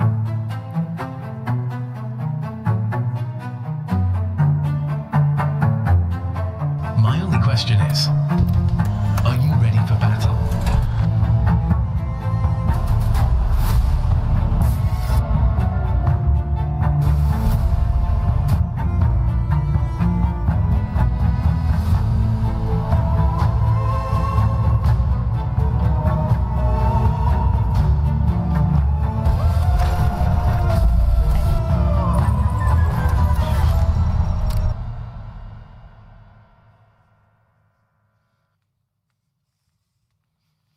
All right, good afternoon, everybody. How y'all doing?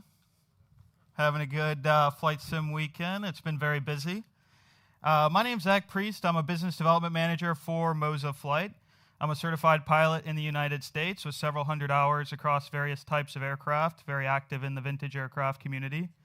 And the presentation's today going to be a little bit different than a product announcement. It's going to be talking about intersections between aviation and simulation. It's something I've been passionate about for a long time. And like many people here today, my first exposure to aviation did not start in the cockpit. It does happen through flight simulation. Over time, obviously, that led to flight training and flying real aircraft, and the opportunity to view that perspective from both sides has been very rewarding.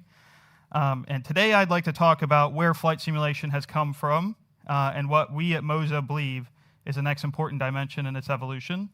Flight simulations advanced dramatically over the past decade. As many of you know, aircraft systems and modeling are modeled with remarkable detail. Things from electrical systems to hydraulics and avionics are simulated in extraordinarily high fidelity, and aerodynamic models have become far more sophisticated than any of us could have imagined. I started on Microsoft Flight Simulator X and then reverted to Jane's F-18, and it's not something that many people would have seen back then. Visual environments we fly to today are incredibly immersive, incredibly detailed. Many times with certain monitors or VR headsets, it feels as if you're almost there. The photogrammetry, the simulated imagery, and weather systems that we see are second to none. And in many ways, what we see on the screen can mimic what we would see with our own two eyes. There's still an important dimension that historically has been inaccessible to consumers, dating back to, as many of you may have had, the Sidewinder joystick. Right now, flying is not only a visual experience. Pilots physically interact with the aircraft in every regime of flight, and we feel control pressure changes as airspeed increases and decreases. We feel the aircraft settle into new pitch attitudes when trim is introduced, and we feel aerodynamic loading through the controls. We feel buffet approaching a stall, as many of you who may have taken flight training have experienced potentially the soupiness in the flight controls that comes as you transition from a regular regime of flight into the stall or post-stall condition. And the tactile feel is a fundamental way of how aviators in the start of aviation and aviators today experience flight and follow through with their next actions in determining what to do. Often those cues can provide information even before instruments do. In many cases, there's been instances where you would feel engine vibration change as you've had an engine failure or a cylinder failure or a spark plug is fouled up, and that's something that is incredibly valuable to have, not only in the real world, but in the simulator.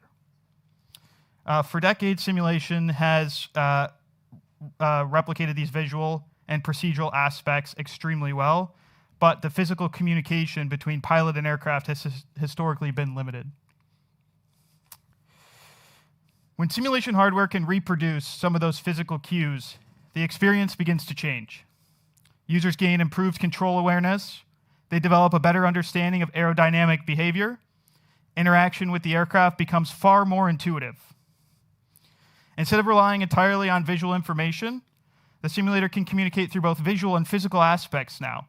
Many of you who might have visited the Moza booth have experienced our force feedback hardware in action and have had the ability to feel this firsthand. Many of the physical cues I talked about earlier, such as those aerodynamic changes, the changes in trim and pitch attitude, the changes in engine vibration, ground roll, those are all things that the simulator is capable of reproducing and something that we are able to do with our hardware, and it really connects the pilot to the simulator, and in turn, the pilot to the aircraft, which is an incredible tool in learning to fly new aircraft in the simulator, but also bridging the gap between the home pilot and the feeling of immersion. For virtual pilots, this brings an unprecedented level of immersion and something that, again, has been lacking for the better part of 2 decades. One of the most fascinating aspects of flying is the relationship between pilot and aircraft. The aerobatic image here, I hope, communicates that well. But when you're flying an aircraft, again, the aircraft constantly communicates through the controls. High airspeed, the controls become heavier. Trim is set correctly, the aircraft will maintain airspeed, will maintain altitude. It's equilibrium. Near the edge of the flight envelope, the field of controls begin to change, and the subtle cues help the pilot interpret aircraft behavior almost instinctively. In aerobatics training, for example, feeling like you're on the edge of the stall environment is a great way to understand the transition from controlled flight into the post-stall environment, and something that the simulator is highly capable of doing. The communication between pilot and machine is one of the most unique parts of aviation and one of the most unique connections between human and tool. And historically, it's been historically difficult to reproduce in aviation at the consumer level. Force feedback technology allows simulation hardware to begin the reintroduction of that communication channel. The simulator can translate those aerodynamic forces into physical resistance in the controls. Trim adjustments, again, stall environments, ground roll, engine RPM, engine failure, all options that you can have in the simulator. And instead of simply relying on one control device, the user begins to feel the aircraft come to life. Moza approaches simulation hardware from a strong engineering perspective. The company was founded by engineers and simulation enthusiasts with backgrounds in robotics, motion control systems, and high-quality performance motors. These are fields that require extremely precise control over motion and force. The engineering background that our company has allows us to focus on precision, response speed, and accurate force control.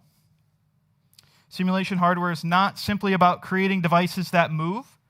It's about creating systems capable of reproducing these physical communication channels between human and machine. Many of the technologies used in flight simulation hardware share similarities to sim racing technology. Both environments require extremely precise torque control, fast response to dynamic forces, and Moza's developed much of its expertise through the sim racing industry, where force feedback technology has become an essential part of, again, that connection between human and machine. Because the engineering challenges are similar, innovations in one field can benefit another, and the same motion control technology used to simulate tire forces can be adapted to simulate aerodynamic forces. Another important concept of us is the idea of building ecosystems rather than isolated devices. Simulation users rarely interact with one piece of hardware. A complete setup may include a flight base, a flight stick, throttle grips, may include rudder pedals, or various screens that you interact with in the physical realm. Our goal is to design hardware that works together as a unified simulation environment. This allows users to build systems that scale depending on their needs. And some users may start with a simple desktop setup. Others may build full cockpit environments. Another goal for us is accessibility. We want to advance simulation hardware to be available to as many people in the community as possible. One thing you may notice if you visit our booth this weekend is the pricing or the messaging behind how we price our products. We want to make these products accessible to the community, and I think everybody would be pleasantly surprised when they take a look at the pricing we have and the pricing that we want to set in the future to provide this accessibility of force feedback to the community. Simulation technology continues to evolve rapidly. Software platforms are becoming more advanced, hardware is becoming more precise, and integration between the two continues to deepen. The communities around simulation, from enthusiasts to pilots to virtual pilots and engineers, continue to grow. Flight simulation has already come an incredible distance. Visual realism has improved dramatically, aircraft systems modeling is extraordinarily detailed, and the connection between human and machine is possible through the simulator. It's something that we want to continue to expand on with our product line, and I invite everybody in the room to visit our booth, booth 20, inside of the hall to the left. And anybody who has any feedback on our products, our booth, our presentation, or has any opportunities for collaboration or any desire to collaborate in the media space, the hardware space, or interesting ideas, feel free to reach out to me. There's my email. And then please follow us on our social medias if you would be so inclined or have any interest in following us by scanning the QR code there. And I'd be happy to take any questions in the meantime. Any questions? Yes. Absolutely.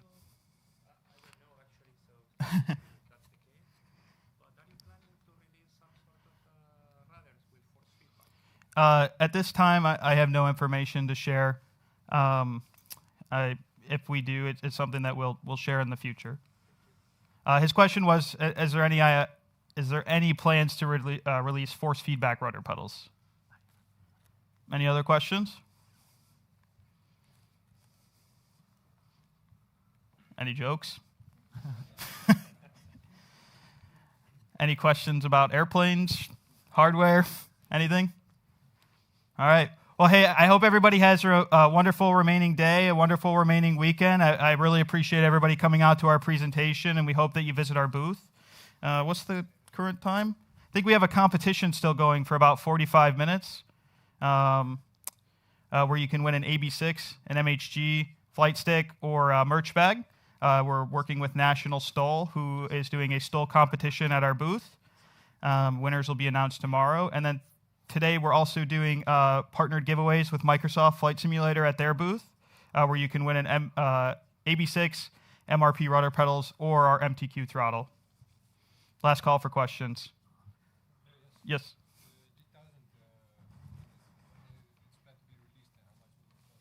The MGX 1000 unit, when is it expected to be released and how much will it cost? So right now we're hoping sometime this year for the release of the MGX 1000 unit. I don't have pricing to share right now, but I think you'll be pleasantly surprised when it is announced. No problem. Any other questions?